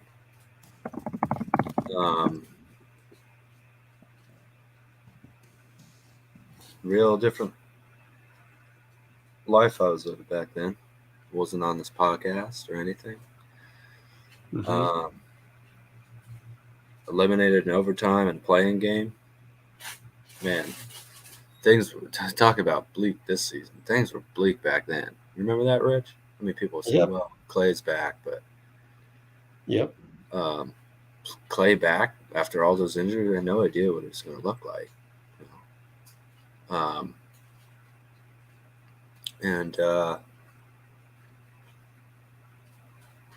We still have Wardell, Steph Curry the second, man. He's still the best. He's still the best in the world, even in the loss. Never going to doubt that guy. Never going to doubt his ability to win. Unfortunately, we did dip, if you include the play, and we just dipped below 67% winning percentage in the playoffs. Just a little bit. Which is pretty ridiculous since 2013. And, this, by the way, this is what happened in 2013. We won a series in 6, and then lost in 6 to the Spurs, who went on to almost win the finals that year, and lost in a tough Game 7 also to LeBron James and those Heat teams, in that Heat team. But just the thought of what Steve said, swimming upstream all year long, it's pretty true, really. I mean, so much injuries, so many guys in and out for all these different reasons, the trade and the Wiseman, Peyton deal, Didn't even get Peyton for a while. Yeah, Wiggins was back game 1 of the playoffs. As we said, he played maybe half the whole season. And the way these guys fought to the very end, we kind of got blown out today. We lost the whole series by 17 points. The way these guys fought to the very end, I just, it's not a team that rolls over. This is also the first time in. So we had 28 straight playoff series where we won a road game. This is the first time that hasn't happened this year. After a truly exhausting first round series against the Kings. Yeah. It hurts, but it doesn't upset me in the way that I thought a loss would have. I mean, maybe I'm sure tomorrow I'll feel like just horrible knowing that I'll have to wait so long to see this awesome team and Steph, Klay, and Dre, have to wait. We can't let Dre go, man. So we have to have those guys back.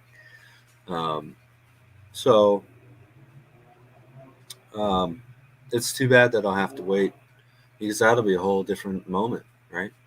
October 2023. That's way different than now. And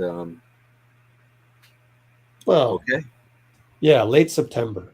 Does it start in late September? Training camp. Oh, yeah. I was talking about opening night because I am born in October. I hope it always is around. Yeah, but our season on Let's Go Warriors, it's always started. We go the whole training camp right there. Media day, we're right there. You're totally right, man. You're totally right. September is when we'll. Let's Go Warriors is the full immersion. Yes, sir. Hey, you know what? You're totally right, Rich. I shouldn't have. I should have taken away the importance too of training camp and even before that. I mean, we're going to draft somebody. There's going to be the draft lottery. There's going to be summer league. Oh my gosh, yeah. There's going to be all this important stuff. Are you guys ready for that? There are so many. We've got that 19th pick. There are so many choices. We're going to go through it all. It does look like a pretty deep draft too. Not having paid attention to it until now. Now it's time to look at the draft and see, how we can possibly get Draymond back because, that dude, man, still just the ultimate winner, man.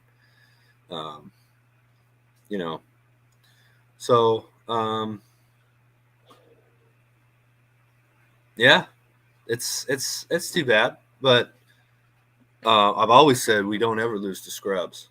We don't. I've never seen this team lose to scrubs, really. Just the opening road trip, but that was so long ago. We can laugh about it. I'm just laughing. Yeah, we don't get eliminated by scrubs. Yeah, there have been some. This again was a pretty rough season. God, just 11-30 on the road, a lot of blown leads and things like that, and players and that.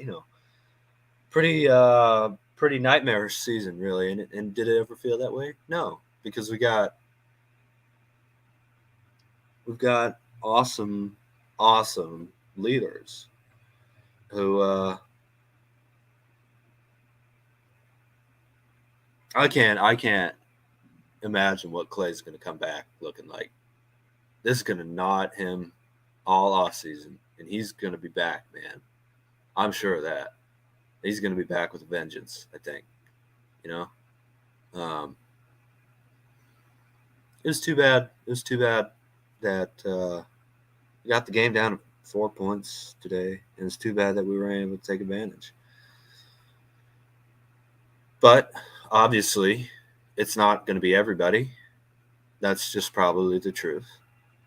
So trust that the people around are going to understand how to position this team with the greats on the team that we have to compete against the Lakers, against the Nuggets, against the Kings again, against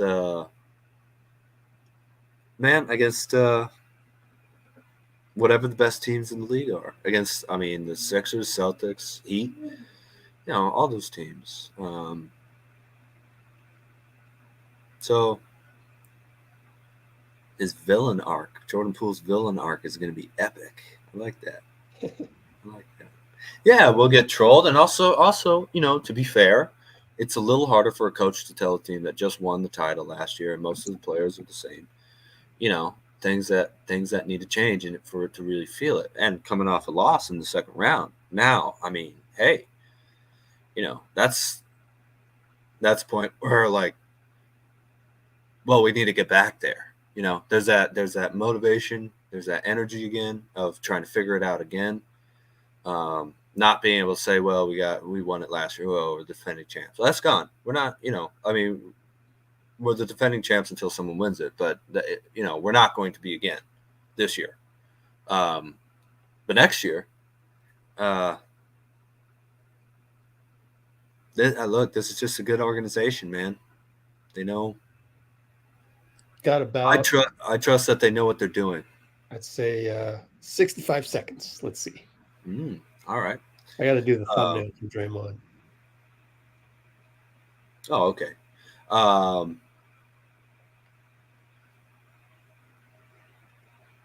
just love this team. I'm so sad that I'm not going to be able to see them again this season.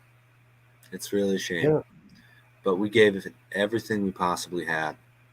You know, part of the reason we lost this game is just going to hit the open shots. And that happens. But the Warriors have always rebounded well. Always have, except 2013-14. That was a decline. And then after that, title, finals. Then all the problems in 2019. Get hurt in 2020. Rebound a little bit. 21. Championship. Second round loss to the Lakers. Rebound. Figure it out. You know, we know the team that how they beat us. There's going to be plenty of tape on that in the off season and probably tonight coming up a lot of it. Also, as I'm doing this, I'm looking for the quote from Draymond. Where the hell is it? What was it? I want to be a Warrior for the rest of my life. Yeah. It was kind of in the middle, right? Mm-hmm. In the interview. But yeah, I mean, why would you not? Draymond played great, you know, this year and definitely these series. Maybe a little bit more scoring, a little bit more aggressiveness, you know, in that regard. But Courtney. Klay got a lift. Yeah, like he hasn't been lifting. I'm just gonna remove that, okay? Yep. Be cool. Don't be like that. Don't tell professional athletes what to do. Not an instant basketball trainers out there. Oh yeah. And we will have some basketball trainers on, I'm sure.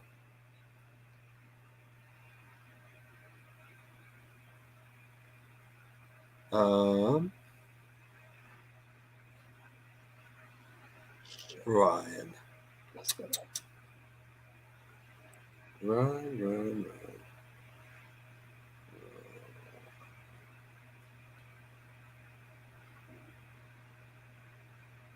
All right. Ready for Klay? Oh, definitely. All right. We'll go to Klay in about 10 seconds. All right. At 24 seconds. I want to just post the Draymond one because I think that quote's so awesome. I want to be a Warrior for the rest of my life. Why wouldn't he? Exactly. Can you name a reason? Because we lost in the second round. Okay. Okay. Rest of my life. Boom. I want to be a Warriors. Monte Ellis. I want to be a Warriors. Yeah. Can I want to be Thunder.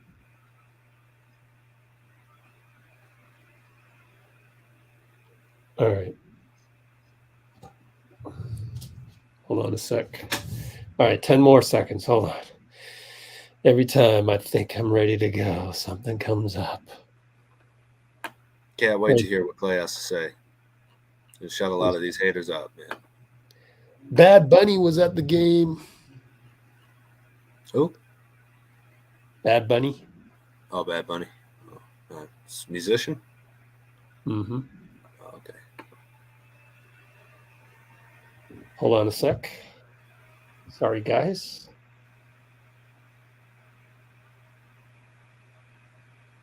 Oh, yeah. Keep All it right. positive in the comments, people. All right, so go ahead and mute your mic. We'll get there soon. Okay. So Klay podium audio now on. We'll run the whole thing, probably 10 or 11 minutes.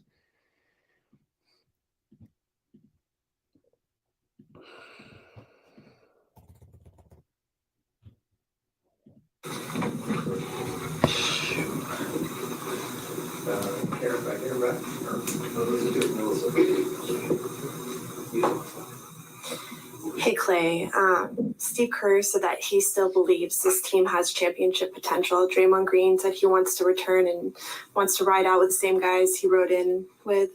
How much do you still believe in the core of this team having the potential to go all the way? I fully believe that, and it stings real bad. It's gonna sting all summer. But I mean, first time in a long time that Dre, Steph, and I were healthy and not making the finals. So it's rare to be off during this time of year, but I can tell you we gave it everything we had, and it just stings. But I mean, I believe that we have greatness in our future still. Klay, coming into this series, you said, facing the Lakers, this is where your hoop dream started, lots of time here in LA. What did you think about your road games here? Well, it was awesome playing for my dad and calling the game. I obviously wish I would have shot the ball much more efficiently. Probably had the worst shooting series I had in a long time. At the end of the day, though, I'm still on contract with the Dubs, and I'm going to use it for fuel to be better come next postseason. And it just sucks, when you give it your all and sometimes it doesn't go the way you want. It's the hardest part of being a pro athlete. Here, left-hand side. Klay, you mentioned your shooting, and Steph did shoot up to his standards in the last couple games. How much did their size bother you guys? Do you think, not just the two of you, but overall, do you guys need to get bigger as you look forward? I'm not sure. It's hard for me to assess that right now. I mean, they played very well. Anthony Davis is a monster down there, and obviously LeBron still got it. So it was just a tough series for us, and like I said before, unfamiliar territory being off this time of year, but I know we still got greatness ahead of us, and we just got to use this offseason to get right mentally, physically, and just improve our weaknesses. This wasn't just like, an abrupt playoff ending. You guys had kind of had a bumpy season all the way to this point. How much did all the challenges that came dating back to preseason all the way through add to, I guess, the challenge of the whole season?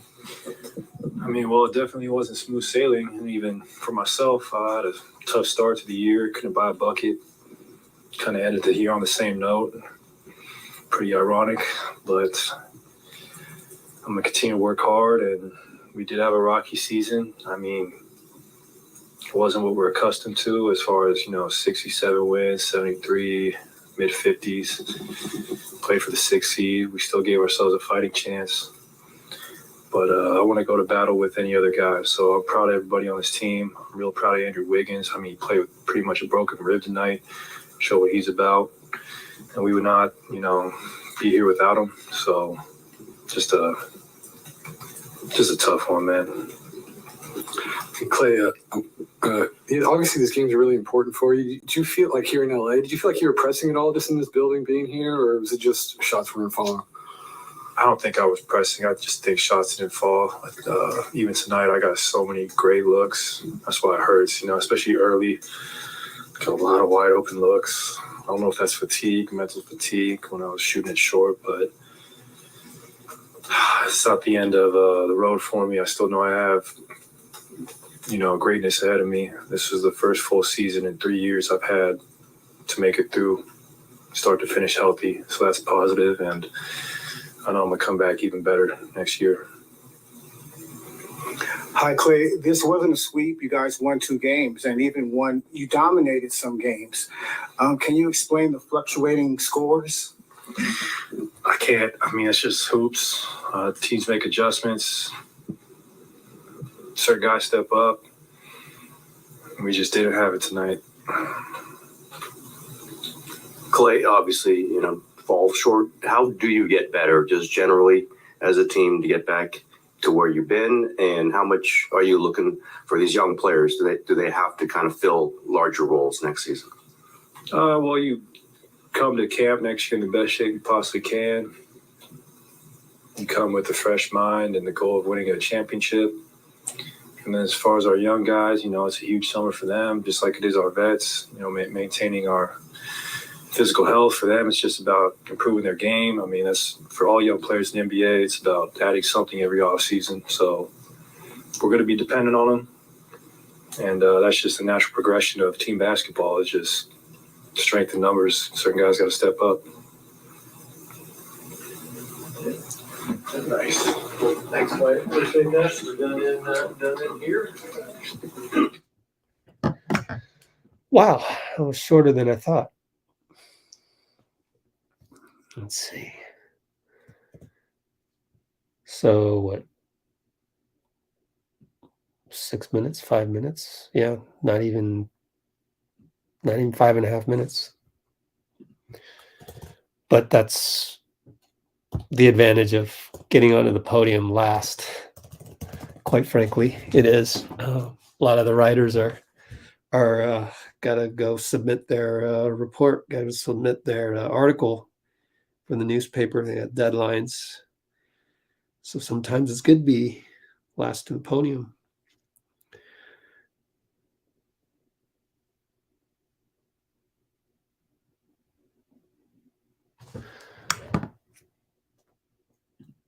All right. And whoever wants to stay with us later, we're at 4 hours and 36 minutes. We can actually go watch the video of these if you'd like. It really all just comes down to me putting food into my system. Really, it's literally that, and my fatigue, but I'm not really fatigued from all of it. I got a good night's sleep, et cetera, et cetera. So if you guys do want to watch those videos, I'm all up for it now that they're done. So let's see. Now I got to work on Stephen Curry post game.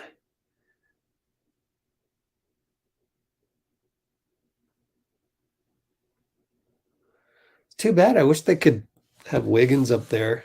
That'd be kind of cool just to see him one more time. Got the funniest look from Steph. Let me see if I can airdrop it to you guys. YouTube will automatically freeze a still shot sometimes for you to use as a thumbnail. I'm not going to use this one, but this one's hilarious. Let me send that over to the MacBook real quick. Hopefully it works.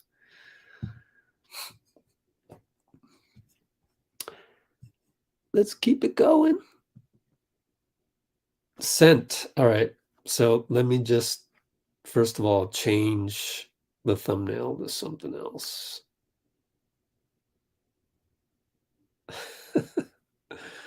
Save that something else, and let me show you guys what it was. Downloads, screenshot. Is it that one? 8:20? No, it's 11:15 p.m. So sooner or later, it's got to be here.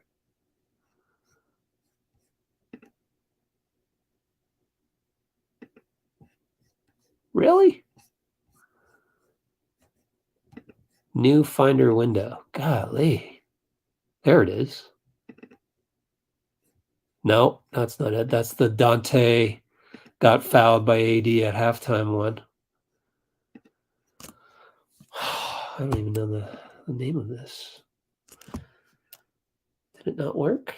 Screenshot. No, it's not a screenshot. It's, jeez. I love it. MacBook file finder doesn't find you any files. What is up with that, man? So what I got to do is I got to go to PhotoGrid. Man, I'm wasting so much time on this crap.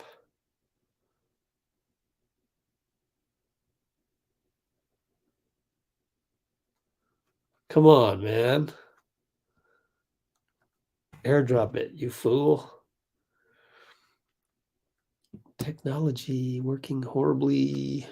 MacBook Pro. Oh, I know. I sent it to the wrong MacBook.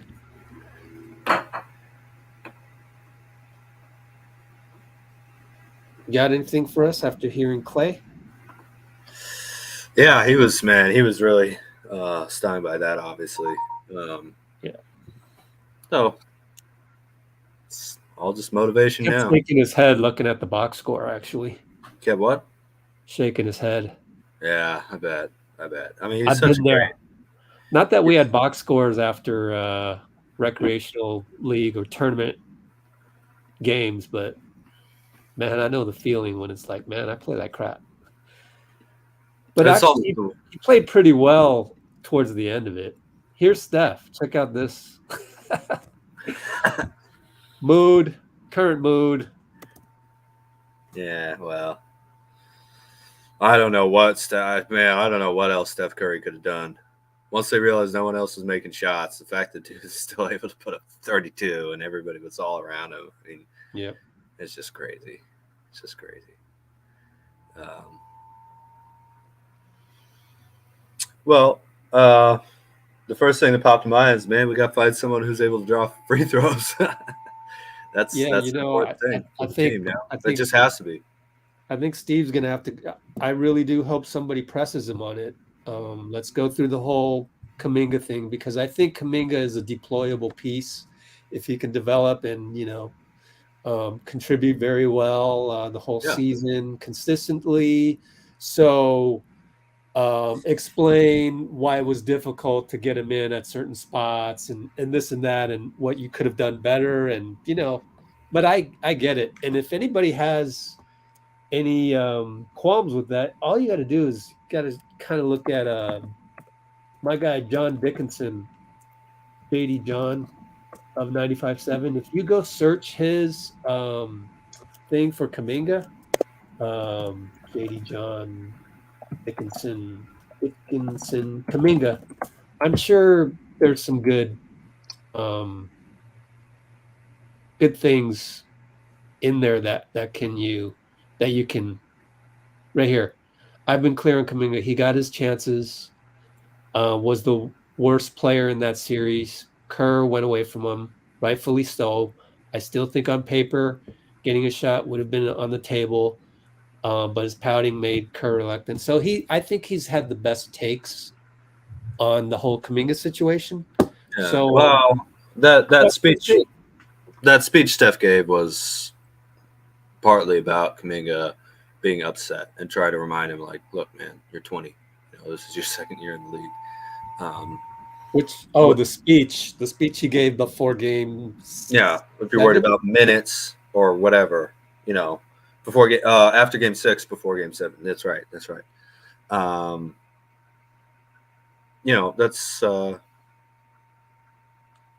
something that losing. Look, what did MJ always say? Right? I've succeeded because I've failed.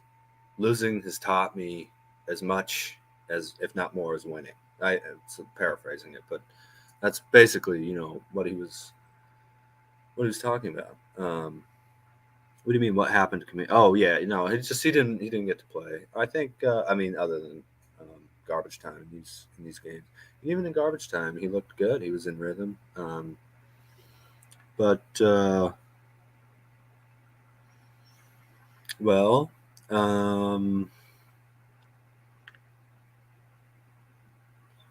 I still think JP and Kuminga have a tremendous amount to give.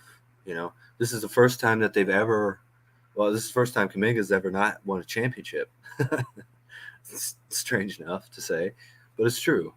So it's all about how you bounce back. Now game 6 is over. We had the chance to win it and we didn't.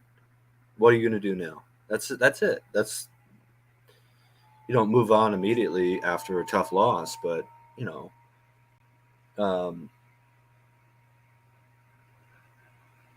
that's what you control is how you respond. And this team struggled all year long, man. Struggled all year long. Next year, you hope to see the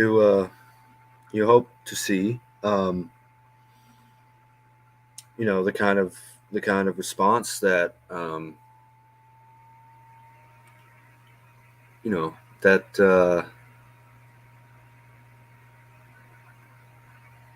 that was someone here said don't want to see us next year. But what happened was the Warriors were playing great at the end of the season, 15-5, and lost 2 playing games very close against the Lakers as well as the Grizzlies. We ended this year pretty well, I think. 2021? Yeah. Mm-hmm. Man, I mean, we had Michael Mulder and Juan Toscano Anderson were key members of the 8-man rotation, right? So this is a far cry from that. And GP2 wasn't even really kind of the legend he became, I just this season with Draymond, I'm looking at some quotes and stuff. Draymond going up there and saying, it's been a while. Klay going up and saying, it's rare that we're here, or Steph maybe saying that too, to that effect. And can we just take a moment and have some appreciation for the fact that it's rare for us to get bounced in the Western Conference semifinals? Again, we just played the Kings, who have been trying to make it for 17 years, and we haven't lost a Western Conference Finals series before this with Steve Kerr. Klay hadn't played and missed the finals since 2014. Steph still looks, again, I think he still looks like the best in the world. I just, if someone else is hitting shots, man, Steph would have, oh my God, I think he could have won the series. And it didn't really happen. The games where we had people hit shots, Draymond, Klay, Poole, DiVincenzo, although he was hitting them today. He still looks like the best. Draymond still looks absolutely incredible. I don't think there's going to be any other player throughout the rest of these playoffs that I can envisage, really being able to play Davis one-on-one the way that Draymond did. Dude had 17 points tonight. Draymond's been incredible. Klay, obviously. All right, he said this is one of. I think this might be the worst playoff series, shooting wise, that I can think of him.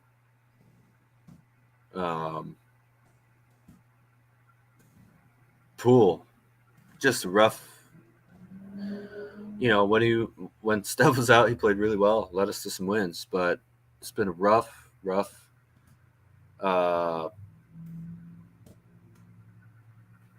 season for him, man. Any improvement in any one of those players, and honestly, we really did have a good shot of winning this series. In fact, this is the first game where we weren't in control really at any point, right? I think so. Game 1 was winnable. Game 2 was a blowout.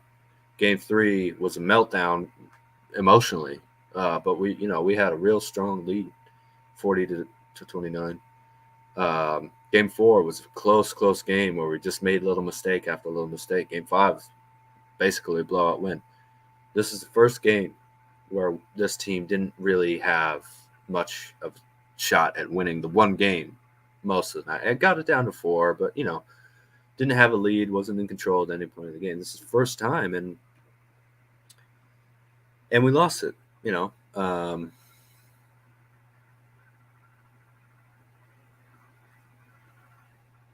Hopefully we get to see the Warriors-Lakers next year.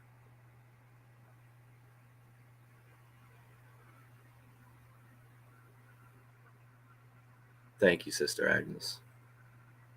Thank you. God bless. What is that? Do you have feedback over there? What? I keep hearing a little RC car or something. Oh, I don't know. There's a little noise. I mean, we got some fans. We got some fans running here.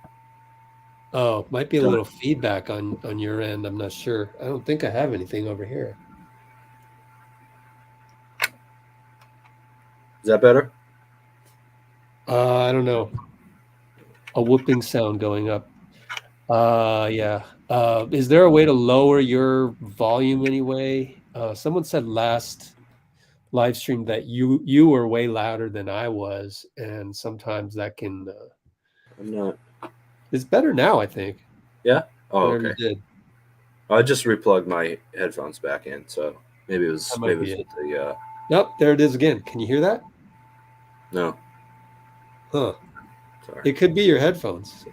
How is it if you tried it without the headphones? Just by the open mic. Is that okay? I still hear it. Yeah. So anyways, it's a mystery. There it is again. It's like I don't know, a giant, remote controlled car. A giant remote controlled, not a giant remote controlled car. Very loud, small little RC remote controlled car. I'm not driving any RC cars here. I'm so sorry, Rich. I don't know what it is. Man, maybe it's the background. I don't even know. I don't even know. Let's see. Competing until the wheels fall off, said Steph. Oh, absolutely, man. You have to.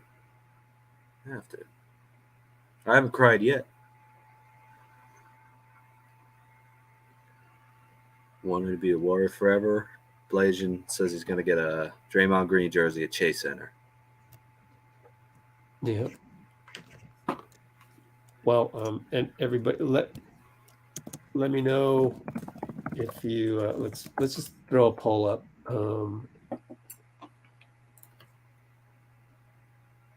Start a poll.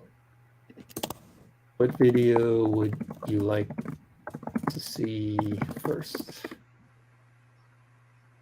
Kerr. Who else went up? Draymond. Steph.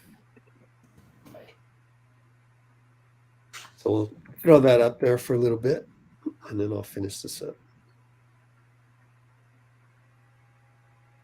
Let's see.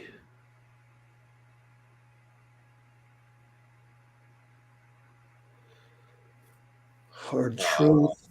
Give him credit. Come on, let's do Draymond, man. Maintaining that's who I'm voting for.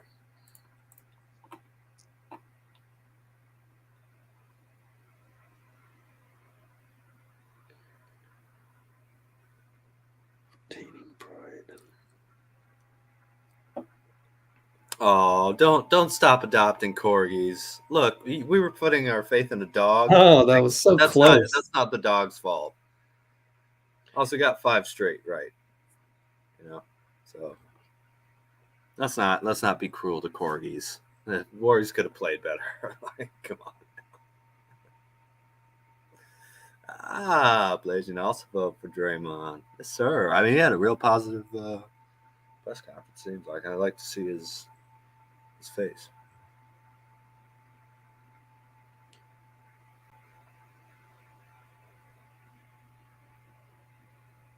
What? Keep doubling down. I like that. That's a good one from Steph. Yeah, absolutely. Oh, look. You're doubling down on what?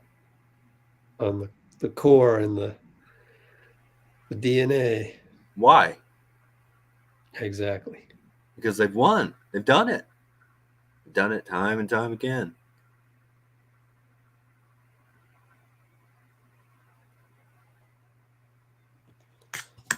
What else is going on out there? Let's go look at. That would be hilarious if we won another championship. Just had a parade of corgis though, going in front of the float.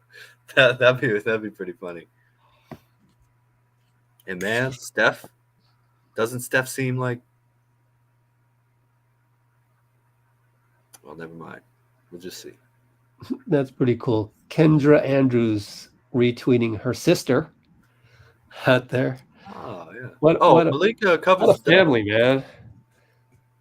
They've got to be the proudest parents. I was talking about this with my guy Iffy, who came from Atlanta to watch a game here at Chase Center. We were talking about that. Malika and Kendra Andrews, man, the Andrews family got to be the most proud parents to have both of their daughters on ESPN. That's insane. That doesn't happen every day. Well, I mean, just to have two sons on ESPN is unbelievable. And you know, I am so happy to see women in sports, especially, you know, obviously playing sports, but especially covering sports too, you know, where just their understanding of the game, you know, is clearly something you can't disrespect. And there's way less, you just have to admit, from the ladies, there's way less of that toxic, you know, neediness, I guess is what I would call it, you know, or throwing people under the bus constantly. And, obviously love that. So Kendra's national, Malika, I believe, is covering the Dubs. No. Malika's national. Kendra is local. Sorry, Malika's national. Kendra's covering the Dubs. Yeah. Yeah, absolutely. I mean, that's just Kendra's not afraid to ask those tough ones. No, of course not. Of course I not. She needs to know the truth. Yeah, and she asks them in a very she's one of the top question askers in the interview room. Really, it's always just really on point, and you know, yeah, you can tell the focus, and you know, you say something, I'm going to hold you to it, and I'm going to peel the onion on it, and you can expect me to be there to peel that onion. So I really like her work. Definitely. Another lady that I'd like to point out, my favorite, Kerith Burke. It's the best. So happy she's with the Dubs. She's awesome. I love listening to her talk basketball. Well, have we checked on the poll here, Rich? Yeah, what do we got? On my phone, believe it or not, Steph is winning it. 39 votes, 41%. Okay. Let's do it then. All right. Everybody ready for that? If not, let me know. But we'll just go with it. Yeah. Give people congrats to 24 Kerith seconds. Kerith Burke having a baby soon. Wait, let's check that. It's true, for sure. It is? Oh, yeah. No doubt. Oh, okay. Mm-hmm. Yeah, Kerith. Let's go. Have a baby Burke around. Yep. Okay. And I don't think you would have been able to check that on Twitter. The only thing you can check is probably her account on Instagram as a confirmation of that. But you know, it's a done deal. Let's see. All right. Good to hear. Oh, I gotta airdrop it from over here. My bad. We airdrop all three of them, and that'll take a while. So you do have some time still. Okay. 1 more minute. Everybody was shooting the word. Oh, by the way, good game, Donte. What a game. Oh yeah, the clutch shots, and also as he was doing all season, the incredible rebounds, just awesome rebounds. Loved it.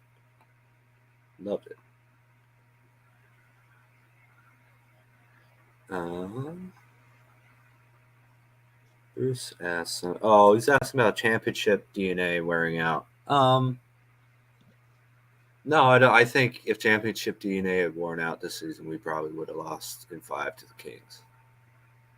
You know what I mean? Well, that's where I was saying our Achilles heel.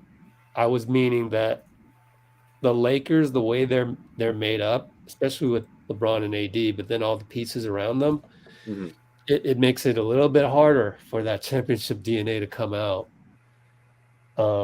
Or, you know, what we've seen, you know, for example, game, was it 5 at Sacramento when I thought we had figured out Sacramento? We were doing the ticky-tack on them like nuts. That was a coach's dream. And then game 7, obviously, and just looking back, regular season, late in the season, fourth quarter against the Pelicans, that type of thing, where we're getting stops. Man, the Lakers make it hard to do that. So the makeup of the Lakers makes it hard, I think. Again, I don't know. I think we really had a couple major mistakes, and that cost us the season, cost us the series. But I don't. I don't think this team has no shot against a team like the Lakers. You know, honestly, it reminded me of a much more experienced Celtics with less. You know, they have a little bit more star depth, but their ceiling was way higher and their experience was much higher. And they also they were on fire for a couple games, man. You know, I mean, lost a lot of points to Lonnie Walker and Austin Reeves catching fire, and a lot of teams lost a lot of points to JTA getting a clutch rebound, and Otto Porter Jr. hitting big 3, and you know, Gary Payton being able to hit some big 3-pointers, and you know, that's what happened last year. You know, Belly, you know, someone called him Nemi in the comments, which I kind of liked. Holy mackerel! We do have Andrew Wiggins. 5 Oh, minutes. let's go! I got to Let's download go, it. So it'll take another minute, but yeah. That's pretty cool. Look, seasons aren't always the exact same season you had last year. If last year was fairly successful or extremely successful, in our case, and we had no, actually, that's a different game. My fault. That's from a different game. We do not have Andrew. Yeah, APB, little technical mistake there. It's because we lost almost the same score as we won a couple games ago. 120 something to 10 something. That's right. It was game 5 was 121, 106. Yeah. Yep. Yeah. So close to the also Wiggs, man. Really playing with rib fracture. And you know, the front part of your ribs that connect are actually made out of cartilage. So it sounds like there was a fracture in one of those. Dude didn't even wince. It's crazy. And he was hurt. He was good, a little bothered by it. What a tough guy. I hope people don't forget like why he missed so much time. We don't know exactly what it was, I think, but it was a serious family issue. And he came back as soon as he possibly could. You know, whatever rust or whatever was going on. That he just never complains ever. It's amazing. This dude's such a winner. And he's 27 years old. He's entering his prime right now. You know? And I still believe in JP. I still believe in his work ethic. I still believe in his toughness. He didn't miss a single game all year. He didn't miss one single game all year long. And this must have been the worst season of his basketball life, right? I mean, the kind of terrible things being said about him, and man, so heartbreaking loss, really. It's now 3-2, or maybe 3-3 if you want to include the play-in against LeBron in the playoffs, when he's one of the greatest players of all time. A lot of people say he's number 1 and number 2, and Steph's not far behind him. So what is this? That guy. Poutine reference. Oh man, I know. Oh wait, expound, because I think I know what you're talking about, but then I just can't grasp it. What do you mean, Bruce? No, they shot 42 and we shot 14. Yeah, it's not 31-13, it's 42-14. So that sucks. Yeah, hate to French see fries that. with gravy. When did he eat that? What do you mean? Or are you just saying that? Hey, it's Canadian, buddy. I don't know. I don't know what that means. But anyways, catch you up in the comments later. Let's play Steph. Ready? All right, we're ready. Here's Steph.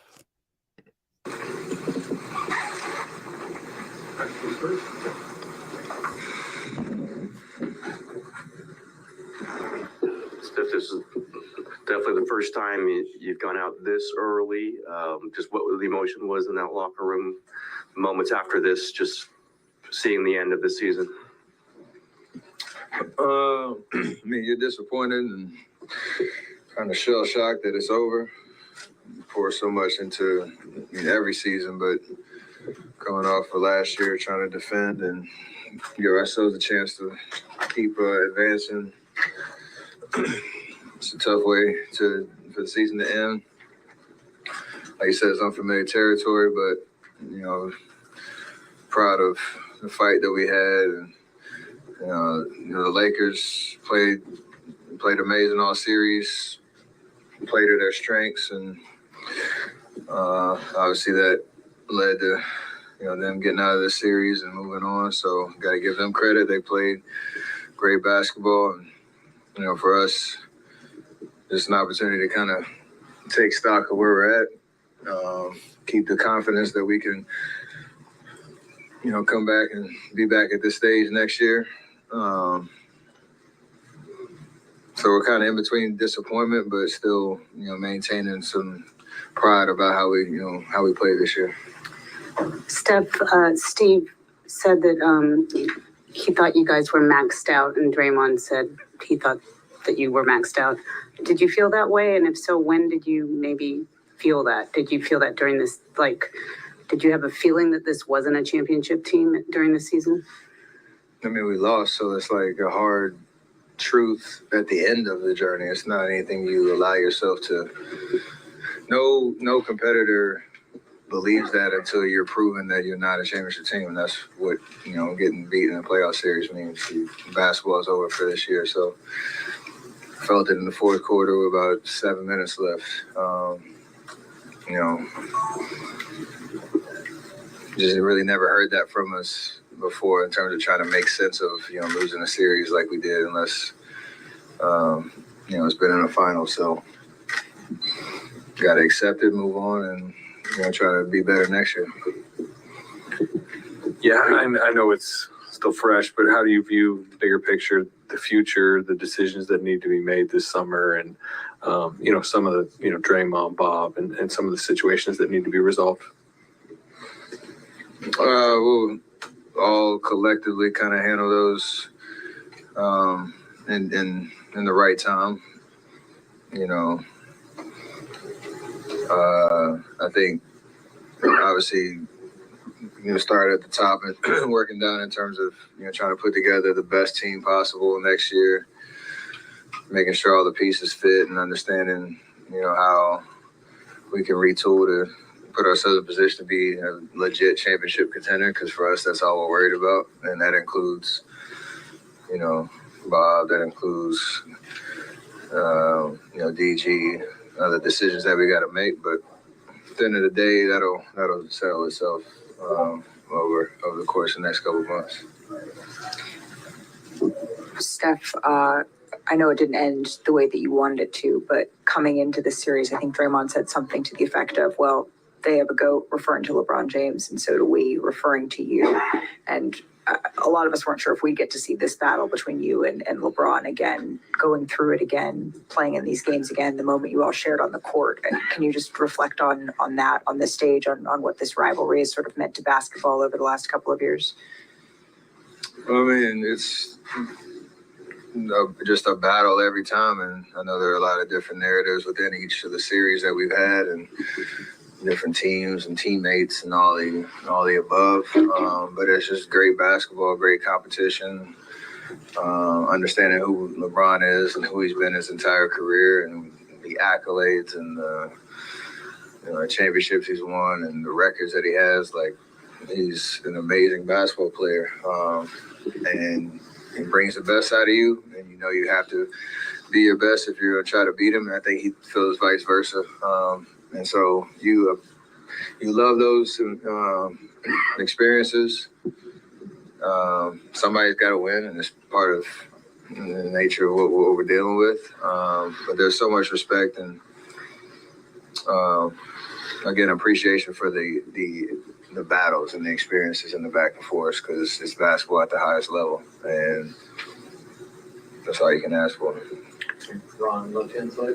Steph, there's obviously been a lot of conversation over the years about you guys as an outside shooting, jump shooting team, and you and Klay have established yourself as two of the best, obviously, in history. The last few games weren't at your level, at your standards. How much of that was their defense? How do you sort of view the way the last few days went in terms of three-point shooting for you guys? It obviously wasn't great, but again, there's a lot of confidence in the ability to continue to shoot at a high level, and you might tweak some things. I understand some learning lessons, especially like how game 4 went, where shots that we wanted to take and make didn't go in, and whatever, you kind of live with that. But as you move forward, you make the necessary adjustments while maintaining the confidence that you can shoot the ball at an extremely high level. I think for us in this series, like, it was a battle of strengths, right? Like, they're an extremely big team, 80 in the paint, Bron flying around all over the place. They were trying to take away certain things, and it worked. We didn't have a change-up pitch to throw, in this series, which kind of what led to, the results. So it doesn't mean you stop shooting. It just means you figure out a different way to be impactful and, come back with the same mindset. Just a quick follow-up. How much did their size bother you in shooting, do you think? Their game plan was obviously to press up on the three-point line, funnel us in there, 80 in the back, clogging everything up. Like I said, we just didn't have enough variety in the way we were trying to score after game 2. So good learning lessons for us. When you understand a team that has a guy like him in the paint, we got to figure out different things, and we just didn't do it. 3 more, Dalton, Tim, and then Wiggs. Steve said that it felt like you guys were swimming upstream from the very start of the season. In your eyes, what were the factors that kept obstacles on the road to trying to repeat this season? You could probably fill in the blank there. From traded camp to now, it's just the reality we were living in and trying to keep things positive and optimistic around, what we're trying to accomplish this year. And we're one of the last 8 teams. It's not a moral victory at all. It's just understanding that, in game 6 of the conference semifinals, you had a chance to push it to the end. So, again, there's a lot of pride in, there's a lot of pride in what we accomplished, but there's also an understanding that this is not good enough, and we have to be, a lot better next year and start, re-establishing ourselves as a legit championship contender, because we weren't this year. Steph, when you think about getting better, becoming a championship level team, how much responsibility or onus do you put on the young players? You kind of went into the season with a bunch of them. Obviously, Wiseman got traded, and Moses is the only one. Well, Jordan's playing minutes in the end.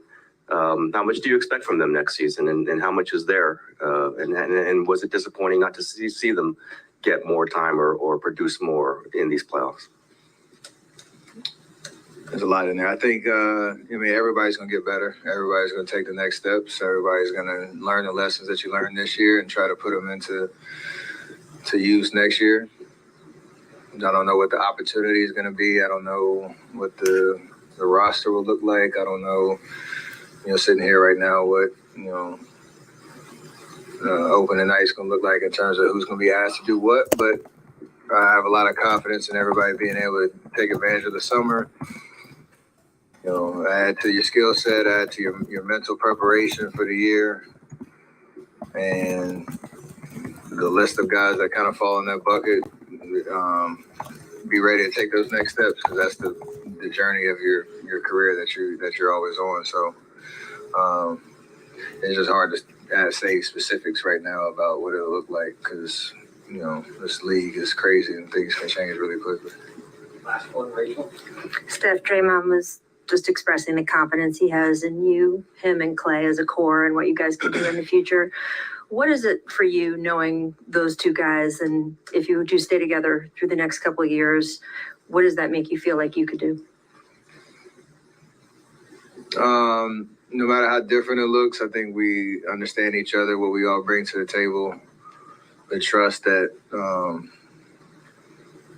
we're just going to compete until the wheels fall off. And, that is something that should not be taken for granted in this league, because we've proven that we can do it. And even in this series and this year, like, things were looking bleak at one point in the regular season, and you find yourself in the second round trying to just scratch and claw your way out of it. So we're going to fight and we're going to compete, and we believe in each other. And that goes up and down the roster. And hopefully there's belief in us to be able to lead that. So I feel like that's a two-way street, and that's the progression of the stages that we are in our careers, to keep doubling down on it. So I think we're excited about that opportunity, as terrible of a feeling it is as it is right now. I feel like we can come back. Great, thank you. Want to play in here? All right. So there's who's in second place on the poll? Draymond. So you guys probably want Draymond, huh? Let me finish putting Klay on the Instagram. Oh, Dean's back. Rich. Yes, sir. Oh, please tell me you meant Ryan Rollins and not Ryan Hollins, right, Bruce? That's what you were trying to say, buddy. Hey, that's her right if she wants. That's all right. I think she's talking about the video. What are you guys talking about?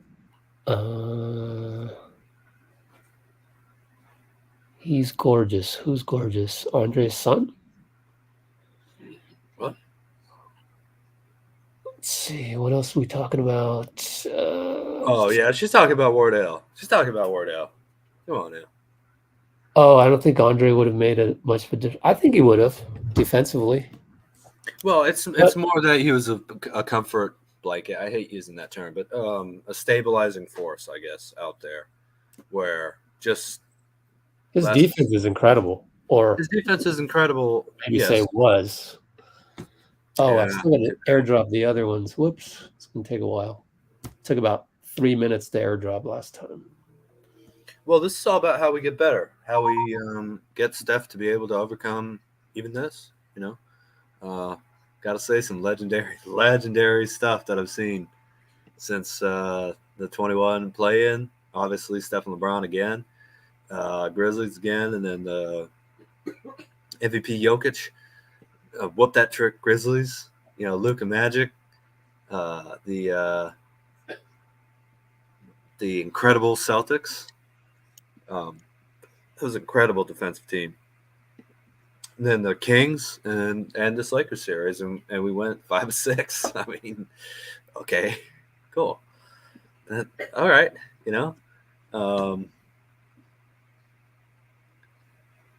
Ryan Rollins versus Shaq GOAT debate. Yeah, he pissed Shaq off by not putting Kobe in there. Teams the way they play. Globetrotters. Yeah, okay. All right. It's not quite Globetrotters because there aren't any basketball and strings or basketballs made of sugar, obviously. But Steph can do a little curly kneel here and there, you know, a little metal arc lemon from half court. Definitely. Honestly, Dylan Brooks on the Warriors. Look, I'm interested in getting any talented player that the team can get. You know, as long as they're willing to buy in to Steph's way. If they're playing Steph's way, we'll be all right. That's it. That's very simple. You know. And we have GP2. Yeah, I mean, I was kind of surprised to see Gary play only 10 minutes tonight. But he's been sick a lot, unfortunately. Well, they were just hoping for an explosion from JP because we had so many points to make up. I mean, we were down consistently like 14, 16. Yeah, definitely true. Could never quite get it to single digits. Got it to 11, and then D'Lo and Austin Reeves hit some big buckets. Lonnie They did. So they did, man. This is the most I've seen LeBron play off the ball. It's almost Steph-like, really, and it's really working. You know, you have to give it to him. I love the fact also historically that Wilt changed to play more like Russell, and he made one finals playing like the Wilt Chamberlain of the record books, and 5 trying to emulate what Russell did. You know, so whatever works, you go for it. I mean, it's the same with you know, maybe with Steph taking some things from LeBron's playbook too. You know, obviously they're different builds, but you know, you look at the Lakers and go, okay, well, we're close in this series. We need more guys who can get to the rim, free throw attempts. You know, we need more aggressiveness, cutting on the offensive end. Our defense is good. We got 20 rebounds, offensive rebounds tonight, 20 offensive rebounds tonight. We shot 103 to their I'm just going to go to the box score because that's what we've always done. We shot 103 shots to their 75. By the way, those rebounds, good job, Looney. In the face of, you know, he's still got some rebounds. He got 8 offensive and 10 defensive rebounds tonight. And hit a jumper. How the hell Loon is incredible, man. So that's another thing. How do we make sure that Loon isn't coming off the bench? You know, we play Draymond alongside of him for most of the game. That's another thing, you know. And also, Klay generally makes a lot of those shots. They were open threes. Klay just has way too much history to I thought he had too much history, honestly, to bet against him this year, and he just never was able to find the right rhythm. Was able to make the open shots that he's going to think about those all off season, want them back. So it's going to feel worse when we're off. By myself, I'm sure. Not here with Rich and my real Dub Nations people, you know. But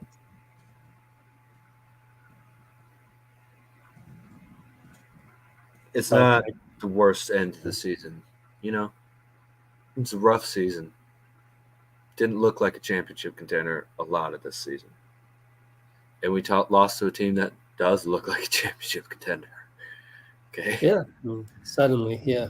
They have pieces. No, since the trade deadline, really, they've been playing incredible. Yeah, trade deadline. So it's deadline. been a consistent thing since February.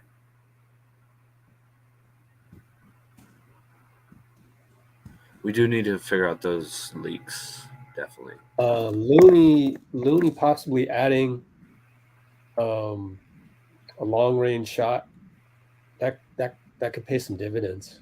That could be a I don't think he can shoot threes really. based on the form. So just add it, new wrinkle. It's something that can improve the team without changing the roster. Well, I'm thinking more if he can hit a free throw line jumper, that's all you actually really need from him, right? Just to stretch the floor just a little. He hit one tonight. Yeah, that's what I'm saying. Yeah, so that's that. Just that range alone, in terms of being able to score. And I think Draymond he has to look at the rim. Coming up. I'm just saying that Looney has that. It was an interview just recently. I think Monty Poole was trying to attack that story. I don't know if he ever got it. Go look up Monty Poole. Maybe he wrote about it. But Looney shooting corner threes and stuff. We've seen it in practice. He can do it. The thing is to implement that into the rhythm of the offense. Right. Well, it's Today, not. A couple times he was open, long range, but that's not part of the offense yet. But that potentially could be added as a weapon. And you wouldn't have to change the roster to get that. Ah, there we go. Well, Wiggins said he was a do-it-all guy, supports him shooting threes. This is from your website. For Exactly. May 4th. May the 4th be with you. So, yeah, okay. But I think you're right. Part of it has to not be a decision from Looney. It has to be part of the system of we're going to do this now as a team. You know what I mean? Because clearly his natural instinct and what he wants to do on this team is assist the ball. He's proven to be an excellent passer, and to set just absolutely what do they call the bogus screens? Dark side of the moon. Well, Loon's giving us some dark side of the moon screens for sure. So,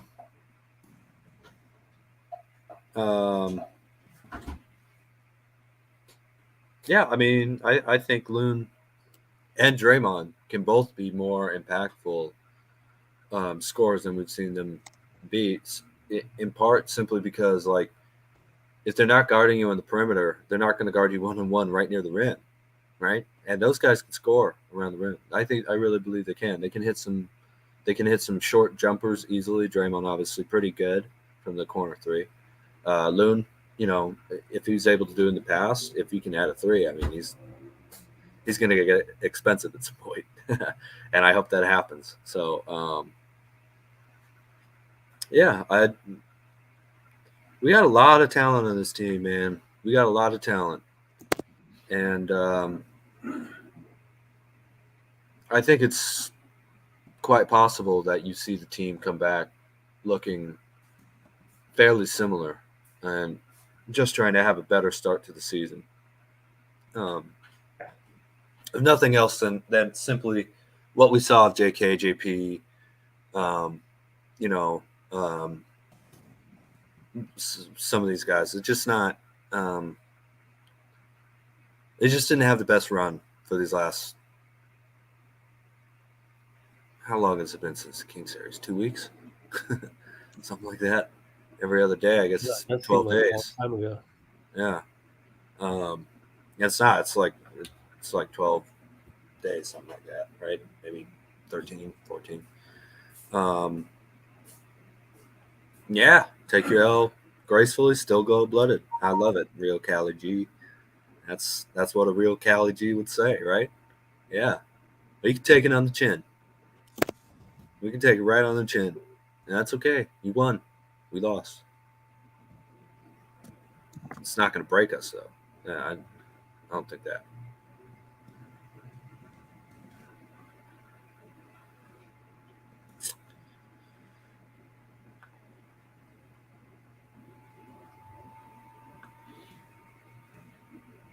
Yeah, there's a lot of possibilities as far as who do we go get. Some of you guys want a big, some of you guys, whatever.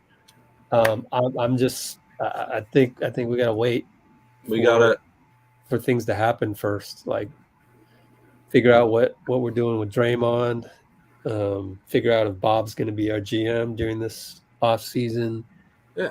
And to me, there's so many possibilities that at the end of the day, I'm just gonna ride or die with whoever we have as our GM and just let's go along for the ride.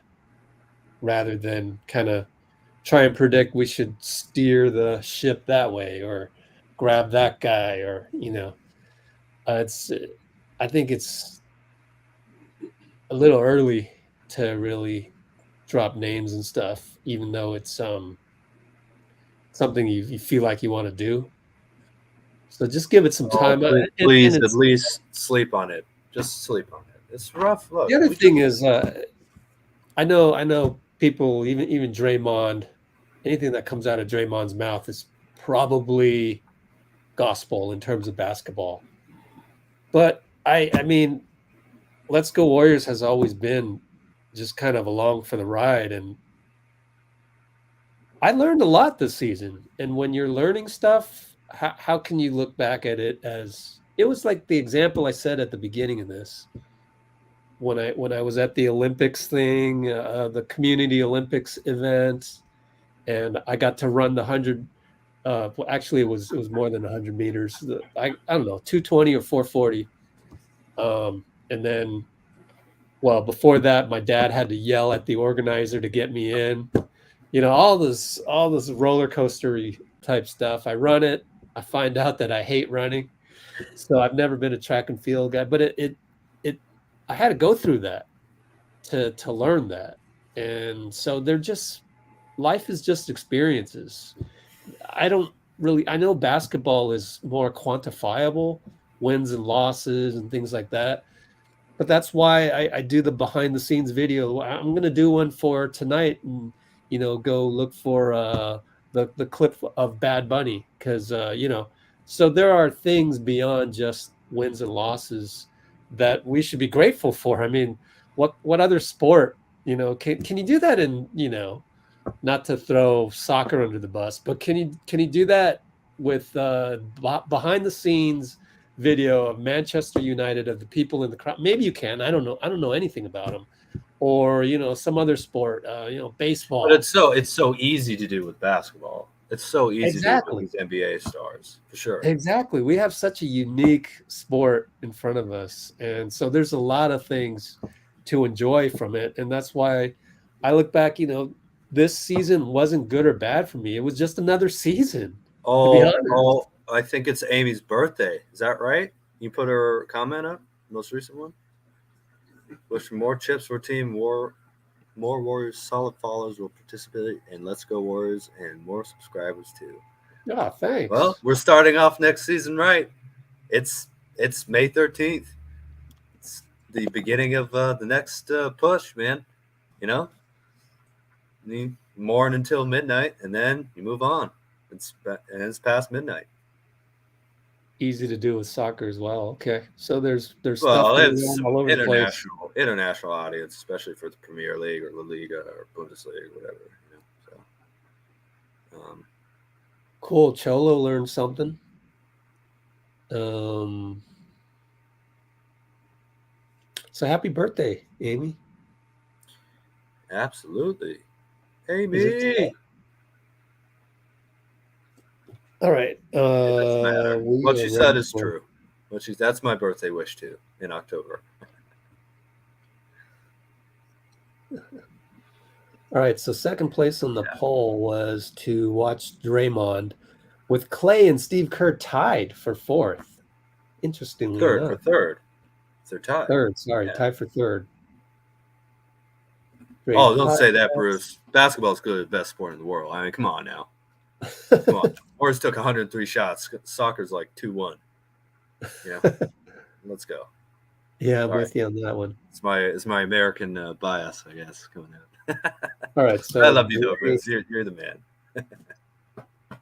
Great post-game video. Unless you have anything else you want to talk about. No, sir. Let's get to Draymond Green. Dr. Green. Let's go.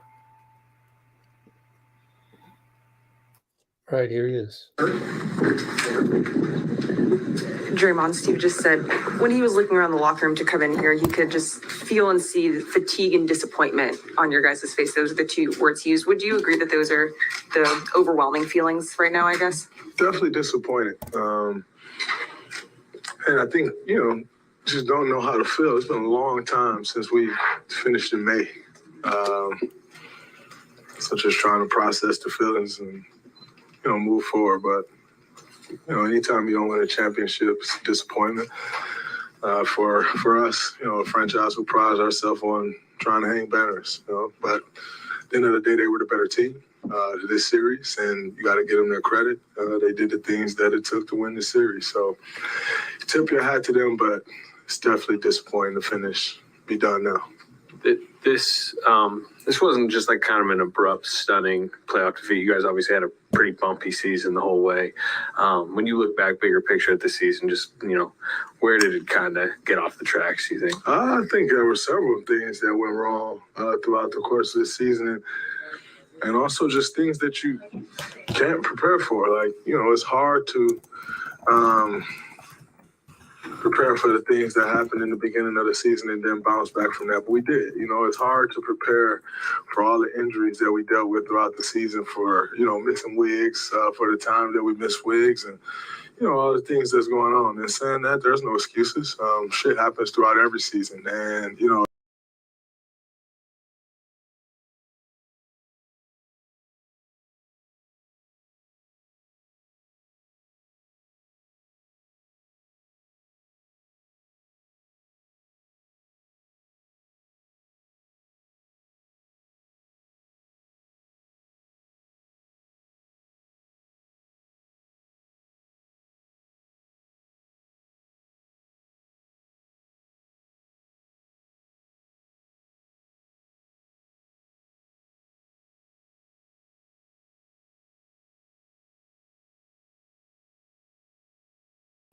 Okay, so when I remove myself, the audio goes away. So we've got to rewind a little bit and go to Draymond again. So I'll just leave the championship is screen. about a grind. It's like, yeah, man, we went through that. We went through this and we got through it. If you lose, you don't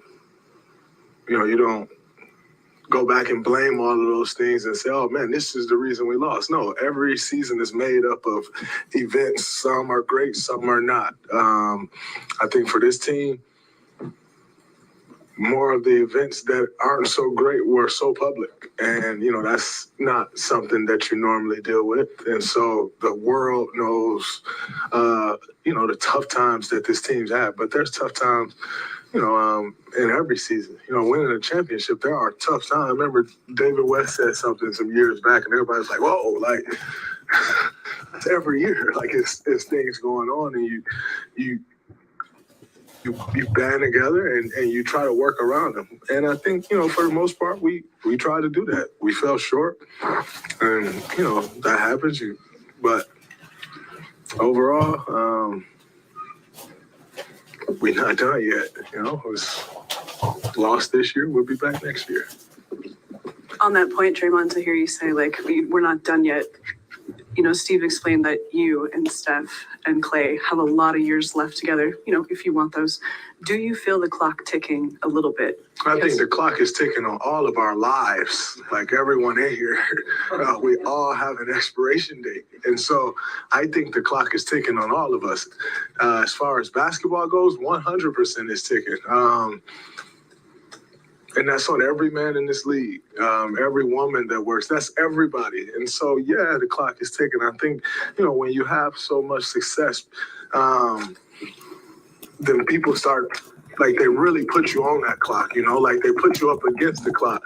When you have a ton of success. When you don't have a ton of success, no one cares. No one cares how old you are, how young you are. It doesn't matter when you're not having success. But when you are, every little thing matters. And so the clock is on us just because we've been successful for so long. That's cool. I think that's the position that you want to be in. But for us, we don't pay attention to the clock. We just work and try to win each and every year. And that's what we'll continue to do. Draymond, first part of this, what was going on with your calf tonight? And although you said you're still processing everything, where are going to be, some of your primary focuses this offseason? My number one primary focus is my family. That is always the most important thing to me. As far as my calf, I don't know if it was a cramp or if I pulled it a little bit, but when I went back to the back, it loosened up, so I figured it was just a cramp. and I would have went back in the game. Bob stopped me, said we're down 22 points with 5.5, 6 minutes to go. You go back out there and you tear your calf, and then you're rehabbing the rest of the summer trying to chase a 22-point lead. It's not smart, and we're not doing it. So I could have went back in the game, and I think that's a good sign. And, other priorities, I have a media business I'm trying to build. I'll continue to try to build. And then, we'll see what happens as far as my contract goes. Obviously, I have an opt-out. Everybody know about that. I know about that. I'm aware of that. But as I've told you guys, for years, I want to be a Warrior for the rest of my life. I want to ride out with the same dudes I rode in with. And, I think we put the work in to make that happen. Here we are. Our worst season as a whole since 2014. And yet, we had a chance to make another run. So it's never as bad as it seems. It's never as good as it seems. But, those are some of my priorities. Travel a little bit, refill the cup, possibly play FIBA. We'll see. And work my ass off and be better next year. That's my priorities. Draymond, as far as like this series and this not being a championship team on the floor, what were the missing ingredients? Why were you guys not able to get it done? Well, I think I wish I had that answer for you. Why we weren't able to get it done, I think, at the end of the day, you do what you can, you give your best, and if you come up short, which is kind of rare for us, then you just come up short and you figure out why, and you go back to the drawing board and you work and you do what you have to do to make sure that next year it's a different outcome. As far as our roster as a whole, I think we had a lot of good pieces, and I think everyone in the world will always say our roster can be better. Everybody. And, as a team, you're always looking to make that better. However, that's not my focus. That's not my job. My job is, the guys that's on this roster to go out there and try to win a championship. We came up a little short this year, but I said, not done. We'll be back. We'll try to do it again. Draymond over here. Steph and Klay were 6 for 26 from 3 today, and obviously below their standards for most of this series. Talking about your defense and maybe a little fatigue. How surprised are you when they miss shots they've made so often over the years, and what do you think? You got to get our defense credit. The way they were swarming all series. We always talk about that. If you can swarm a guy all series or all night, once they get an open look, it doesn't feel so open because you've just been swarmed and now you're rushed. And I think for Klay in particular, a lot of his shots he rushed. But when you're so surprised when you get an open look because they're just draped over him. They're not helping. They're not leaving his body. And so I felt like then once he would get an open one, he would rush it. And yet Klay Thompson probably has one of the quickest triggers that we've all seen in league history. So is it actually rushed or is it actually not? I don't know. I'd be sitting there like, Klay, maybe you rushed that one a little bit. But then he come off and hit 5 straight where he doesn't even bring the ball down. And that may look like a rush shot, but that's what he's trying to get to. And so at the end of the day, they missed some shots. They're human. They got great looks, and if they can get the looks that they got, I'll live with that. And if that means our season will end early every year, great. But I don't think that's the case. It hasn't been the case. It won't be the case. But every night is not your night. Every series is not your series. You got to give those guys credit for their defense. Darvin Ham did a great job of implementing a great game plan. They did a good job of executing that game plan. But I thought they had some good looks, and they normally make those looks. They just didn't go in tonight. Two more Malik and then that. Draymond, we've witnessed so much magic from this team over the years, and Steve said that this year it just sort of felt like this was the maxed out version of this group, that this wasn't a championship group after everything in the regular season and then what you all displayed here. I wonder if you agree with that assessment, with that gut feeling, and then if that is the case with the same core kind of trying to do it again, how do you get back to that? I think this group definitely maxed out what we could do. It wasn't a championship team. We didn't win it. So, sucks. That's our reality. That doesn't mean our core changes. That doesn't mean our core can't do it again. They said we couldn't do it again last year. We did it. They said we missed the playoffs this year. We did it. But guess what? We don't do moral victory, so we lost. And this was not a championship group as it stands. But we have champions, and we're made up of champions. And when you are a champion, when you have that mindset, you just go back to the drawing board, retool, refigure it out, and go do it again. And that's what'll be our focus. But it wasn't a championship group. As we can see, we're sitting here and the season's over. So we'll figure it out. This group was maxed. We got what we could get out of it. But this thing isn't maxed. And so we'll get more out of that. Draymond, what do you think about, through all the adversity that this team went through this season, what did you learn about yourself and this team? I learned a ton about myself. Number one, just a reminder of how you stand in the face of adversity. I think for me, every time we hit some adversity in life, you either fold or you rise up to it. And I once again reminded myself that I'm capable of rising up to whatever that challenge is. You never know until you go through it. And so for me, myself, I learned some patience. Just how to operate when things aren't quite on your terms and how to navigate those things and, pick and choose your spots. Like I think, this year, has helped me as a person as much as it has as a basketball player. So I am not one that, just when things are going well, you're great and everything's fine and you're the man.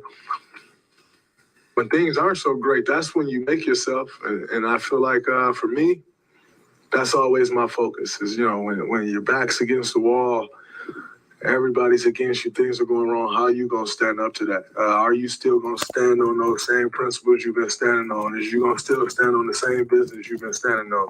And for me, I can honestly say I did that. It didn't end the way I wanted it to end and how I would have loved it to end. But I can go home and sleep at night knowing I stand on the same 2 feet, the same business, the same principles, and everything else that I've stood on for the last 11 years.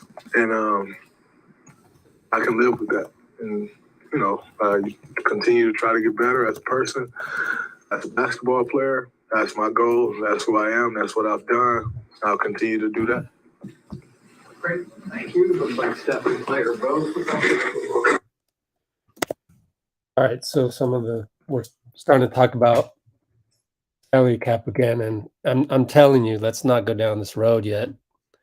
The first domino has to be, I guess, really Bob Myers, and then the second one right after that would be whether Draymond opts into this or not. If he opts out, then it looks like we would probably be signing him to some sort of extension. And I've mentioned before how I thought, maybe go 30, 28, 26, 24 might be fair, but I don't know. I mean, I'm as beginner to this as anybody else. And finally, the salary cap does keep going up, and then there will be a TV contract in here. So we might have some room to play with. But yeah, I don't see Klay Thompson continuing to make 43, but it's still too early to tell. You just have to take it year by year. So Klay is under contract next year, right? yeah. Yep, Oh, I'm that's all I sorry. need to know. I'm over here pointing my cursor at the salary cap, and you guys can't see it. So I was here pointing at Draymond right here. Yeah. And if he opts out of that, I think that's probably good news. That means Joe wants to do a deal that carries him out the next 4. And I'm thinking, why not 30, 28, 26, 24? Meanwhile, that would be the reverse of Wiggins, 24, 26, 28, 30, And then all of this kind of goes up each year because of the cap going up. And then you got TV contract next summer or something like that. Not quite sure. So, I also, here's a number here. So we're re-signing our guys, hopefully. But we have their burden, right? Why would they leave? Why would they leave? Steph. I really don't think Steph's going anywhere. So that's what we need to rely upon. Look, LeBron James missed the playoffs last year with Anthony Davis. He didn't leave. Yeah. He resigned. You think Draymond's or Oops. Klay's just gonna leave? I just can't believe that, man. And we have a lot of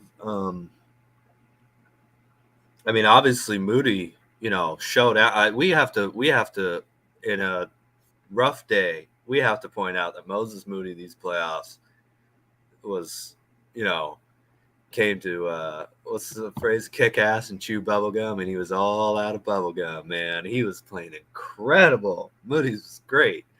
Yeah. I think Kuminga can be the player that we think he can be. Obviously Jordan Poole, very, very tough postseason for him, but coming off of what? Coming off of a playoffs where he shot like 55% from 2 and 39% from 3 or something crazy like that, 90% from the line. Donte struggled to get it going until these past 2 games, and obviously, he might get contract offers from elsewhere, but he's so bought into the team. He does have an option to opt in and try and get the Warriors, to have bird rights over him, which thankfully wasn't affected by the CBA. So do we have a mid-level next year? No, that's gone. Yeah, they took it away next year immediately. Yep. Immediately. Okay. That's what I heard from Keith Smith on the front office podcast. So our friend Keith Smith, Celtics fan, Keith Smith. If he said it's gone, man, it's gone. That dude knows what he's talking about. Yep. JP's negotiations, you'd have to look back at the beginning of the season for that. I don't remember. I was focused on the playoffs until about a couple hours ago. Or did he negotiate? What does that mean? What do you mean? I mean, obviously he negotiated for it, but I think he's asking. So I think he's asking, kind of how long was the negotiation, or what kind of.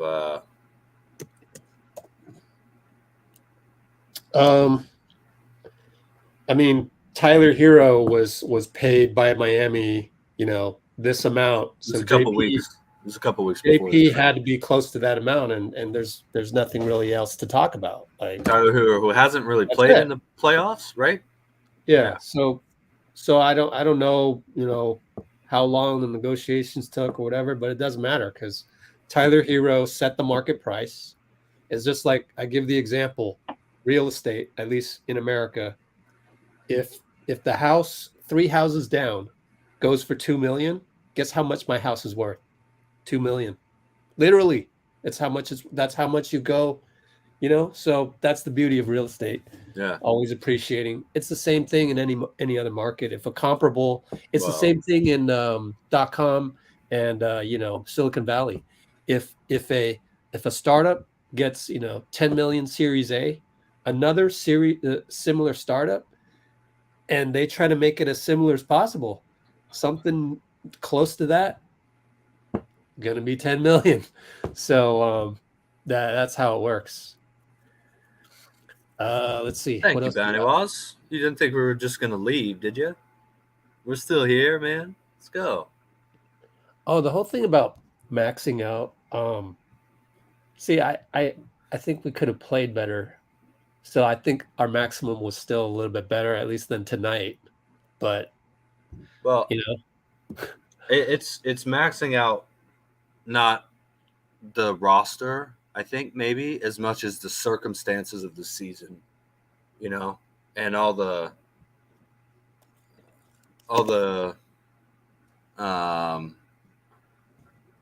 kind of all the craziness that we had to go through. And the Warriors have had crazy seasons for 5 years now, 6 maybe. Yeah, 2019 was crazy. 2020 was crazy. 21 was pretty crazy. 22 was ridiculous, and 23. So that's 5 straight seasons. 23 this year was crazy, really. A lot of people talked about what they learned. I don't think I learned much more than Steph is absolutely ridiculous. He's such a great player, man. As long as Steph's here, I'm not worried at all. I'm really not. This sucks, losing. It does. But that dude's he's just out of his mind, man. There's nobody else who could do what he's done at 6'2", by the way. I really believe that. There's nobody else. It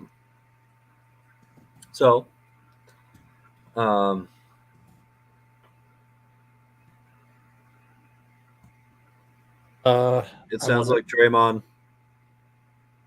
after a loss, is really positive about the team. And he's probably at his darkest moment right now. So that's good to hear. What were you saying, Rich? Sorry.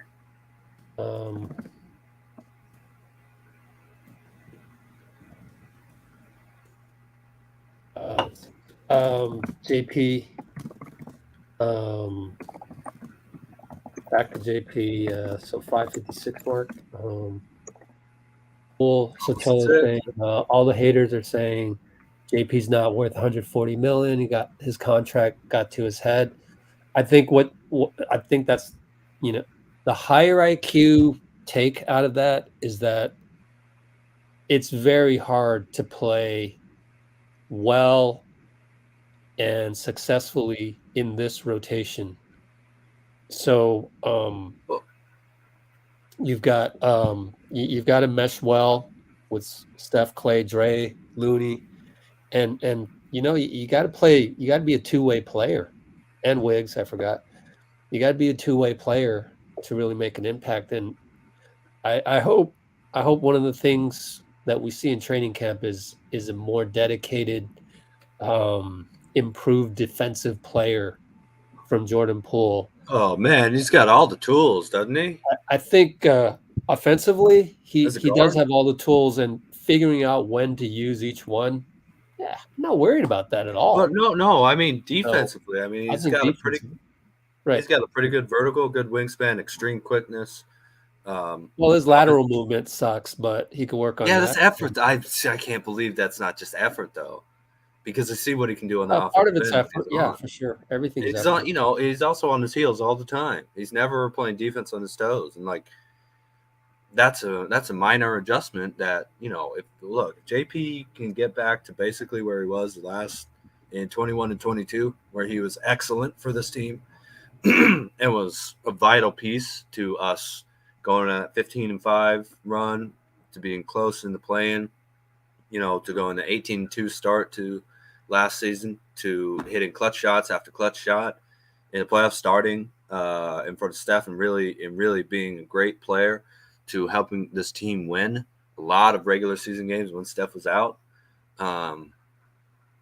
If he's dedicated to understanding that he's not always going to start, to playing better defense, to using those tools, just don't even worry. Like, that's the problem with AAU. You get noticed by making buckets, right?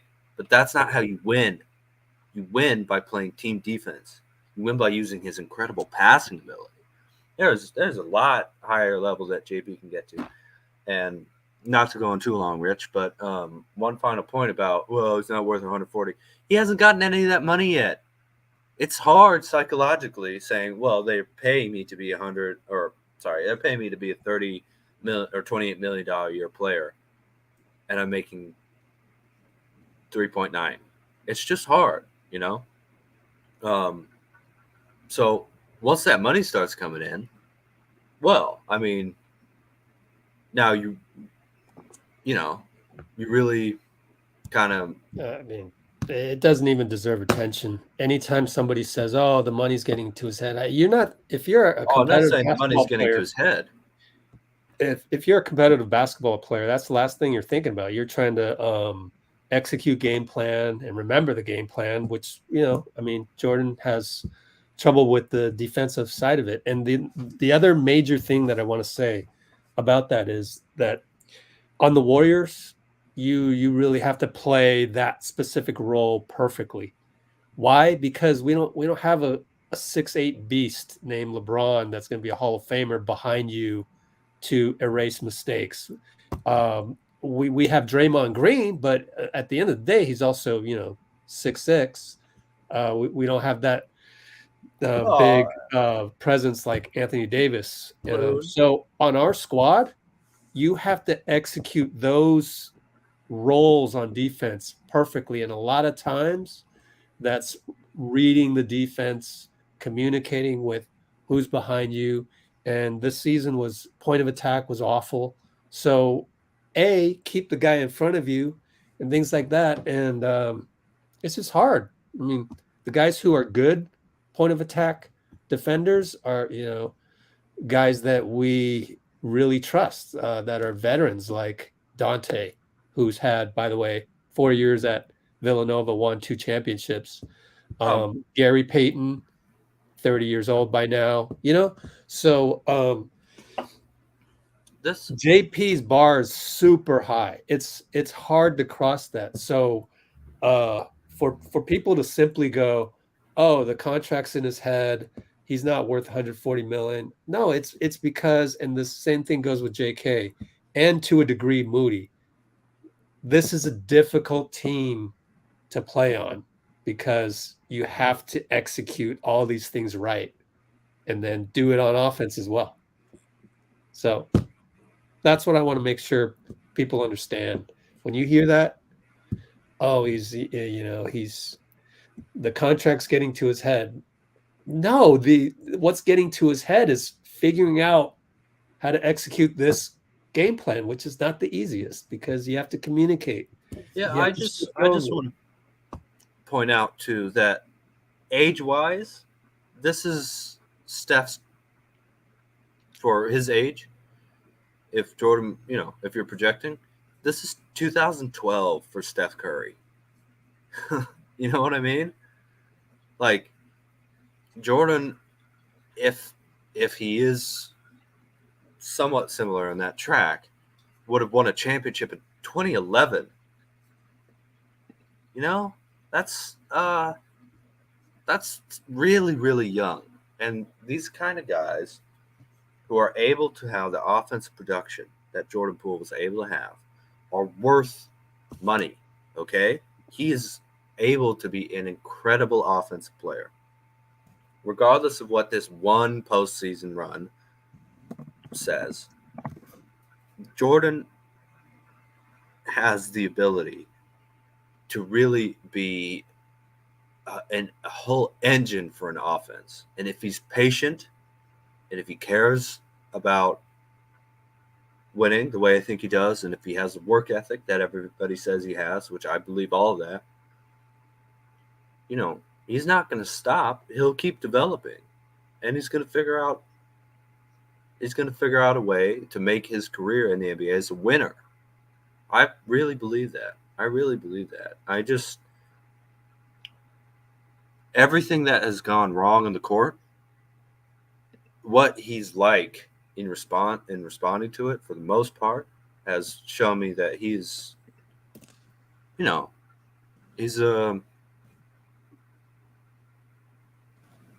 he's just a dedicated basketball lover, and that, love for the game. That's a huge part of it. You have love for the game, you're going to figure it out. You're just playing for the money, you won't. And Jordan Poole's going to get the money. Next game he plays, he's going to be making big bucks every game. So let's see if I'm right. I think I am, though. Jordan Poole's a very, very tough basketball player. Although, tonight, everywhere else, other than here, he's getting slaughtered on the media. I hate saying that, but that's what they're trying to do to him. So, Jordan, stay off social media or listen to Let's Go Warriors for the next couple broadcasts, man. Because we got your back, but look out for all those other people trying to write a story. Come on, man.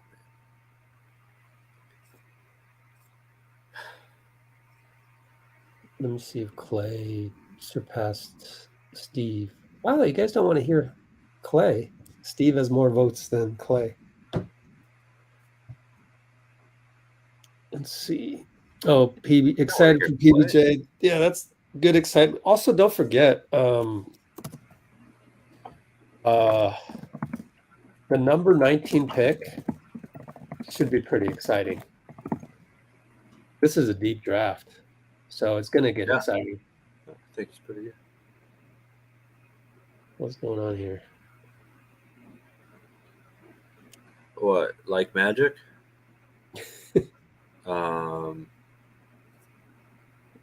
Those are some great people in American history.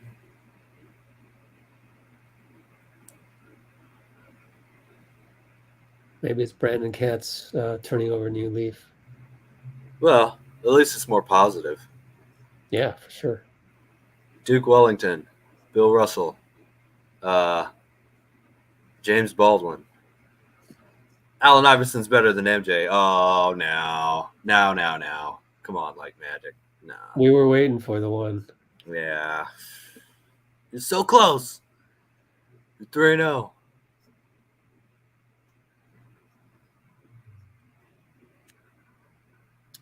Well, DJ, I don't know about Rich, but I like to go to tankathon.com and look at the mock draft.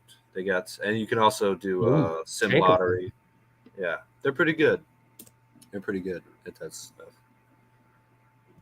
Obviously, you should watch YouTube videos about different draft prospects and actually watch their. Who does Tankathon? Where are they getting their expertise from? Oh, I'm not sure. I think it's what's it called? Consensus from different scouts and things like that. For instance, number 19 Warriors. They project Chris Murray.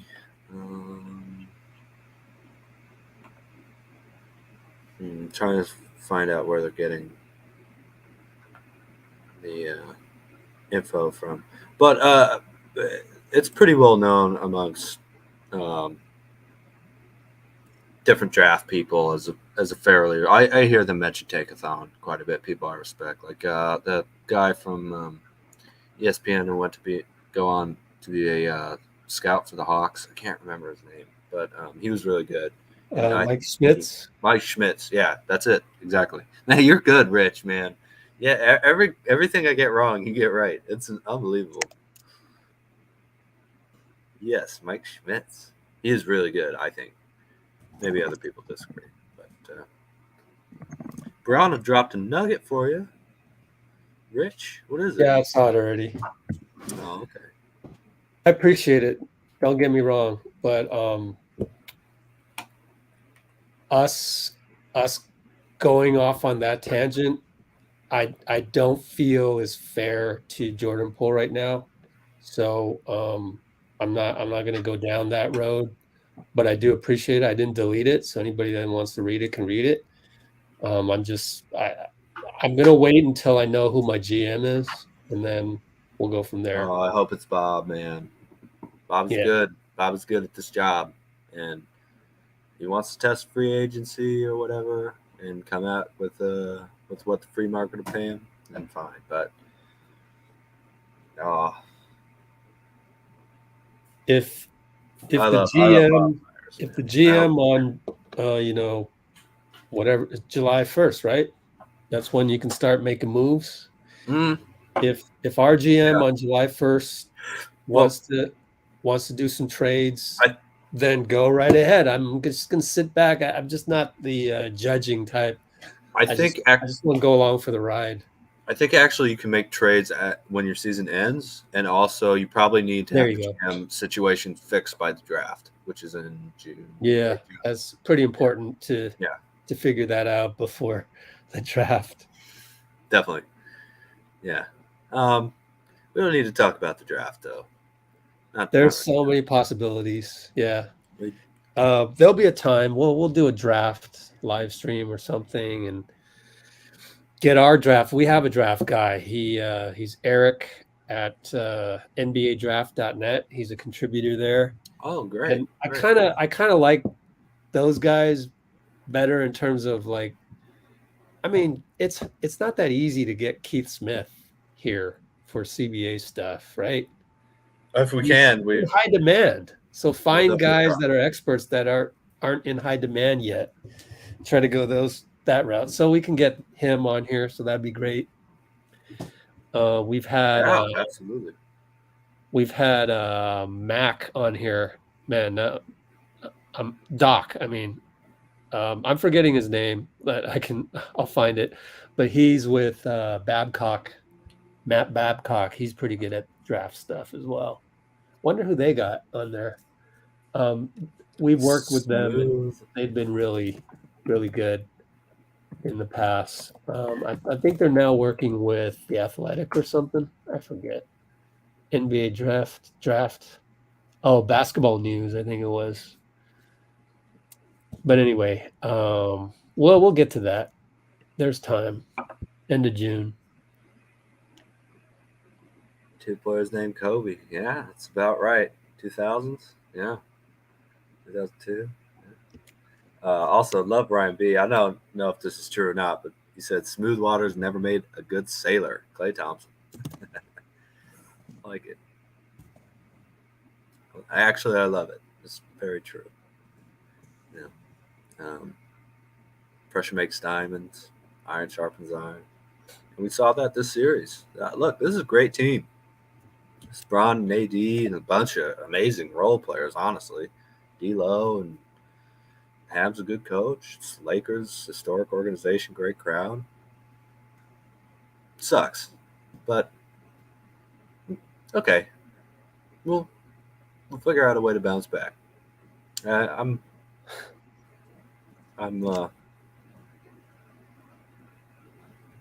feeling it. I feel that these players aren't going to give up.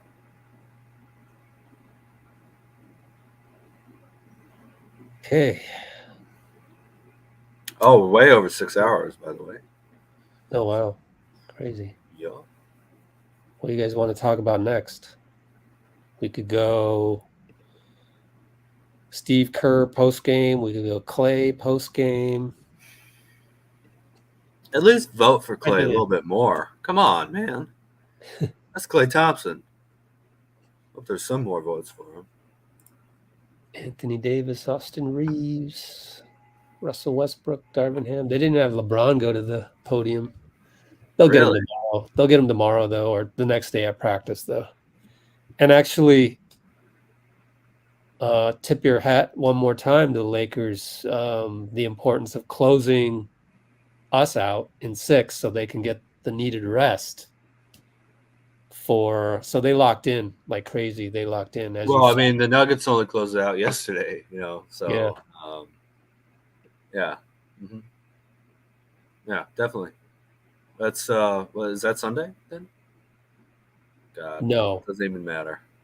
no, I think they start on Tuesday because Oh wow. Game 7 against the Warriors would have been Sunday, but then they eliminated us, so now they get those days off. Right.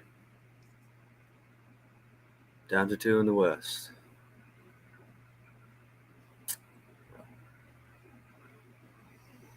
So I would like a communal blessing for me living in LA here. How to listen to some of this crap over the next few days, but I don't care. I'll be fine. You know. So what's going on? Well, a lot of Lakers fans around. Oh, I see what you're saying. Yeah. They're gonna. Oh, yeah, that. Okay. All right. As John Havlicek said, Philly was booing us, saying we're dead.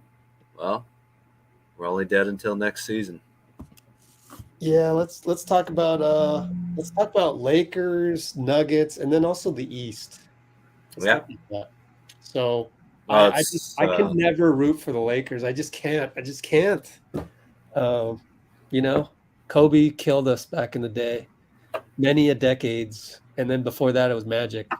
So yeah, I'm gonna be rooting for the Nuggets. I just can't help it. I root for whoever is playing the Lakers. Wow. Unfortunately, it's understandable. That is quite simple for me. What do you got? I'm rooting for the Lakers, man. Are you kidding me? West Coast all day. Even though they beat us, it sucks. But if they beat us, I want them to win the championship too. That goes kind of for anybody. I get that too. Yeah, I get that. And it's the hometown of my dad. And I'd rather have the Lakers win the championship than Boston. So really, why? Because then Boston's number one, right? I know it. Then the getting to match the Lakers is that much further. I get that, but I don't know. Ask me if it happens. I don't know. But you're not rooting for Boston? I thought I would be. No. I mean, I thought I would be rooting for the Lakers against Boston if it comes down to that, but I don't really know. Yeah. But yeah, I mean, we're not. The Celtics are in the second round against the Sixers. They're in the second round against the Sixers, and either of those teams will have to go through the heat, and obviously, the Lakers big Game 7 tomorrow. Yeah, Philly, Boston in Boston, mm-hmm.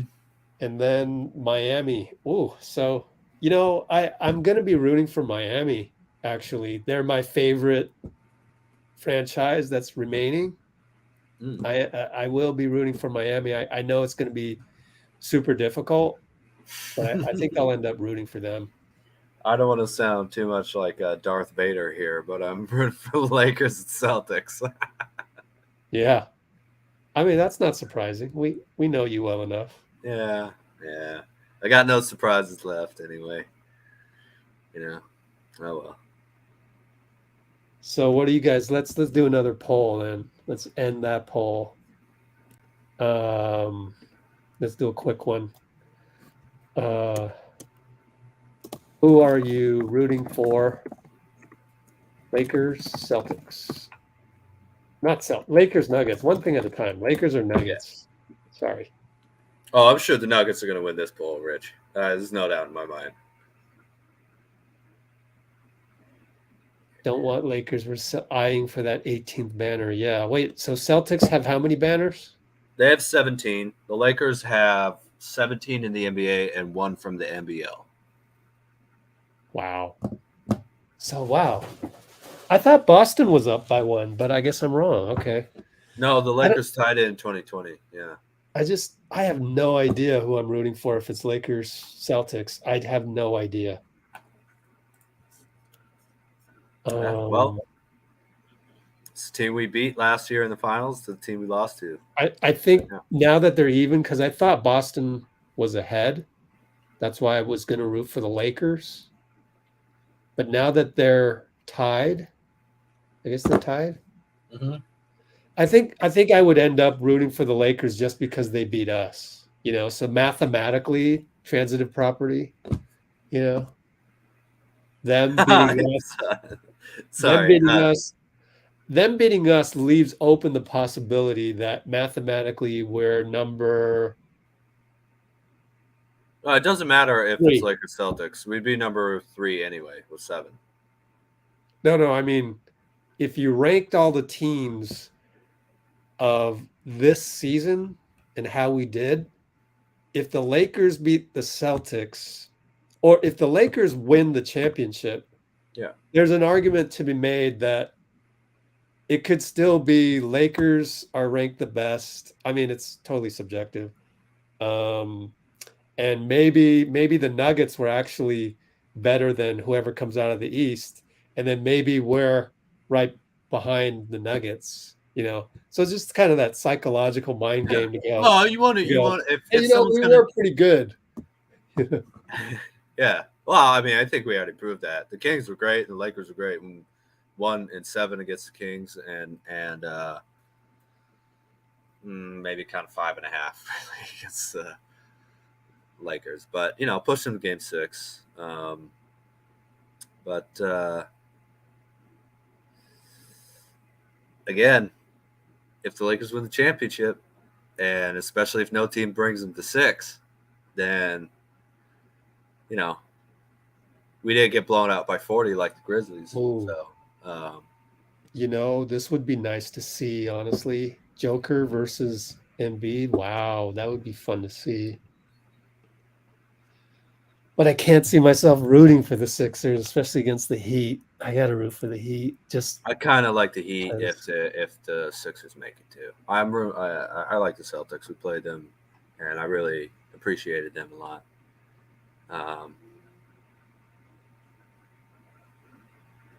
Yeah. Spolstra is also a factor, being half Filipino. Yeah. For me. Oh, well, DJ was saying in the comments it was the civil war for fans in the Philippines and California. Warriors versus Lakers. Here's the thing, though. Okay, here's the thing. If LeBron wins the championship this year, and then talk about Steph, right? If LeBron wins the championship this year, well, this season, Steph is the same age as LeBron was in 2020. So we got from 21, 2, 3, right? So we got 4, 5. We got until 2026, where if Steph is on the same ability age as LeBron, and those teams can improve to the point where we're able to win a championship. You got 4 1 year younger, maybe you can get 5 1 year younger. I don't know.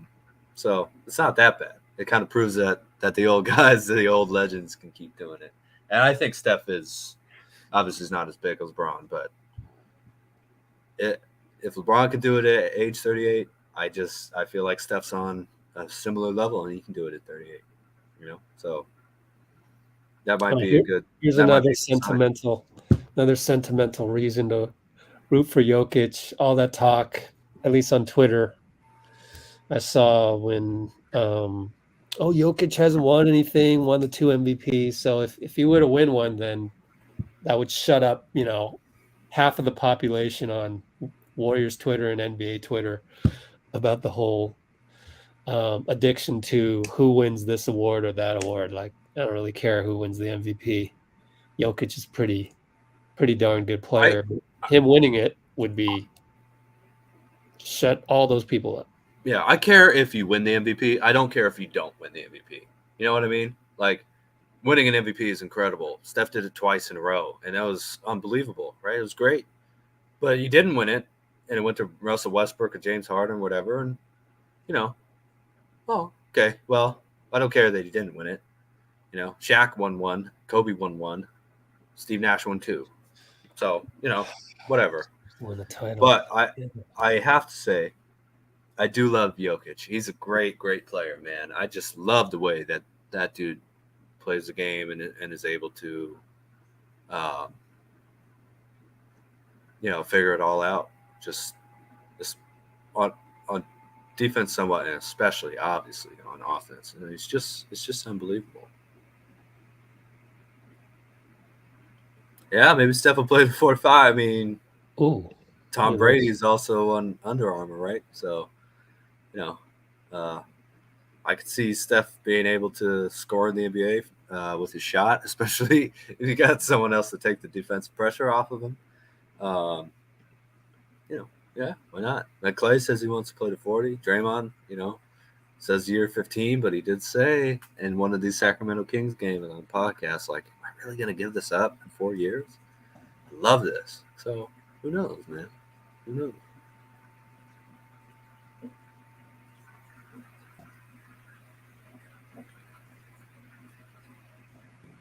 Well, if you're talking to me, KM, my dad grew up rooting for the Lakers forever. All my uncles and their families and my cousins, they're all, and my cousin's wife, she's from Sacramento. So she was rooting for the Kings big time. So it's been real close to home, these two series. And then Cannon will join them. Hey, look, man. There's no pressure on anyone in his family, having to live up to that legacy. And I'm not putting any pressure on a 3-year-old child or however old he is.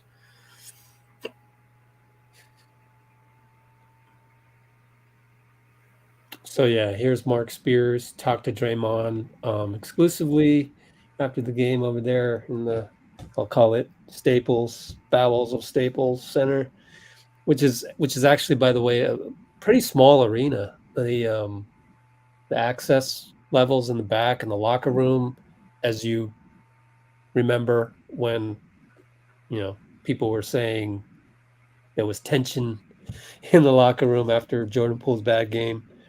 It's a small locker room. Oddly, it's pretty outdated arena. So Mark Spears was able to corner Draymond. That's an easy arena to kind of corner guys and do a little. It's obvious. It's obvious that sentiment. Who knows if it's true, but yeah, you want one of the best GMs in the league back. Yeah. You've seen the rosters this guy's put around the team. I mean, come on now. So, anyways, that's the first domino is Bob Myers. Yep. If he doesn't come back, for sure.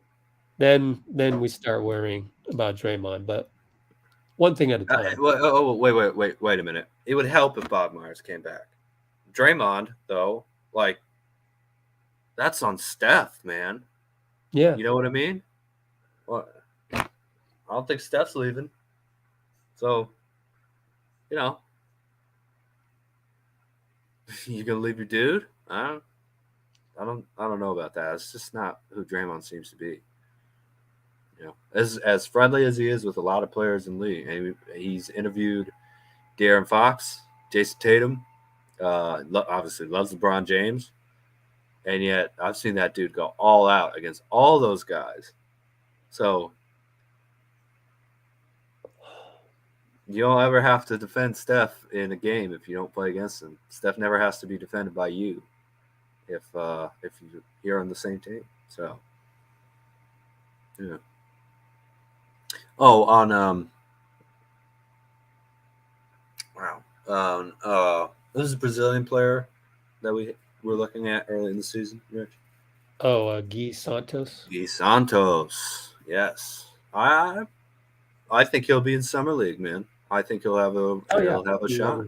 That's a done deal. Yeah. Yeah. He'll be in Summer League. So got to prove it there. You don't just get on the team, Otherwise, I'd be signing up to try. But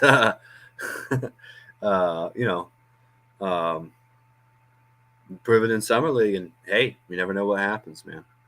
I was watching Danny Green in Summer League in Las Vegas at one point, unknown to most of the people in the arena, unknown to me.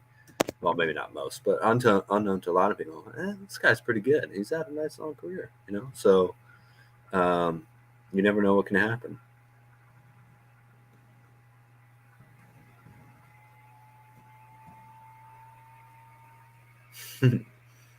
Proclaimed he's the king. Yeah. Well, Amy, I didn't like that either, but we know what it's like to be hated for being good. So he was also hated because he's really, really good.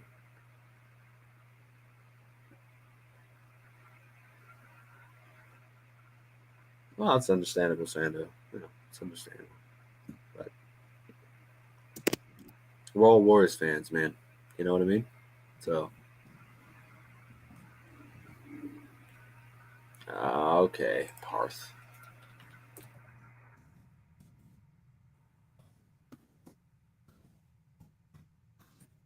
Let's see. NBC Sports.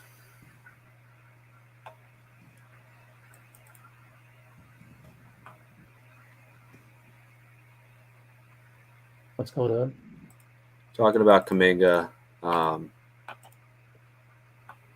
Proposed trade? We're not going there. Don't even entertain that. No, it's not a proposed trade. It's news from Shams and Anthony Slater. Expected to discuss his future with the team this offseason. Yeah, I already addressed that in the comments. Like, who's not going to discuss everybody's going to, I mean, is that really news? I mean, let me go read the article. I've got The Athletic. But like, he's going to sit down. Guess who else is going to sit down? Moses Moody's going to sit down. Jordan Poole's going to sit down. Every young player. Patrick Baldwin, Ryan Rollins. I mean, sure. Moses Moody. Yeah. It's not news. They want it to be news. They want you to click on it, which I will, but I have a subscription already, so don't fall for that, guys.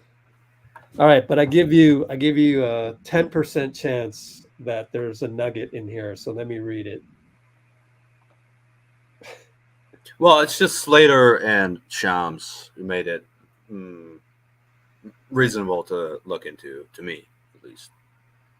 Otherwise, it's just who cares. But they're gonna sit down with everybody. I mean, yeah. Also, Kuminga will have the opportunity to prove himself. I think the real question is, how are you going to integrate everybody together as you go into next season? So I wonder because we can't go 0-5 on our opening road trip again. Just can't do it. Yeah, obviously not. So Obviously. That just derailed everything. And then, of course, you had other stuff happen, the punch and weird things like that. Guys got injured. We didn't even have Donte for that road trip. That's right. Oh, my God. Yeah. It's tough. It's tough. You hope. Also, nobody's really talked about this. We kind of wasted a week, or was it a week? Yeah, we wasted a week going to Japan. We didn't do anything out there. And it was just, let's go Moses swing a samurai sword. Let's go sumo wrestling over there and this and that. So I think that was 1 week of training camp that we didn't get to have. That's the burden of champions, though. They have to do that stuff for the league. This summer, what happens when you win. So this summer, we'll get that week that we didn't get before.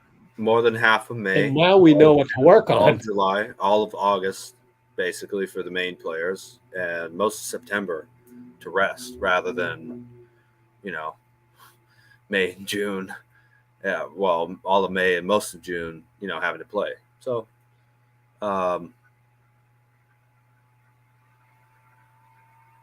we're in a little bit of a danger spot here with Bob and Draymond and,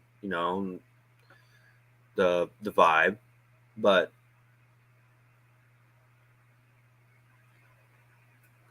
I just think this team is good, man. I think this team knows how to battle through tough spots, and it wasn't a horrible way to go out. I mean, it sucks losing, it does, but it wasn't a horrible way to go out in the postseason. So, next season, come back, and, well, obviously the Lakers will be a little bit on the calendar. That'll be fun. And try and see how you stack up against them. And whoever the champion ends up being. Because there will be a new champion. Okay, here we again. go. Finally found the Kuminga paragraph. Let's see. And no GP2 back until the very end. It's so much stuff. Yeah, right paragraph. We're still waiting. Okay.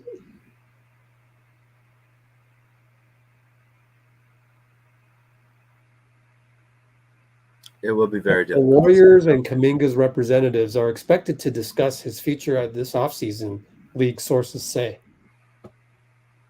That's nothing. You don't go out and buy an athletic subscription for that sentence.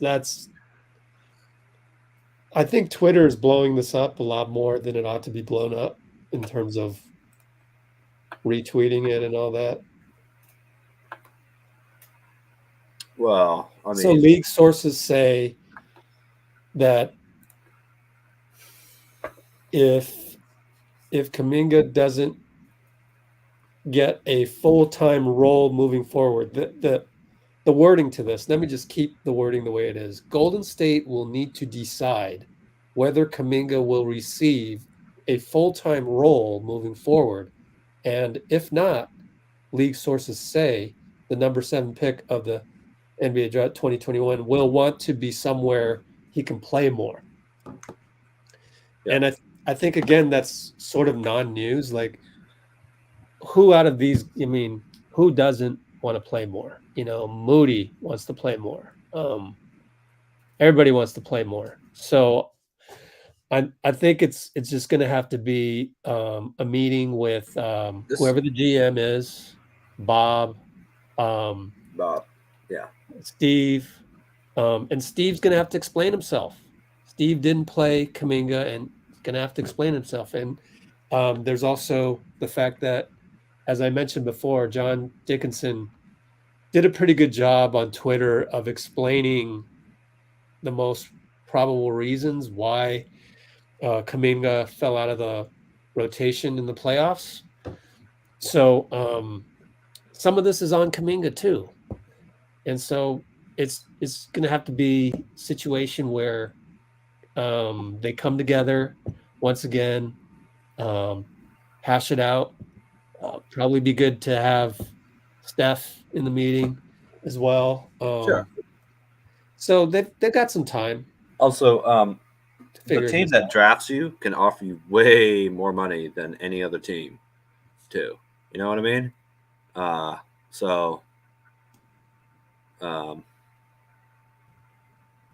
Yeah. You want a full-time role, man? Go. Don't ask. Go take it. And we believe in Jonathan Kuminga a lot. We believe in Jonathan Kuminga a lot here.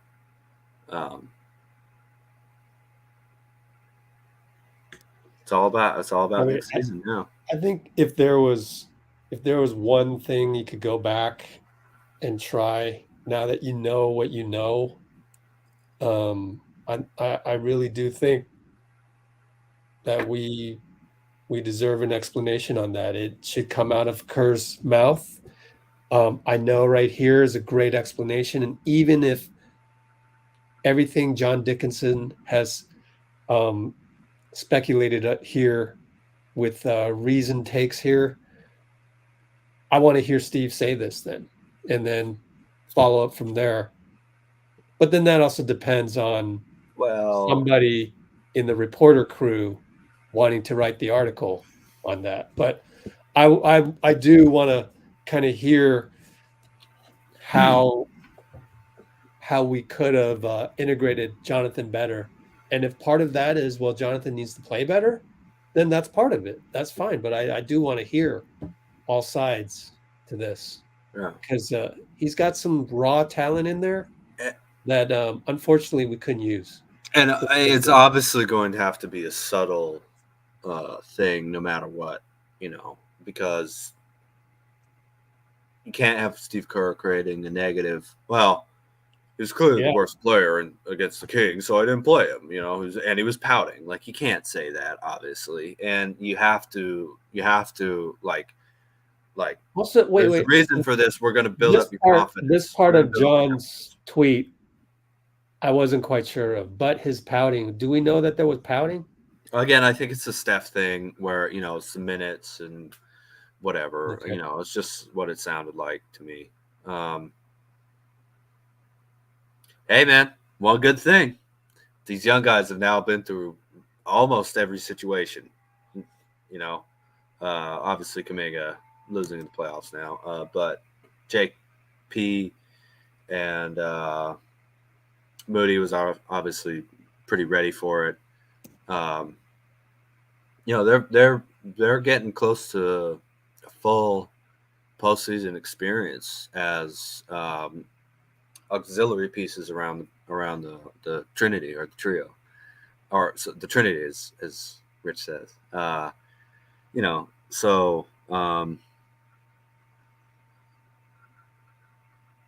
You can either make this, it's not a molehill. There's definitely something bigger than that, but it doesn't have to be a mountain. If you're dedicated, well, we got the pieces to come back. If everybody plays better, we're gonna win more. That's true. It's just this is the honest truth. We already won a fair amount with most of the players having an on-off series other than Steph. In fact, almost everybody having an on-off series other than Curry.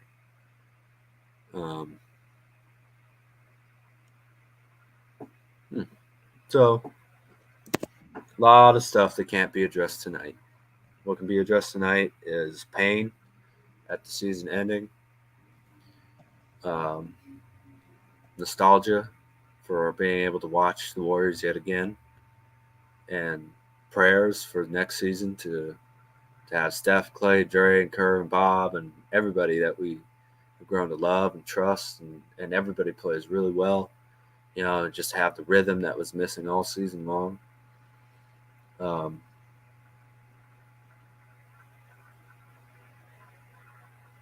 It's going to be worse than when I'm off the pod, I'll tell you that. But right now, okay, time to readjust. Let's go. Not the season. It's not going to be easy to figure out, though. But it never has been. It's challenging because you look at it really as first of all, from the lens of Jonathan Kuminga and Moody and Poole. Look, our starting five is the highest rated starting five in the NBA, right? That's true. So, or Steph, top three. Steph, Wiggs, Dre, and Loon. No, it was the number one in net rating. Yeah. Yeah, but I was just thinking, what about the Lakers starting five? Give them time. There wasn't enough time to. Well, it's clearly amongst the top. Exactly. That's why I meant, definitely top three. But so you have these five. Right? Man, it's tough to break into that rotation. So then you got probably Poole is in there sixth, and so Moody right now. For sure. Moody and GP and JK, right? Yeah. So it's a pretty deep roster. So it's Donte. That's five. It's hard to, depending, assuming. Well, right now with if all the team comes back, Yeah. So if you're on the side of, if you're looking at this from the lens of Steve Kerr, you can see it's hard to crack that rotation. And then the interesting thing is that the one lineup that probably gives the Warriors that starting five the most trouble is the Lakers. The way they're constructed is just, it's hard. So we had to take out Looney from the lineup and put in GP2 and. So you got to tinker a little and make those adjustments. So that's the Rubik's Cube that awaits us is, and then so you're now, I mean, you don't want to game plan your entire roadmap of the next entire season just based on one team, the Lakers, that figured you out.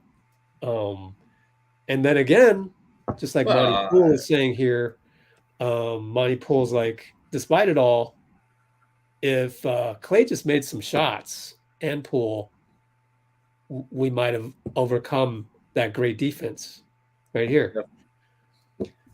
So what a Rubik's Cube that's ahead of us, which I think what I'm trying to say is, let's not be too hard on Steve.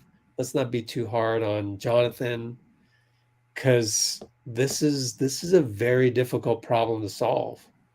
Like, we got beat by the Lakers, so we've got to figure out how we can make this team better to overcome that hump. Well, I mean, we got to go 82 games. Yeah. In terms of what you would add to this Lakers series, if we had someone who could really attack the rim consistently, I mean, that Yeah, blows there you up go. the game too. I mean, JK could be that guy. yeah, and he's going to have to prove that he can do that. That he can be that guy, because you saw the treatment Moses Moody got all regular season. It took him forever, and yet when he was finally met Kerr's expectations, he was a winning player, 20. So it works, man. You know what I mean? Like, yeah. And thank you, Wade. It's very kind of you to say. Thank you. Reliable player. Well, generally the guys around him have been reliable. We just had a bad shooting series too. There's nothing more than that. In some ways, it's like a lot of open shots that just missed, and unfortunately, that seems to happen once every blue moon against LeBron teams, because they're really good at playing us. But you know what? It's not that bad, man. You know what I mean? Like, it's not that bad. Horrible of a loss. And We've been swept by Sacramento, man. I'll make it even less that bad. I'm gonna say again, it really does come down to the vets, because we did see moments of those rush shots, and then suddenly second half, I'm seeing the Klay that I wanted through the first 5 games, which was, I'm going here, and it took him to go 2 for 12 before he started, throwing down to Looney and Draymond and this and that, and cutting, and then making the swing pass all the way over to Donte. And so our vets can play better. And had we Draymond's had turnovers the last game, had we had a more stable regular season, you build those habits for months and just weren't able to do that, So you react to that not in the third quarter, but in halfway through the first. You know what I mean? Because you built that up. And God, man, I think that's last game 6 we played was way worse than this. I know we lost by quite a bit here, but the last game 6 we played against the Kings, that was a real troubling performance. And yet after that, I think the Warriors really played with max effort. That's it. Did we max out the talent of the team? No, we didn't. Did we max out the effort that was available after the season and after the decisions that were made day after day, week after week, month after month, leading to the players that we had available? Did we play our max effort? I think not quite, but I think it was pretty close. I think it was pretty close to after, again, such an exhausting, honestly pretty horrible regular season for Warriors standards, which is maybe a little entitled, but yep, that might be the word. It was still a very rough season, and see them fight like this. That's just all I wanted to see. They'll have a renewed focus. They have to. Really, lost. I think the number one lesson learned is something that Steve harped on all all series in the previous series, which is take care of the ball and rebound. And I do think Steph and Dre were quite careless all season long. And in certain games, the number of losses that we accrued in the playoffs when somebody had 5 turnovers, it was alarming to even be at 5. Nobody hit 5 today, thank goodness. But yeah, it really ruins our momentum in that moment. But I think overall, I can accept it if they just go, well, yeah, we kind of needed to eat some humble pie, because here we're thinking we're the champions. That championship DNA will come out. But maybe you'll learn this season that if you turn the ball over like that, and then certain guys also have to focus on their role, where Wiggins got a rebound. And by the way, Jonathan Kuminga, one of the things he did wrong in that little stint that he had where there was trust loss was he watched the ball and he didn't go rebound, and he's the most athletic guy on the court. Can't be doing that. So that's how you get minutes. Go get that ball. The role. So understanding your role, but Draymond and Steph cannot turn the ball as much as they did this season. But I get it. You came off a championship and you're thinking this, you're thinking that. Oh, we'll click.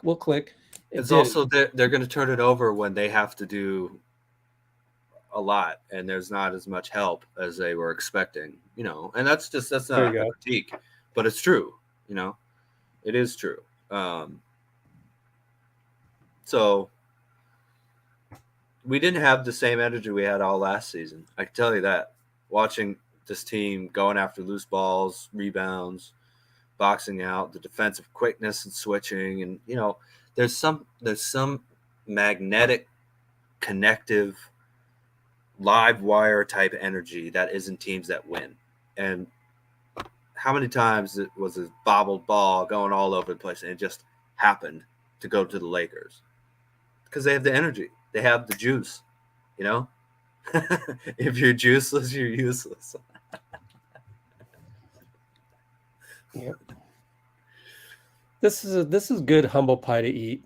It's good sure. pie to eat. Definitely. Yeah, you have to do it. I've mentioned the story in the past where I took my all-stars from my league down to LA to go to this traveling amateur tournament. It's part of the Japanese league circuit in California and here, Sacramento and LA. So we go down there to I think it was the Mofufu's tournament. So Mofufu's, it's a funny name, I know, but they're born out of there's more stalwart names out of LA, like the Tigers, Japanese league. There's the Pac Rim, which is the Filipinos. And there's Alpine, which is Chinese, Vietnamese, straight out of right down there, Monterey Park or whatever. And there's the Koreans in Monterey Park and all that. So we go down there. I brought my all-stars. Man, we were just overconfident, just way, way overconfident. And we had the uniforms that said Dream League All-Stars. That was a big mistake. After that tournament, I stopped using those uniforms.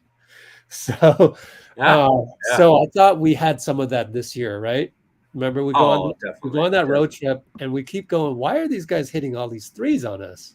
And then it was it took me a third or halfway through the season to finally go, I'm going to track the first 10 3-pointers from the other team. And usually it was 4 for 10, 5 for 10, 7 for 10. Yeah. No, and it's kind of the same it's thing. so hard to come back from that.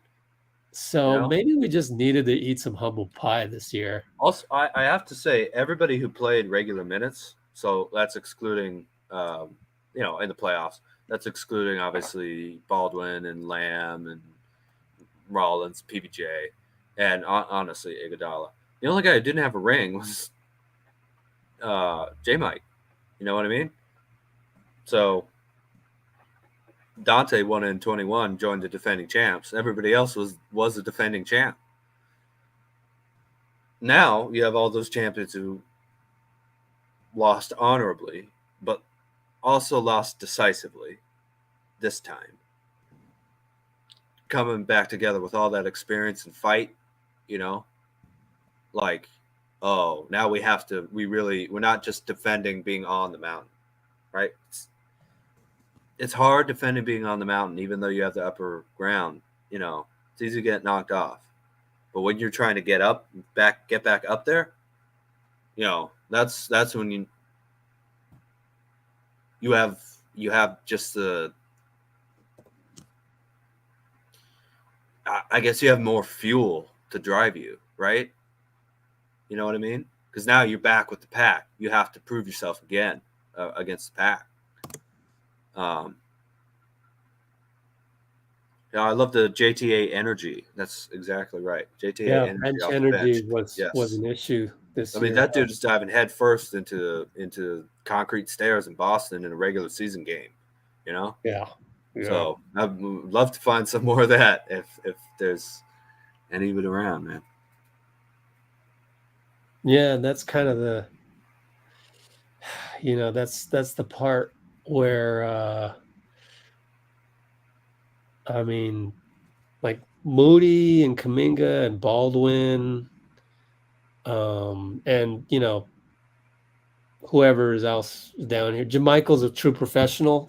Yeah. But none of these guys really have that energy of JTA, right? I mean, a lot of them didn't even have the same kind of. Well, that sounds like a negative. Even Otto Porter Jr., brought a different type of energy to him. You know what I mean? So that's something to look for. That's definitely something to fill, on this roster. And that's not necessarily somebody else. It's also a player already here stepping up and doing that, Yeah. What do you think, Rich? When do you think the next time we'll be live is? Since Mark is asking you. Oh, well, yeah, I just replied. I'm sorry. I definitely need a day off after, we're going to be on here for 7 hours pretty soon. Yeah. So I will say pretty much 99% not tomorrow, but I can't. never know. I have work tomorrow anyway, so I can't. Yeah. Sure. Yeah. So, I'll work it out with Dean offline, but we could come back for one of these games out here. I mean, it's going to be LALDEN. Yeah, we'll see. I kind of would really kind of like to do a Heat game, but who cares? I'll do whatever you want to do, Rich. As long as I have the day off, I'll do it. Otto Porter was last year's Lonnie Walker, yeah. By the way, Brianna, that's a great point. Sometimes it's also just role players getting hot, man. Yeah. Well, I mean, Otto started at Boston, so a little bit different, No, but I mean, he was, Lonnie. Well, I guess Dennis Schroder started, and they just had a lot of players who just hot, man. Reeves, Schroder, and Walker, and we had that last year, and we didn't have it this year. I don't know. That's basketball. But not every season is the same, Although, all right, Sandow Beats. Take care, buddy. Oh, and thanks, Brianna, for being on here, dropping little nuggets here and there. Dropping little gems here and there that really, I mean, she has a little bit special insight to the team. So sure, it's good to know that stuff. DV's back. DV. Yep, still going. Well, we gotta hit 7 hours now. We gotta hit. Yeah. Plus, we consistently had 80 plus, 90, almost 100 concurrents consecutively. So I felt I didn't want to leave them all just yet. But yeah, it would be fun to just watch the Sixers for a little bit and comment on them, but I won't be able to do that tomorrow. So good luck, Sixers. Good luck. See if you can stay alive. Yeah, you want the Celtics, I know. I do. Wait, you're rooting for Harden, Rich? No, I'm just at this point now. I just want to see some new blood on there, some new faces in the I guess you could say I'm rooting for them. I mean, All right. not Yeah, I get it. enthusiastically. I Not get it. They're a good team. enthusiastically. Man. I will end up rooting for the Heat against either one. Like I said earlier, and Yeah, I Heat are am going great to root for the organization. Nuggets because I've always been rooting against the Lakers since I was a kid because they kicked our butts all the time.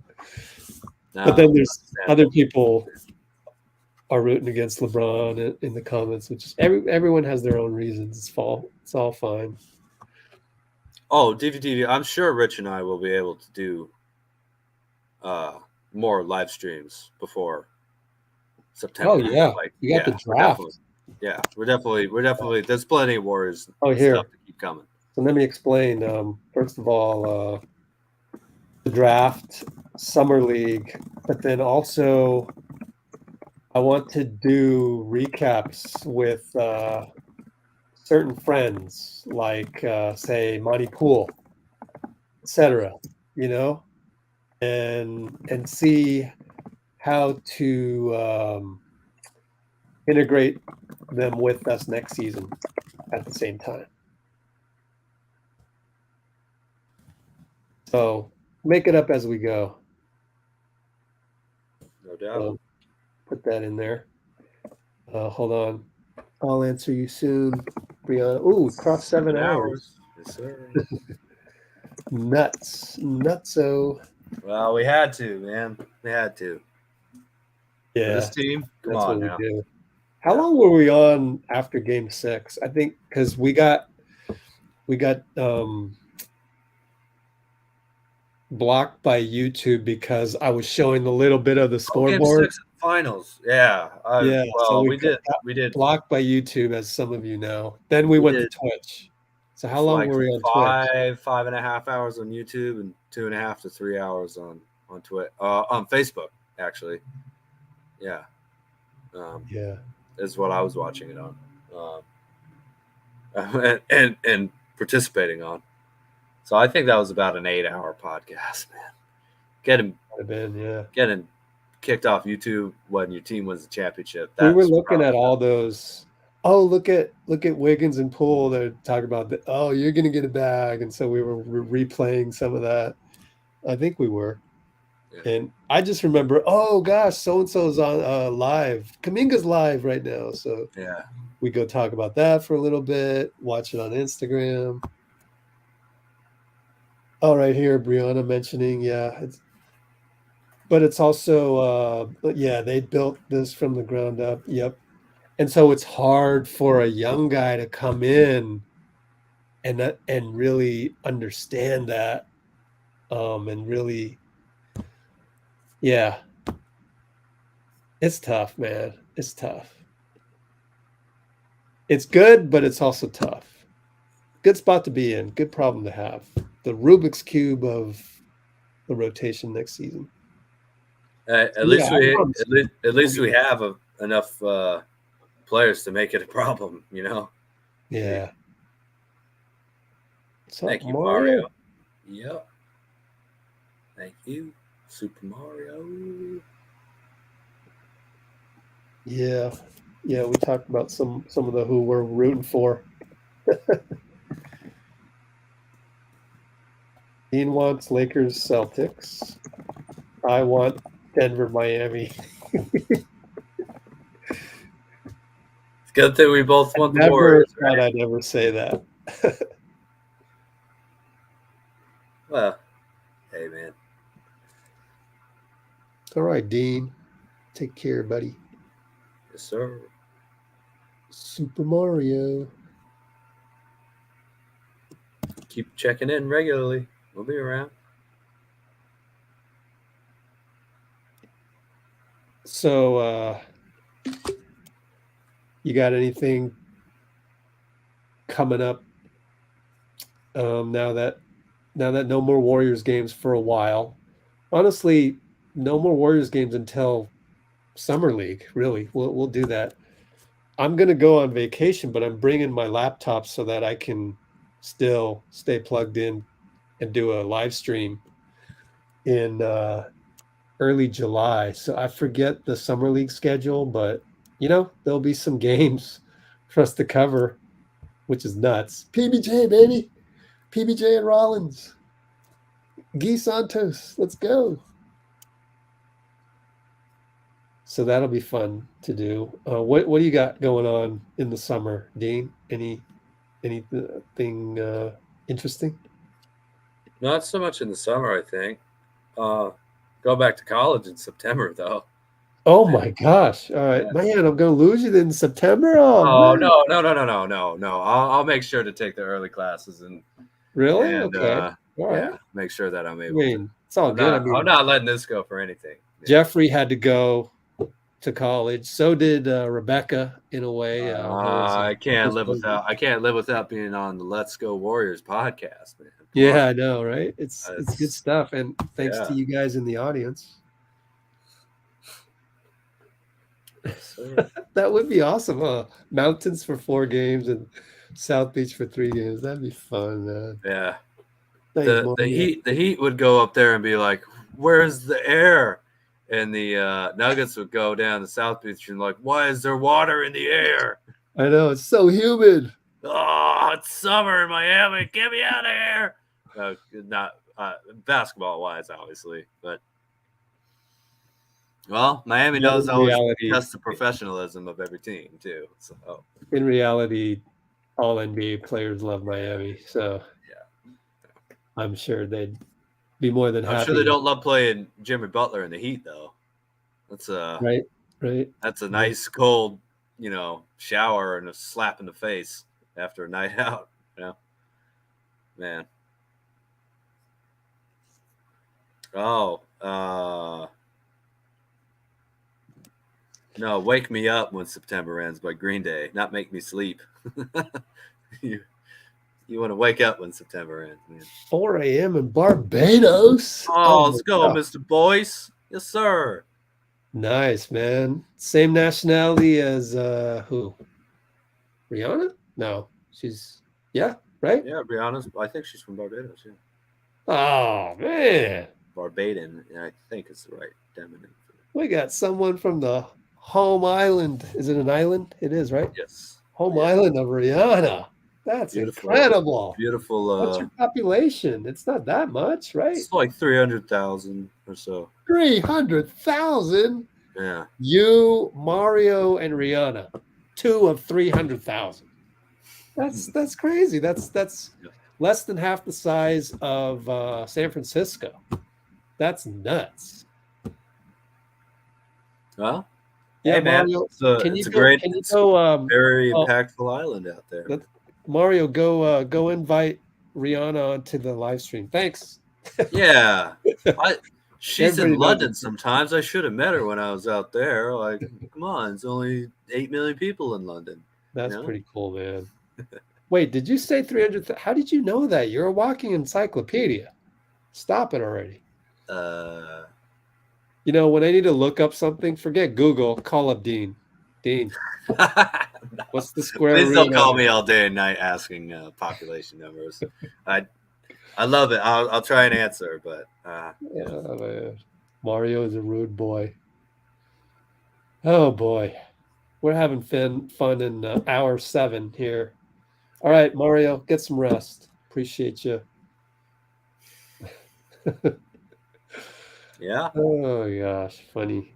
You can tell her we know how many people live in Barbados. Mom, really? Man, we're getting some new nuggets here. Nuggets. Well, yeah. You really want them, huh? I know, huh? Oh, that's amazing. Andrew Wiggins playing again. Andrew Wiggins playing on a broken rib, man. What a beast. Yeah. Last couple games he had. Canadian originally from Barbados. Marita Payne Wiggins. You got it right. Yeah. Met at FSU. Unbelievable. Crazy. Nice. Oh, wait. So she won Olympic medals, right? Did she? Let's see. Olympic track and field sprinter. She won a Commonwealth Games gold in Edinburgh. What? Yeah. Do you know how hard it is to win a gold in anything? That's unbelievable. Yeah. Commonwealth. Even in Rich's Chinese Children's Olympics that he was running, it was hard to win gold. So to have your mom win and Commonwealth Games, that's in '86. That was 50-something countries that are competing in that. In one of the most common athletics to athletic things to compete in. So that's very, very impressive. No, Spidey, you can listen to the previous 7 hours to answer that question, man. Come on now. Is Bob even our GM? Wow, should we trade Poole? We hadn't even thought of that or heard anyone ask that question before. It's sorry, okay. man. I'm not trying to pick. No, it's all good. Overall, the answers I've settled on right now is let's give it some time. First domino to drop. Are we going to have Bob Myers? Is he going to be selecting the 19th pick for us? That kind of thing. And then you got, is Draymond going to take his player option? If not, are we going to give him an extension? And so things like that. So, but whatever happens, right? We'll see. Look, until I hear who we might trade him for what? What a comeback. DJ, PYBK. That's a great I think he's talking about me, man. You're trying to kick me off this podcast. Should we trade the bandwagons fans? Should we trade bandwagons fans? Everybody who was crapping all over the team and is now depressed that they lost. Like, sorry, this is what you wanted. That's a good comeback, though. So if anybody asks you, oh, should we trade Poole? Just use DJ PYBK's response. No, but should we trade the bandwagon fans to the Lakers? Yeah. That's a good one. Well, Shanghai Sharks. I don't know anything about that CBA or CBO. Yeah, it was a little spicy. It happens. He's just defending his dude, man. His dude, man. Right. Oh, I'm getting tired here. How you feeling? I'm tired and hungry. Yeah. Even though I'm gonna miss being on here as soon as we leave. Right, I know, right? That's how it is. It's kind of cool. See, Klay will have refreshed on his boat. Yeah. Yep. Yes, sir. Okay, guys. You know we have a good team, right? Even though we lost, we still have a really good team. And we got Steph. Yeah. Nobody else does. We do. So, yeah. No, I was talking about the Chinese Basketball Association or League, DVDV, not the collective bargaining agreement. But since someone mentioned Shanghai Sharks. All right, so what would be the Dubs? No idea. Love the Dubs. Sometime next week is what I'll say. SAP. To watch the Final Four. Yeah. So we got that, and also JustUs. 1, 2, 3. High five. We can retire the high five because this season's done, and maybe next season they'll fix some things like high fives, the take foul. We got screens. We got that high five again with Donte too. So hey, man, started it nearly at the beginning of the season. Circle, baby. A week and a half, we were at Miami. Steph gets fouled. Boom, and Bill Kennedy goes up to reviews it, goes up to the camera and says, "That was a high five." I'm like, "This is a high five right on the forearm." Okay, whatever. So we've been over now, man. It's over now. Making that a joke all season long, and ironically, that's how we ended up. Just like Klay said, he started the season slumping and ironically ends it that way. At least he was honest, brutally honest with himself, and JustUs 1, 2, 3. Next. Love this team, man. Love this channel. Yeah. What a ridiculous season. I'm glad we played so hard. Still saw some legendary stuff. Yeah. I hope we get to come back with these guys, man. Yeah. I really do. We'll see. Well, we'll come back for a live sometime next week. So I'll hit you up, Dean, see what day you might be available. And we'll figure something out. And then we can just keep the train going. Because this is good stuff, having everybody in here. It's really a big part of my life. And so I me too. really appreciate you guys. You guys are my real friends, man. Definitely. Tomorrow we'll see who does the exit interviews, and maybe it will spur us to. Well, there's nothing happening on Sunday because both Phoenix and the Warriors got eliminated, so there's no Game 7. So it would have to be next Tuesday. So we'll do exit interviews tomorrow, the next day. Have that up on our uploads on the videos because they're going to have Zoom calls for that and stuff. And then we can talk about that maybe Tuesday. We'll see. Thanks, everybody. All right, 10 Take more care. seconds. Just 1, 2, 3, 3, 2, 1. Bye-bye. 10 more seconds. 5, 4, 10 more 3, seconds. 2, 1, 7:15. All right. Go Warriors.